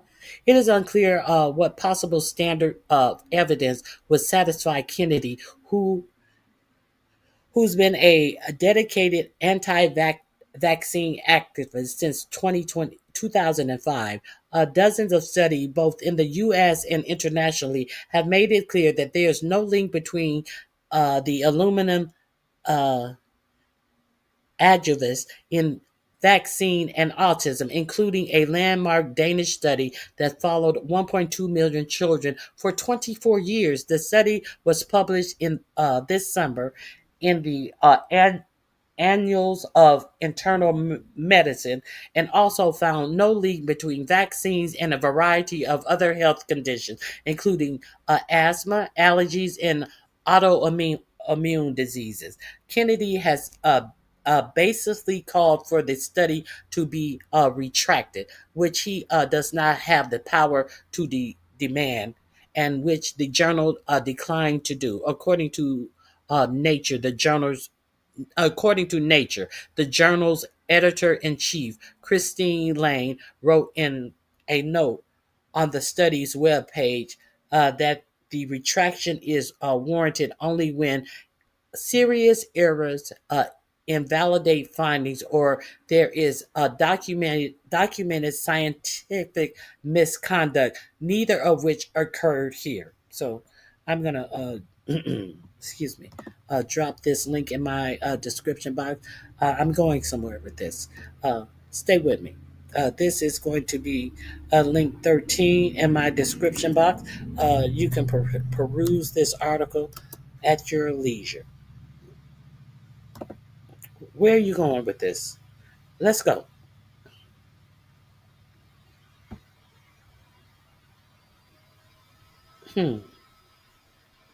Where are you going with this? I think I'm going right here.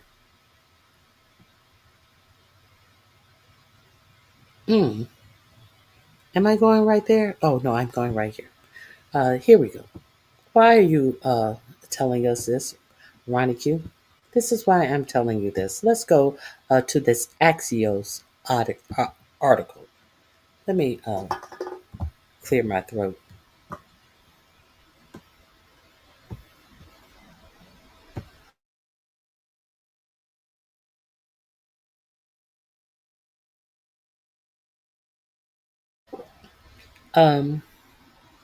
There is this new Axios article that should frighten you as well.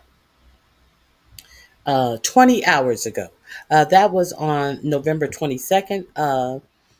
This came out 20 hours ago. Okay, Louisiana vaccine skeptic gets the number 2 job at the Center for Disease Control. Remember the woman that would not sign on to whatever RFK wanted her to sign on to, who was fired. You remember her? This who got her job. An anti-vaxxer got her job. Okay, the 4547 administration has tapped a former Louisiana health official who ordered a stop to promotion for mass vaccination events last winter to be the Centers for Disease Control and Prevention new principal deputy director. Why it matters. The move begins to fill out the top ranks of the CDC, whose leadership was left in limbo after a wave of high-level departures this summer, including the August firing of former Director Susan Moran. What is her name? Monarez. Okay, let me see if we can get the story of her firing. Yes, we can get that right here. Let's go back and see about her firing. His predecessor. If you remember, White House says it fired CDC Chief Moranes after she refused to resign. Remember her? If you don't, she also went before Congress after her firing. CDC Control Director Susan Moranes has abruptly left the post just weeks after being sworn in. They got her soon as she hit the door and said, "This is what is going to be required of you to have your job, to sign on to shit that you haven't read, understand, know where the information is found from. You're just going to have to sign on to what put in front of your face from this non-scientist, non-doctor, anti-vaxxer, Robert F. Kennedy." Okay, just week after being sworn in, the Department of Health and Human Services announced on Wednesday and claimed a claim that was immediately disputed by her lawyers. Why it matters. The dispute has left the leadership of the CDC in limbo in a wave of high-level departures, gutted the top ranks of the agency that is responsible for protecting the nation's public health.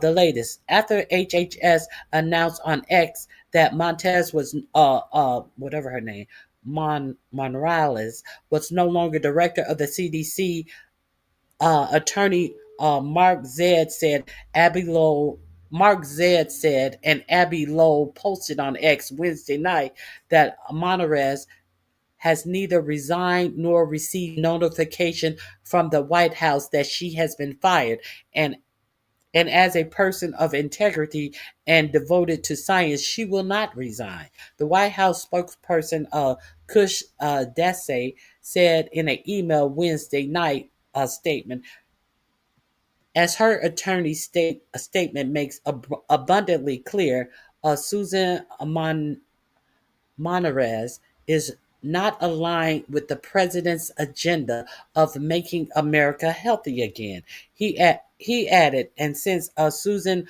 Monreales refused to resign despite informing HHS leadership of her intent to do so, the White House has terminated Monreales from her position with the CDC.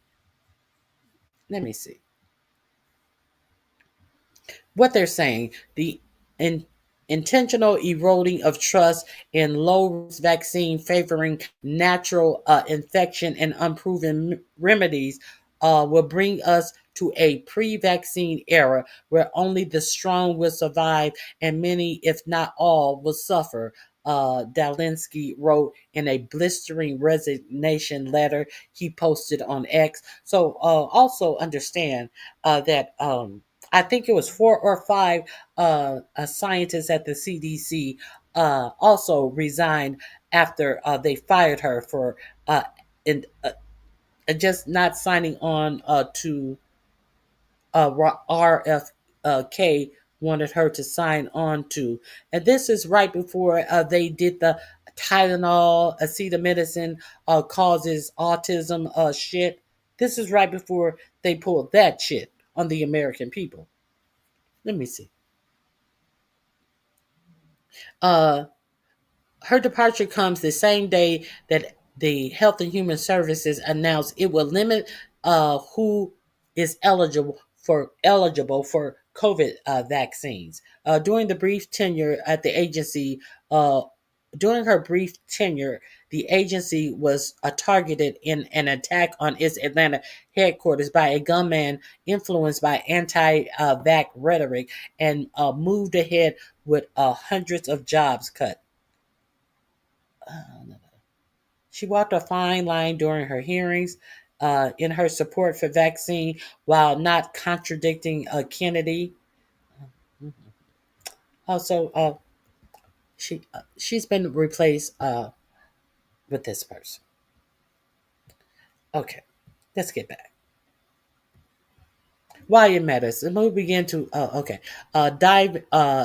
driving the news. Former Louisiana Surgeon General Ralph Abraham was listed as CDC's principal deputy director on an internal email server. Inside Medicine's first reported on Tuesday.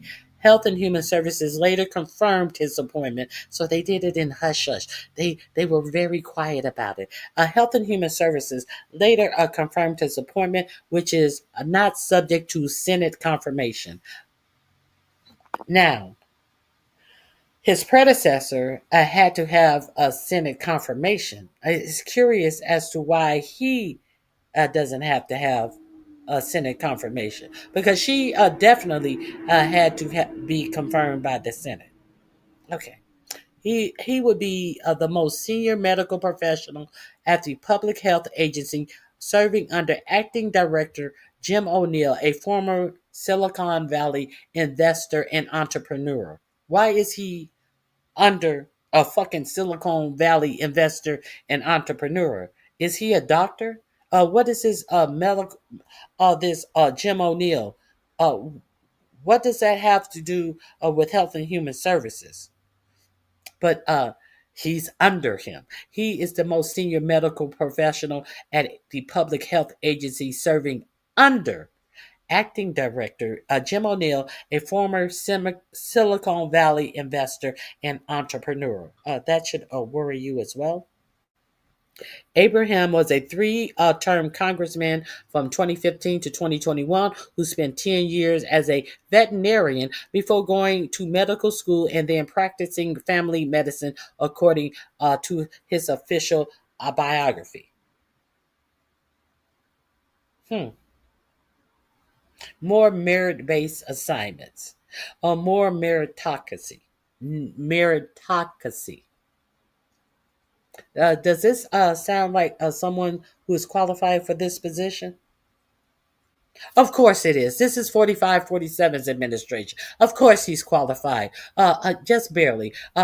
Now, he was a former veterinarian.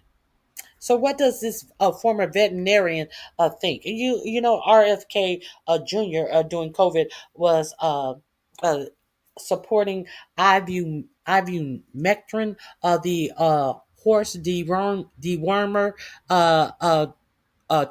for humans to take for COVID. So what say this former veterinarian? Isn't this a coincidence? In February, Abrams issued an internal memo to Louisiana Health Department that it would no longer use media campaigns or health fairs to promote vaccination against preventable illnesses, the New York Times reported. He has also publicly sparred with Senate Health Committee Chair Bill Cassidy of Louisiana over vaccines, saying he doesn't believe COVID-19 shots are safe and admonishing Cassidy, who is also a physician, to stay in his lane. If he's also a physician, wouldn't he be in his lane? That's what these Republicans get for actually putting RFK in that seat.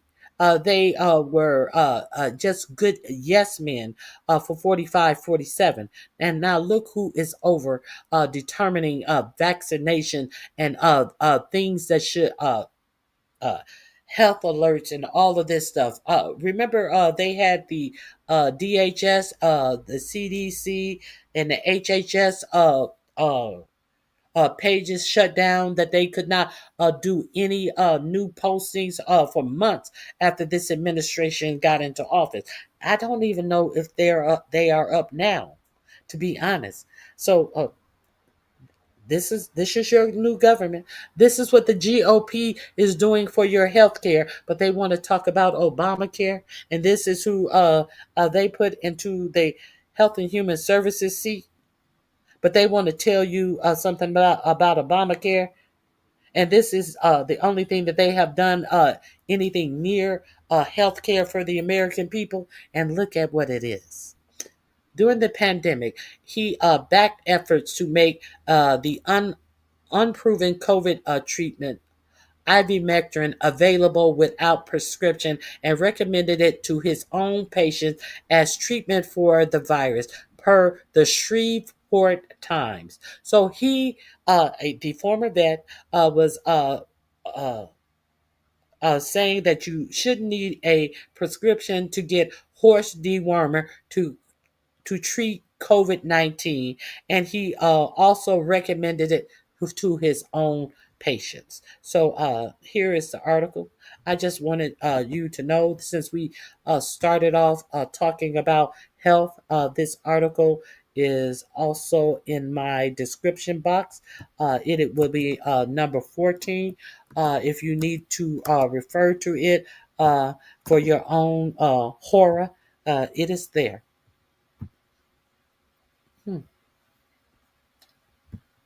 Any questions?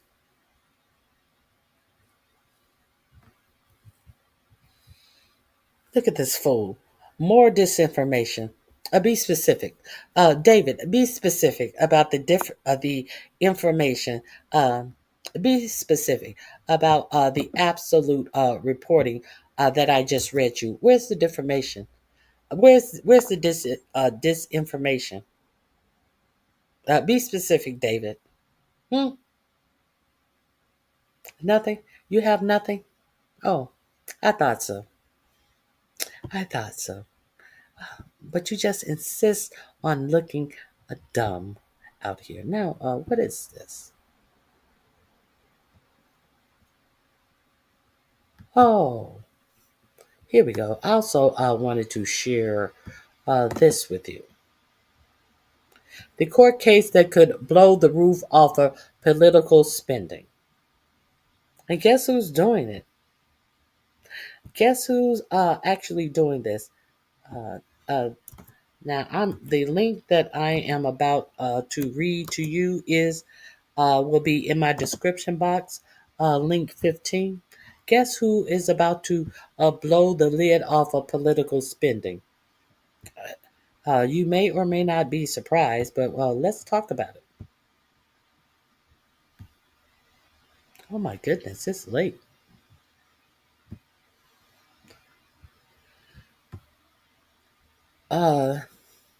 The court case that could blow the roof off political spending. Christian nationalists are teaming up with 4547 in a bid to torch a rule preventing churches from donating to campaigns. It is very important to them that they blow up the ability for churches to donate to campaigns. So let's get at it. A vocal Christian nationalist minority has been working for 2 decades to overturn a vital federal law that safeguards our democracy and elections. After countless failures, they may finally succeed by colluding with 4547's government. A federal court is hearing arguments on Tuesday about whether to approve a settlement between 4547's IRS and two churches represented by Michael Ferris, who sued the IRS, arguing that religious freedom means churches should be able to use their tax exemptions to benefit partisan political campaigns. Ferris is a fervent Christian nationalist. He's the former head of the Alliance Defending Freedom and founder of the Homeschool Legal Defense Association, also Patrick Henry College, all notable for their advancement of Christian nationalism. The settlement Ferris is proposing with acting IRS commission. They still don't have an IRS commissioner this long into the fucking process. Of course not. Of course not. According to the acting IRS commissioner, Steve Besson, one would declare that the Johnson Amendment is unconstitutional and prohibit the government from enforcing the rule. This would effectively neuter the crucial safeguards and turn American churches into unregulated, unaccountable super PACs. It could make Christians United, the 2010 Supreme Court decision that gave wealthy donors and corporations enormous political influence, look tame by comparison. For all the venom directed at the Johnson Amendment is pretty simple. Charitable giving should fund charitable work, not political campaigns. Nonprofits, including churches, are eligible for tax exemption. Exemption is not. Wait a minute. Tax exemption is a privilege, not a right. The government can attach strings to that privilege. One string is the Johnson Amendment. It prevents 501c3s charity from endorsing or opposing political candidates. That's it. That's the only string attached to this 501c3 that this Christian nationalists want to undermine. Ferris and a small vocal faction of Christian nationalist organizations are trying to eviscerate the common sense rule by arguing free speech and religious freedom. But what they really want is money and power.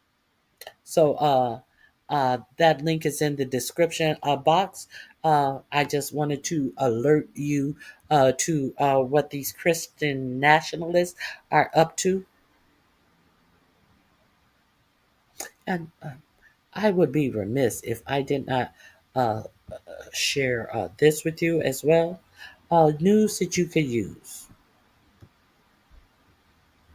Let's get into this.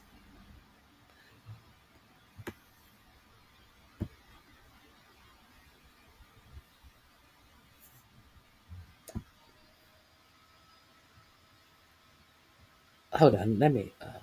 Where am I? Let me share this with you.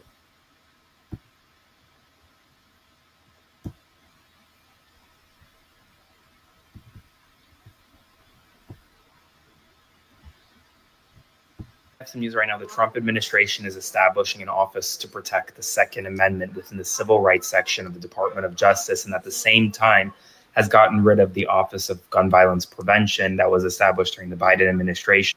According to Reuters, this new office will be within the civil rights section of the Justice Department. It'll be the Second Amendment section within the Civil Rights Division, meant to protect gun rights in the Second Amendment nationwide. They will be going after states that have laws that essentially restrict Second Amendment rights for gun owners. And yet at the same time, the Trump White House previously abolished the Gun Violence Prevention Office that was first of its kind established under the Biden administration. This also comes as we've had a record number of mass shootings, more mass shootings than days in the year across the United States of America. We'll see what happens next, but spread the word. I'll have more updates for you soon, as always, and follow along, stay up to date on all the news that you need to know about. More to come very soon. We have some news right now. The Trump administration is establishing an office to protect the Second Amendment within the civil rights section of the Department of. So just what we need. When there's nothing else to work on, let's work on that. That is something we definitely need. And this is something else. That how did we go all our lives without updating this rule? I just want to know, how have we gone all.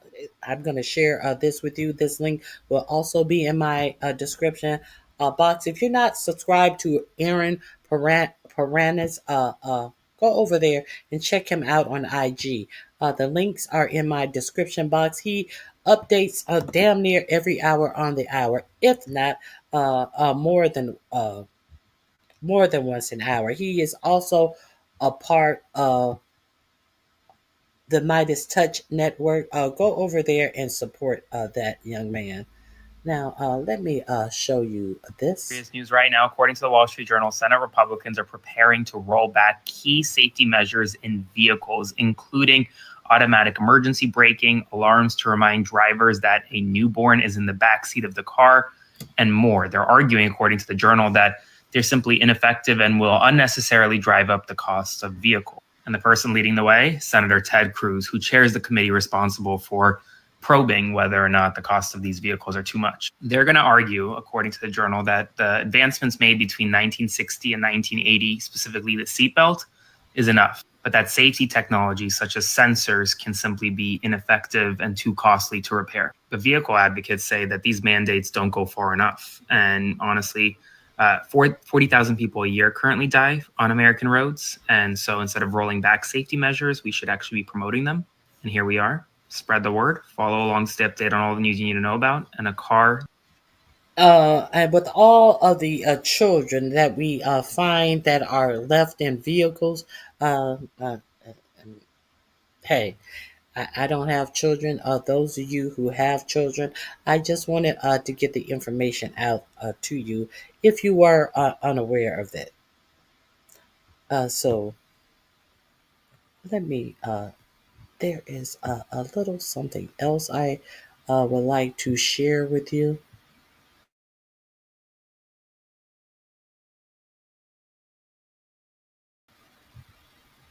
Oh my goodness. Thank you, Miss Toby. While we've been here, this news has broke.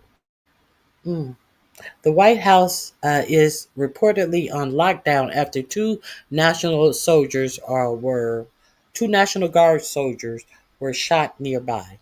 Thank you for that information, Miss Toby.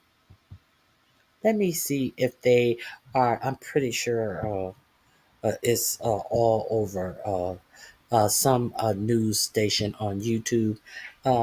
That had no sound to it. Uh,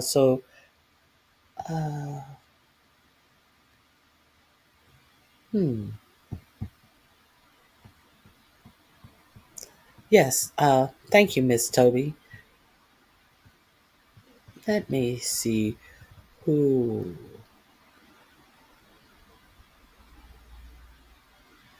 Trump says suspect is severely wounded. Now, let me see. Let me. I think we'll go here. Let's go here. Uh, Here we go. Uh, Keith Edwards is reporting on this.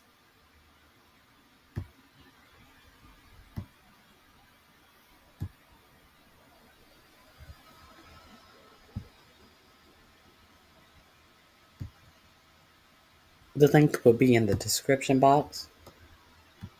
News, and I apologize for the setup.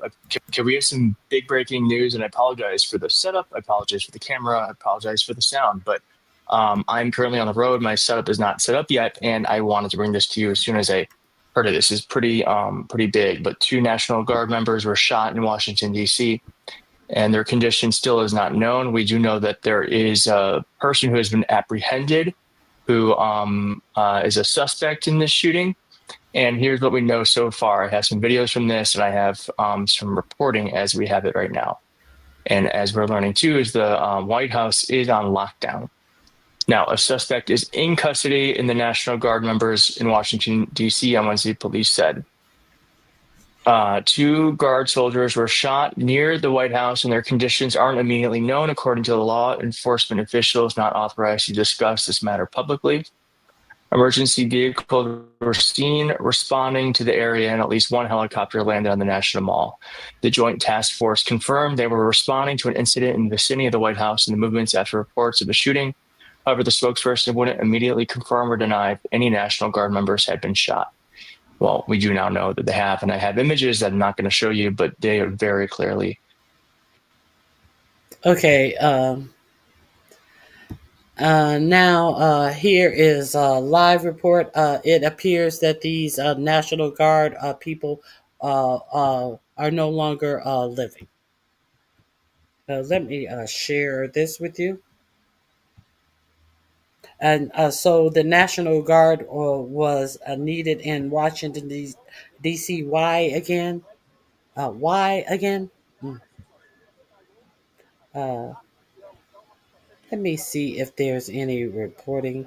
Let's go through this.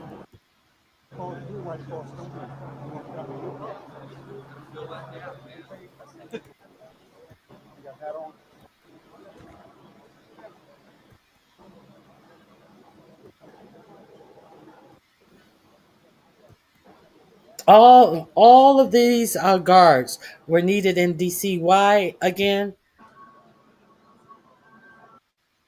And they are the ones who are laid out. Why again?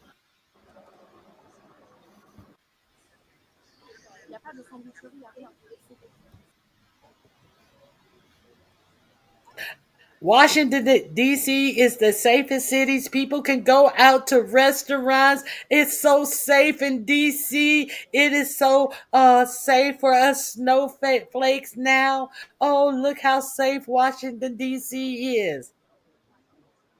A bunch of hyperbole and uselessness.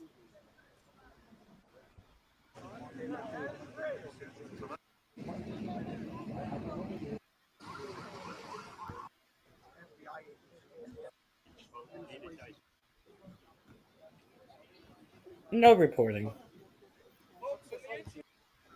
Just a camera setup. No reporting. Let me see if I can find some actual reporting on this case. Now, you see the title of this AP video. I'll drop it in the description box and in the chat if you want to follow it. It just seems to be news cameras standing up there, and that's not my type of stuff. But if it's your type of stuff, if you want to watch it, go ahead.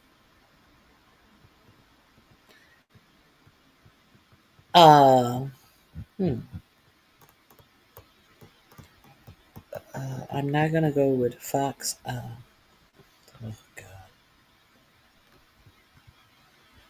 Let's check We have this. some breaking news we want to get to out of Washington, D.C. A Secret Service spokesman tells MS Now that 2 National Guard members were involved in a shooting near the White House this afternoon.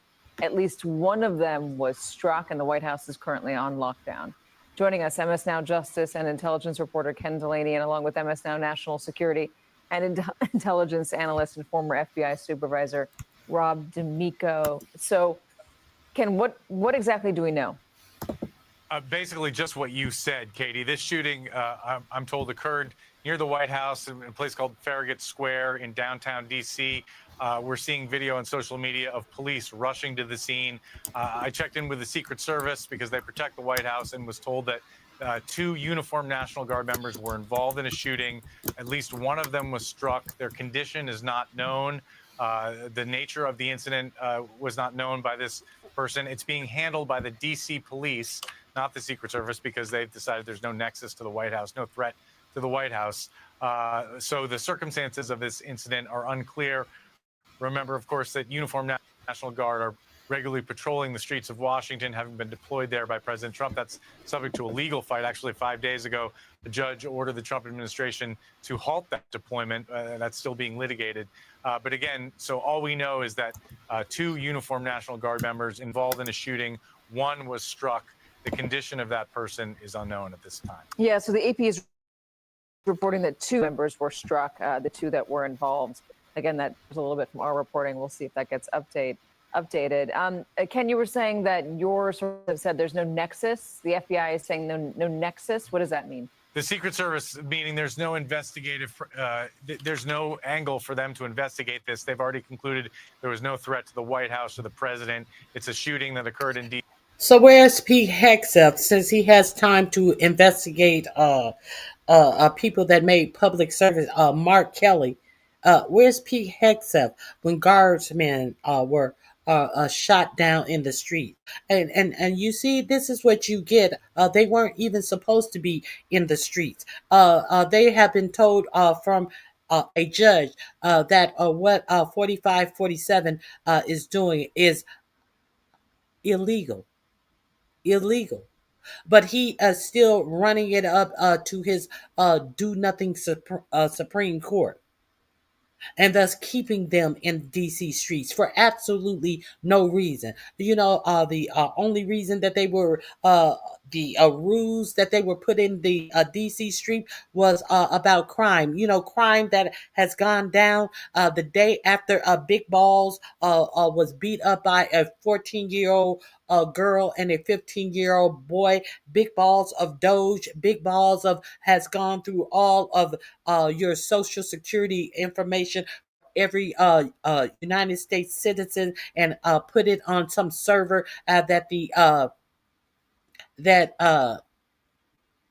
Social Security Administration don't even know if it is secure. The same Big Balls that work for a software company that gave a software company that was in some type of protecting your information. That same Big Balls that gave information about the company he worked for to a competitor. That same Big Balls. And now we have 2 National Guard members unalive, dead on the streets the day before Thanksgiving holiday. Is that what we're doing? A judge has already told him that it is not legal to have the National Guards on the street. But here we are. DC, and so it's being investigated and responded to by the DC police, not by the Secret Service. It needs to be seen. I've also checked in with the FBI. It's unclear at this point whether they will get involved. But right now, the DC police is responding, Katie. All right, so the president is not in Washington right now. He's not at the White House, even though the White House is on lockdown. He, is in Florida for the holiday break. J.D. Vance is, in Fort Campbell, Kentucky. In terms of how hard it is to investigate situations like this, who ends up taking the lead when you have a shooting? And Capitol Police might normally deal with this sort of thing, but you have a shooting so close to a place like the White House. Well, the agencies work together so much anyhow. So if there was, like, as Ken said, if there's any nexus to someone had been trying to get in the White House, or if it was a federal building, they'll decide that. All the other crimes, DC's are originally going to, start investigating it. And then if it turns out a nexus to some type of federal thing where the FBI may have lead, or Secret Service, but they do that all the time because those properties are on top of each other. They literally sit there, and there's so many federal agencies. But when the crimes happen, and the fact that it's National Guard, they're going to have to start looking into what are the rules of engagement. Did the National Guard members see a violent crime happen, and then they try to interdict with it, and then that's what led to the shooting or something? So the DC police will do that. The National Guard will be involved, obviously, because it's their personnel. And then the other federal agents will sit there and wait to see if there's something that brings it into their chain of investigations, if it was on a property, or if somehow it turns out that it was someone doing something against something protected by the Secret Service. So they do that all the time because they just lay on top of each other as it is. All right, the White House has just issued a statement. Caroline Leavitt says the president is aware, he's been briefed. They're actively monitoring this tragic situation. Again, we don't know the status of the National Guard members. The AP is reporting that 2 National Guard members were shot. Let's also bring in MSNL law enforcement analyst and former U.S. Capitol Police Chief Tom Manger. I'll get you on that question I just gave to Rob D'Amico, which is the complicated nature of policing in D.C., especially when you're close to the White House, but now especially when it involves a federal officer like a National Guard member. Yeah, as you may know, the National Guard has been spending a lot of time at different metro stations, and Farragut, the Farragut area actually has a couple of metro stations there. So it would be very likely that you had National Guard folks at those subway stations, and so if something were to happen there, they would be right there on the scene. I know that I frequently take the metro in and around DC, and at almost every station downtown, when you come up out of the station, there are 2 or 3 or 4 National Guardsmen standing around that area. And when the closer you get to the White House, the more agencies that you have, that whether it's the Federal Protection Service, Uniformed Secret Service, Metropolitan Police Department, you have the Metro Transit Police also have jurisdiction at all the metro stations. So you could have a half a dozen agencies in any given area, especially in the downtown area. For those of us who don't live in DC and maybe are not familiar with the metro system there, why are National Guard members at all these stops? That was just one of the places, I think, that when the president deployed the additional resources to Washington, D.C., I know that the National Guard checked in with Chief.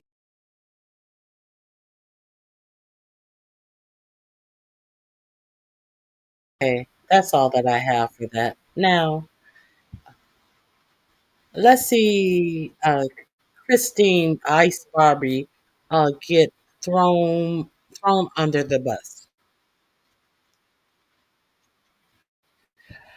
Also, it's going to be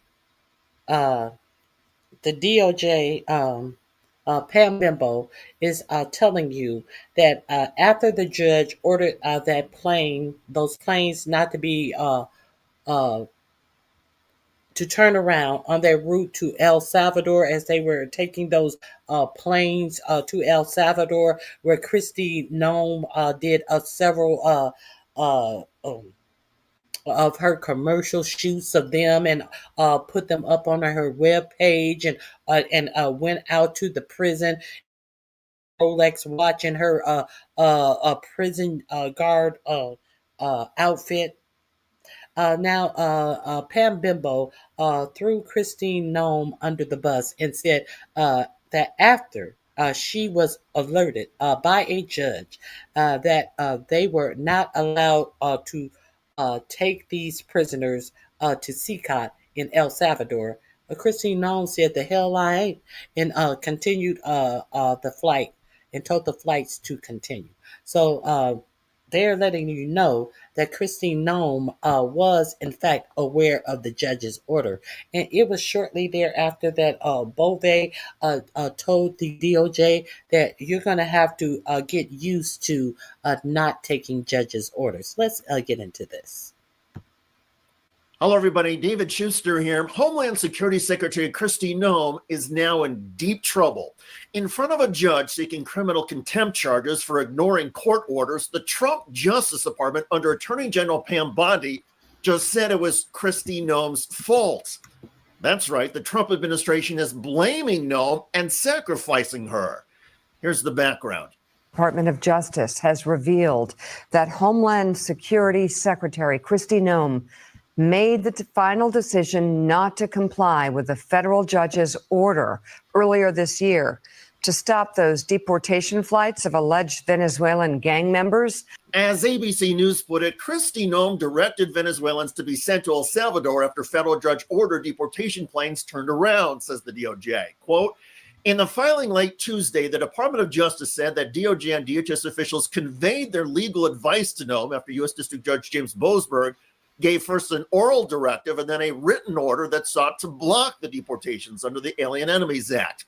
After receiving that legal advice, Secretary Noem directed that the AEA detainees who had been removed from the United States before the court's order could be transferred to the custody of El Salvador. The disclosure comes as Judge James Boasberg seeks to revive criminal contempt proceedings against Trump administration officials who authorized the flights. The Justice Department argued the decision was lawful and consistent with its interpretation of the court's order, but Judge Boasberg said deportees likely did not receive due process. So, what do we know about Kristi Noem's ability to assess legal advice and understand a court order?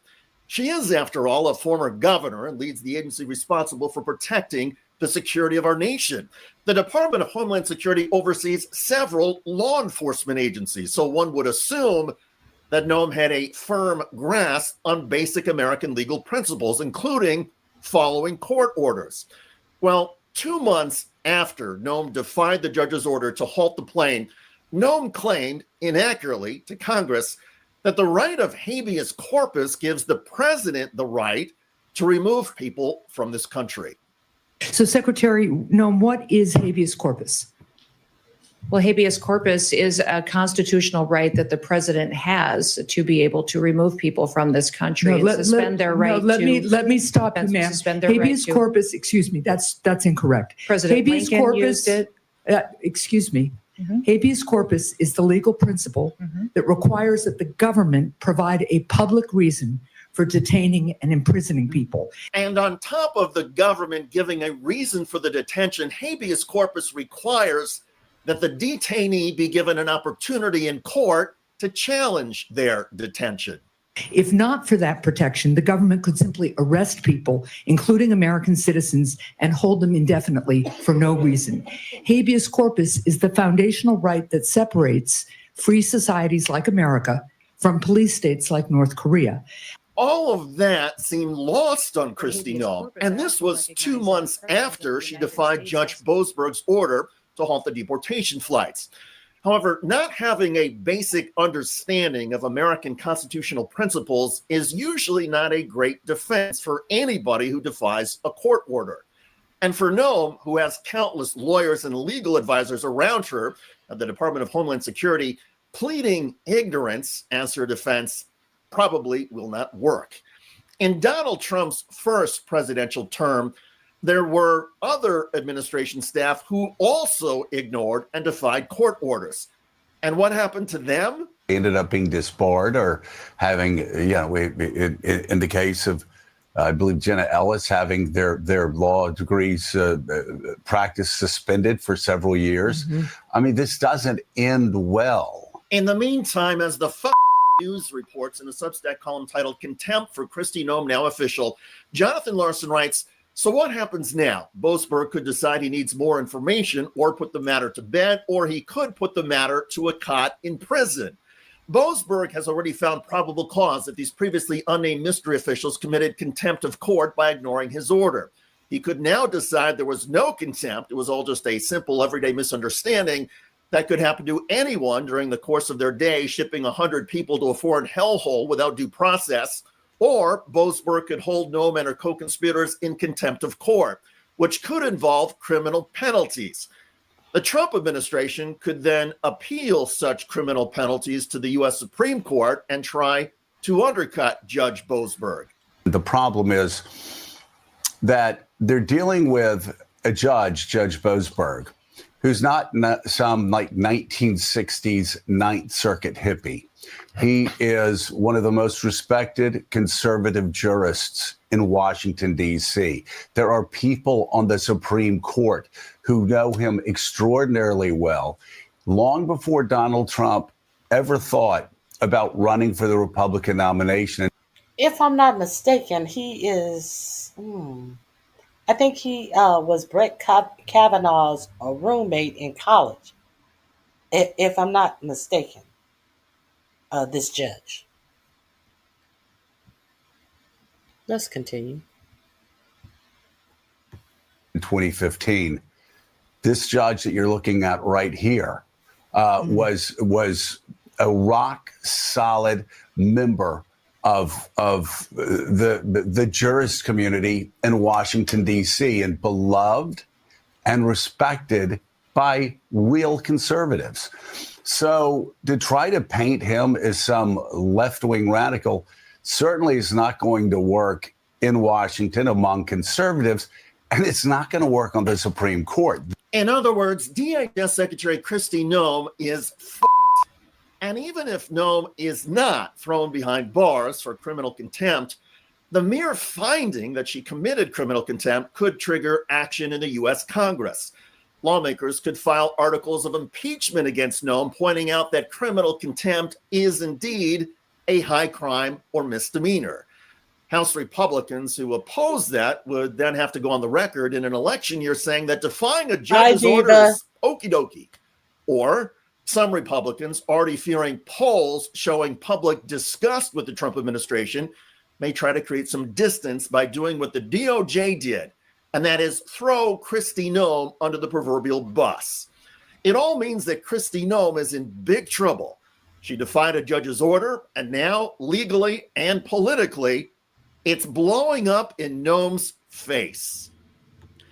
By the way, Trump Attorney General Pam Bondi just got mocked in remarkable fashion over the Epstein files by Democrat Jasmine Crockett. When will the Epstein files come out?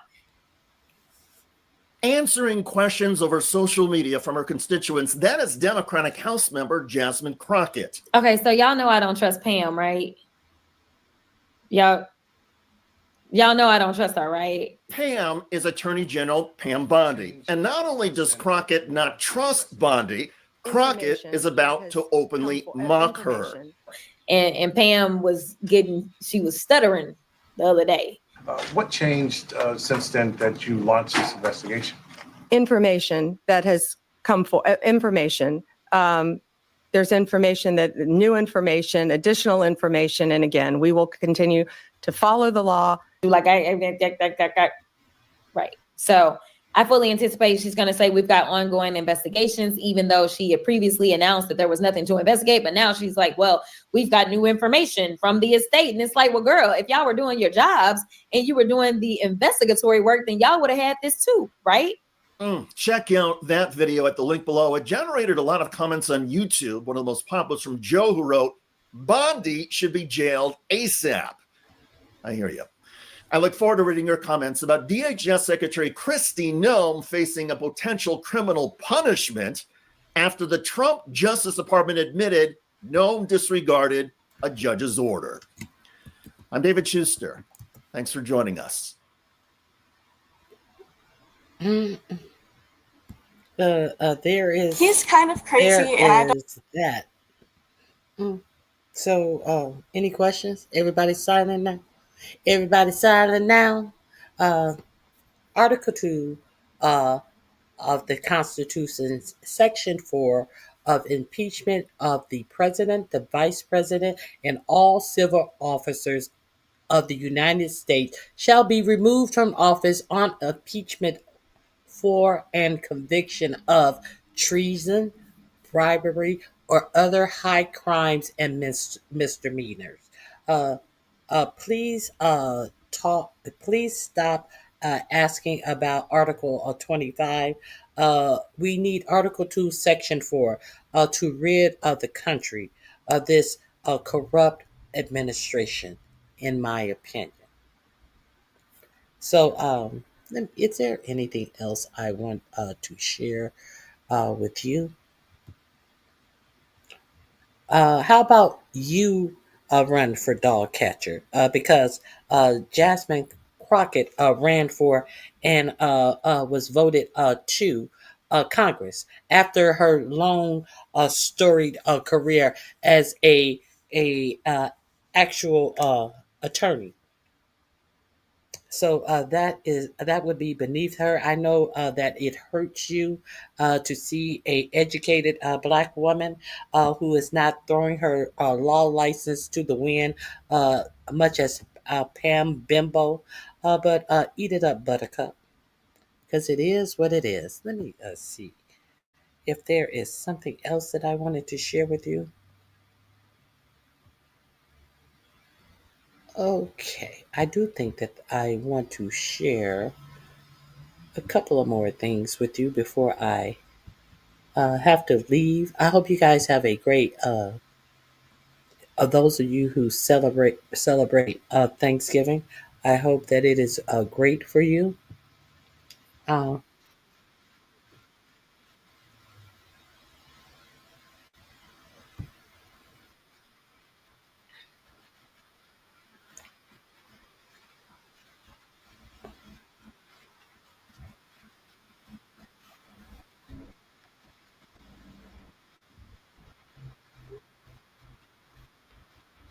Let me see.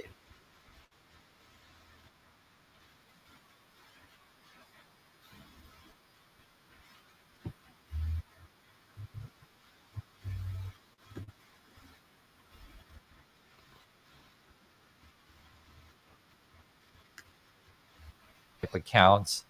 Let me remove this hope and dream of this administration being dragged out of this our government. Let's talk about the Elon Musk bots that were discovered, and then he covered them up. Some of them with some of the talking points. Oh, I covered that yesterday. So Elon Musk is in full panic mode today as he basically just exposed himself and his platform. Let me show you guys what we're talking about. Let's jump right in. So this is the headline. Elon Musk X rolls out feature that shows users' country of origin, then suddenly removes it. Okay, so let me show you what I'm talking about. First, you have to understand that there's a whole bunch of basically bot type accounts on Elon Musk platform. So this is one. It's called Doge Designer, and you never know what the heck this thing is. Like, is this Elon Musk alt account? Is this an Elon Musk employee? Is this just a bot? I really don't know. But I can tell you what I do know. If you ever look at this type of account, there's a whole bunch of them on Musk's platform. They basically just fluff and pump Elon Musk all day, every day. Seriously. And this is a fake image. It says, it is scary how real AI is starting to look, right? And it's got Musk hanging out with other tech bros. Google, NVIDIA, and OpenAI, and it's all fake. Okay. Then you have this also that's like someone made a video of said fake thing, and Ronald McDonald's now jumping on the Cybertruck while they're eating McDonald's. So it turns out when Musk platform had this new feature where you could see where these accounts are from, this particular one, I guess, Doge Designer is from India. So, and I'm sure you guys get where this is going. And so then suddenly everyone on the Musk platform was exposing various bot type accounts. And it was like, oh my God, these are from all over the place. And so then they removed the feature. So for example, there's another one. This person says, X's new location feature exposing bot farmers, foreigners, and all across both sides of the fence. But both sides are picking each other apart. Like they have exposed the other side of something, right? Here's something for MAGA Trump bots are doing it too. And I guess this is a MAGA Trump bot that's, from Nigeria. The Musk people will say, well, some of these readings may not necessarily be accurate. So therefore we would have to remove the feature. Who knows, right? I mean, in this situation, who knows anymore with this kind of stuff, because there's so many of these type of accounts. The Mario one's another one, and Musk will tweet this out to his followers nonstop. Some of these type of accounts are indeed real people. So the Farzad guy, he's a real person. We talk about sometimes on the channel. He's a Tesla stock promoter. He's a real person, but he talks like a bot. Okay, I want to talk about something that I think is being massively underappreciated in the entire autonomous vehicle conversation. And it's not the technology. We talk about that all the time on this channel. And it's not even the labor displacement, which is very real and needs to be addressed. What I want to talk about is how robotaxis are going to fundamentally transform economically disadvantaged areas in the United States and around the world. And I'm not being hyperbolic. I really think this... Okay, I don't want to hear more from this. I want to hear how the white nationalists in the Nick Fuentes wing of the GOP are so enamored with these X accounts that have in the millions and the hundreds of thousands of followers. I want to hear about how all of these GOP followers, all of these Christian nationalists, and all of their anti-black and brown beliefs have become so enamored with these bots that they follow them. They are promoted on X to only to find out that these are black and brown people that you don't want coming to the United States on H-1B visas or any type of visas or green cards or anything. And how did they enamor you? How did they pull all of these GOP Christian rights, Nick Fuentes fans in? They said a whole lot of derogatory racial shit. So I love to see it. I love to see it. What they also exposed is there was a Department of Homeland Security account when it showed the location. The location was Israel. I love to see it. I really making posts on X as the Department of Homeland Security. See, this is what I love to see. And for all of you hate mongers, how do you feel that people know that you are so dumb that all they have to do to wrangle you in to be a fan and support their pages for them to get paid off of your ignorance is say a bunch of racist shit that you turn around and repeat as if you are as if you are showing them, as if you are doing the thing. Huh? How it make you feel? Age. And it's so hard to talk. For you feel bad? Oh, so sad. I am so sad for you. Not really. But you're getting what you deserve. You're showing the whole world know how ignorant you are. You are so concerned about things that are not factual that you cannot pay attention to how you're being played. You rather have no health care than to blame something else in your life on a black or brown person. And you are paying people all across the world for your ignorance and for you promoting these ignorant quotes. But you're not worried about the dying American dollar. You're not worrying about the influence that the United States, the failed states that the United States is falling into under 47's administration. None of that sinks into your mind.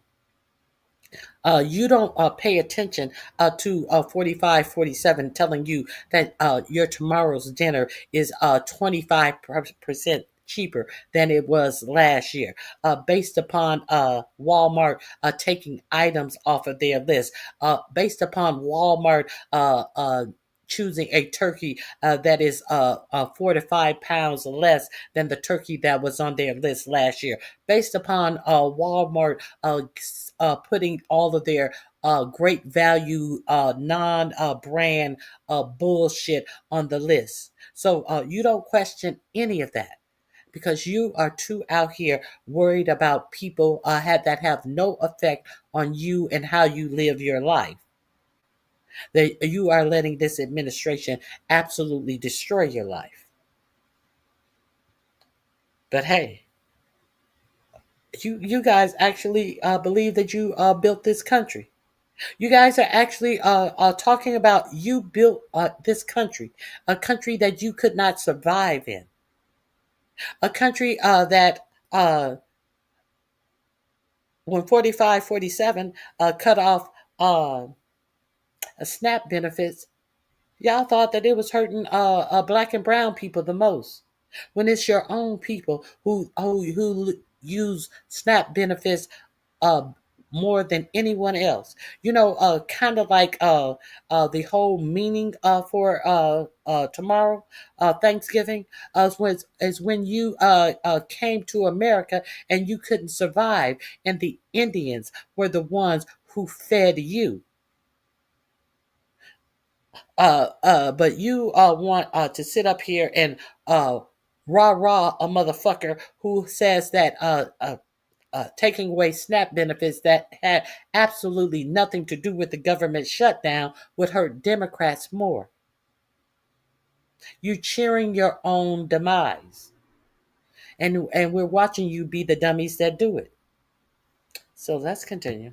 Talk about anything these days, because like this is a story that came out before, and you would think that this would ruin someone's career. This is Benny Johnson, Tim Pool. There was like another guy, and they were getting money from Russia. Basically, you know, they're right-wing influencer people that say things that the Kremlin likes, and they even apologize for saying that, and they act like they're victims getting a bunch of money. It's this crazy world that we live in, and it's hard to talk about this stuff every day because it's getting more and more wacky. Like, I can't even tell like what's real or not real anymore because it's so weird. This is just an hour ago from the Homeland Security account, and they have a picture of Trump, you know, making, I don't know what you want to call it, exasperation face, a wow face, or whatever you want to call it. This is an actual tweet from the government account. And then what they were tweeting out is supposedly the Homeland Security account was made in Israel. Homeland Security account is actually is from Israel. Let that sink in.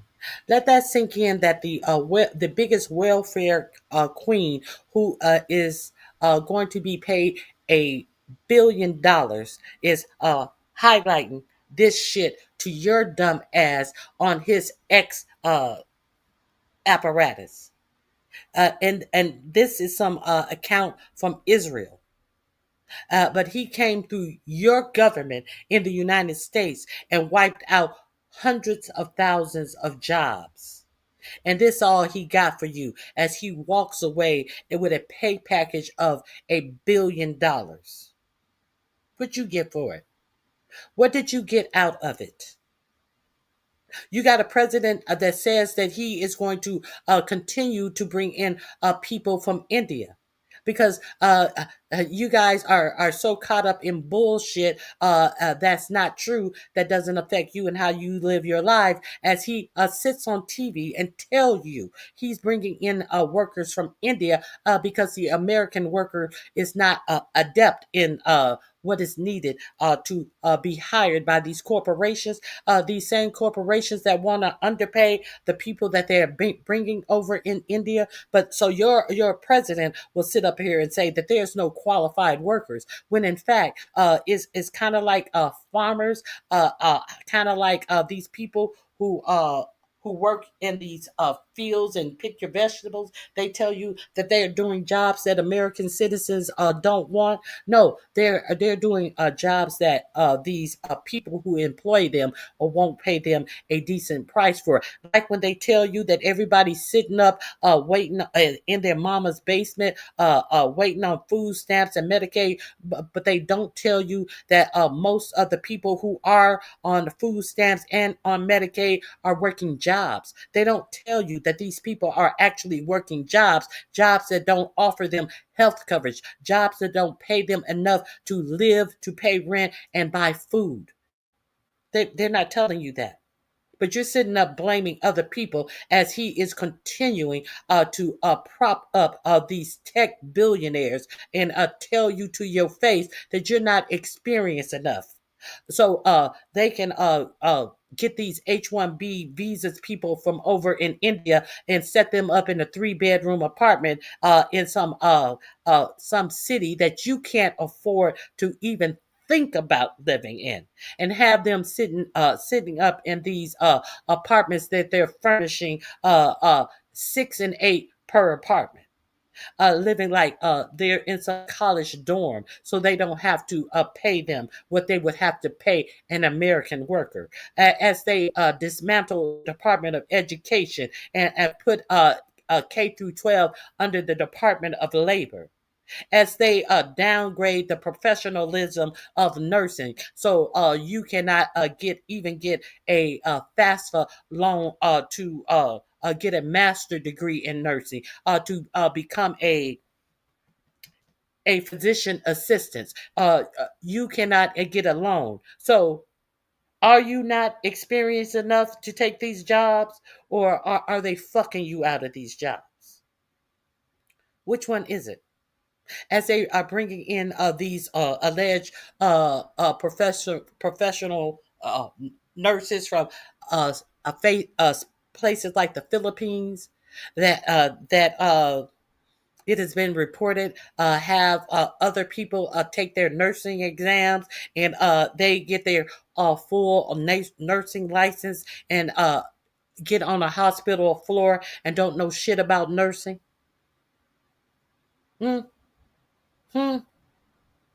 But y'all think y'all turning it.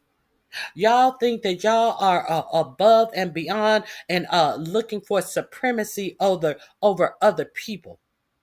And you don't have supremacy over your nut sacks. Okay. I think that's all I have for you. I want to give a reminder about this Thanksgiving holiday. It is blackout time in the United States of America. If you want to be seen, if you want to be heard, make sure that you shop with small businesses. Make sure that you let these big corporations know that you respect your dollar, and therefore they must as well. So here's a reminder for you. Let me share this with you.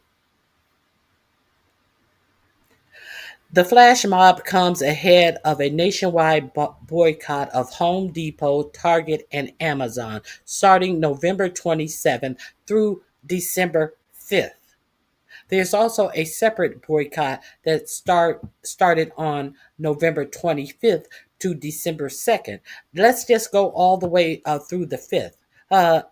If you want to be seen and you want to be heard, ain't nobody paying attention to you and your dumb shit as these big corporations are enriching themselves on you, and you blaming it on someone else.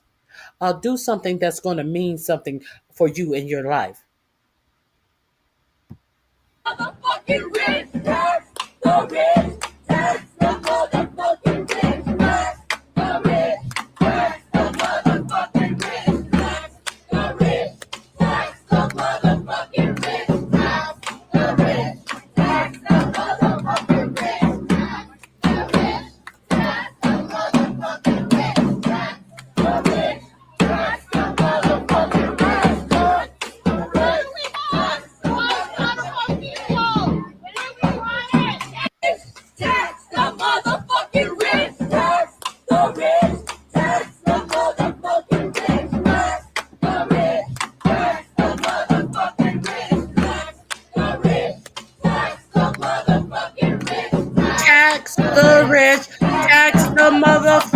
rich, tax the rich, tax the motherfucking rich.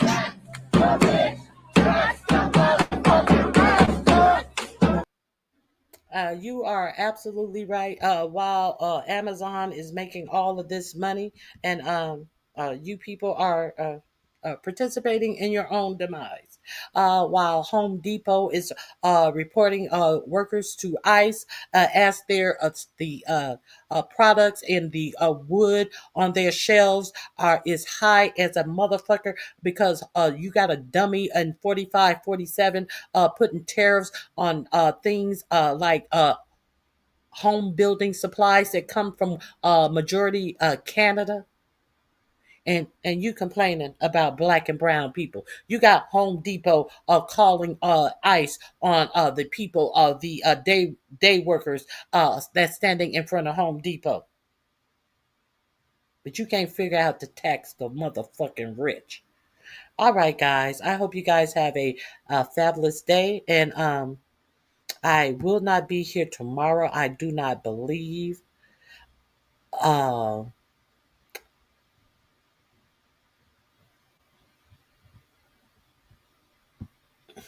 boy, bye.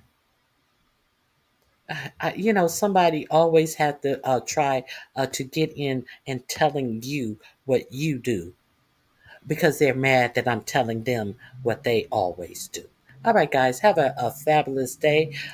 Hit the like button on your way out. If you would like to converse with me further, leave me a message in my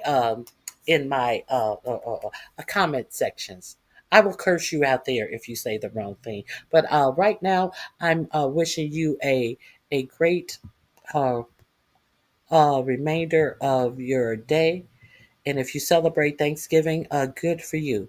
And if you are someone who blames black and brown people for your station in life, remember you've always had this station in life. Since you've been in America, somebody had to take care of you and feed you. Okay, that's what tomorrow is all about. Your inability to take care of yourselves. And don't forget, I will have my 4th annual Secret Santa giveaway on Saturday, December 6th, right here on my channel at 3:00 p.m. And this is where any content creators who choose to give back to their subscribers, who give to them all year long, we will meet here. We will come up on my panel. We will choose names. We will cash app whomever name we have chosen, anywhere between $30 and $50, and that will be the Secret Santa section of the show. However, this is give back to the subscribers. So once we get our gift from our Secret Santa, we cannot keep that gift. We must then look into the chat of the subscribers who are dropping their cash app in the chat, and we will give our gifts to you. We do not keep our gifts. We do not gain from this. You are the subscribers are the ones who gain from this. And so this is my 4th annual Secret Santa event. Whoever shows up to give back to the subscribers are those who show up to give back to the subscriber. But what I do know, that Ronnie Hugh will be here giving back to my subscribers who give to me all year long. And I appreciate you. If you're not a subscriber, feel free to subscribe. I don't care if you talk dumb shit. I'm just going to tell you you talking dumb shit. I don't care if you talk nonsense. I'm just going to tell you to stay on topic and drop some facts. If you want to argue with me, you can't argue with me with hyperbole and motherfucking talking points from Fox News and what's that other one? I don't know the other one. You can't talk to me with bullshit. You're gonna have to come with facts, and we can discuss it. So I hope you guys have a great remainder of your day and have a fabulous weekend as well.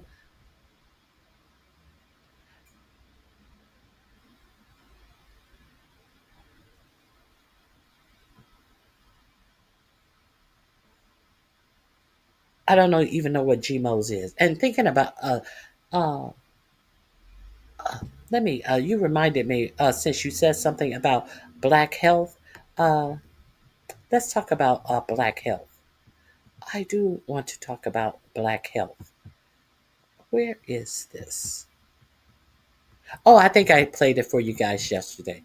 Okay, I played it. The mother who had to have her baby when Black women lose their lives 4 times as much as white women giving birth. The woman who was turned away from her ER in the midst of her labor. The doctor and the nurse have reportedly been fired. So, speaking of Black health, Black women advocate for yourselves, and Black men advocate for yourselves and for your children, your loved ones as well, because it ain't hard it ain't hard it ain't easy being us. It's very hard being us. So take care of yourself and advocate for yourselves. All right, guys, have a great remainder of your weekend, and I may see some of you guys out here on the YouTube streets. Thank you for dropping by. It has been great.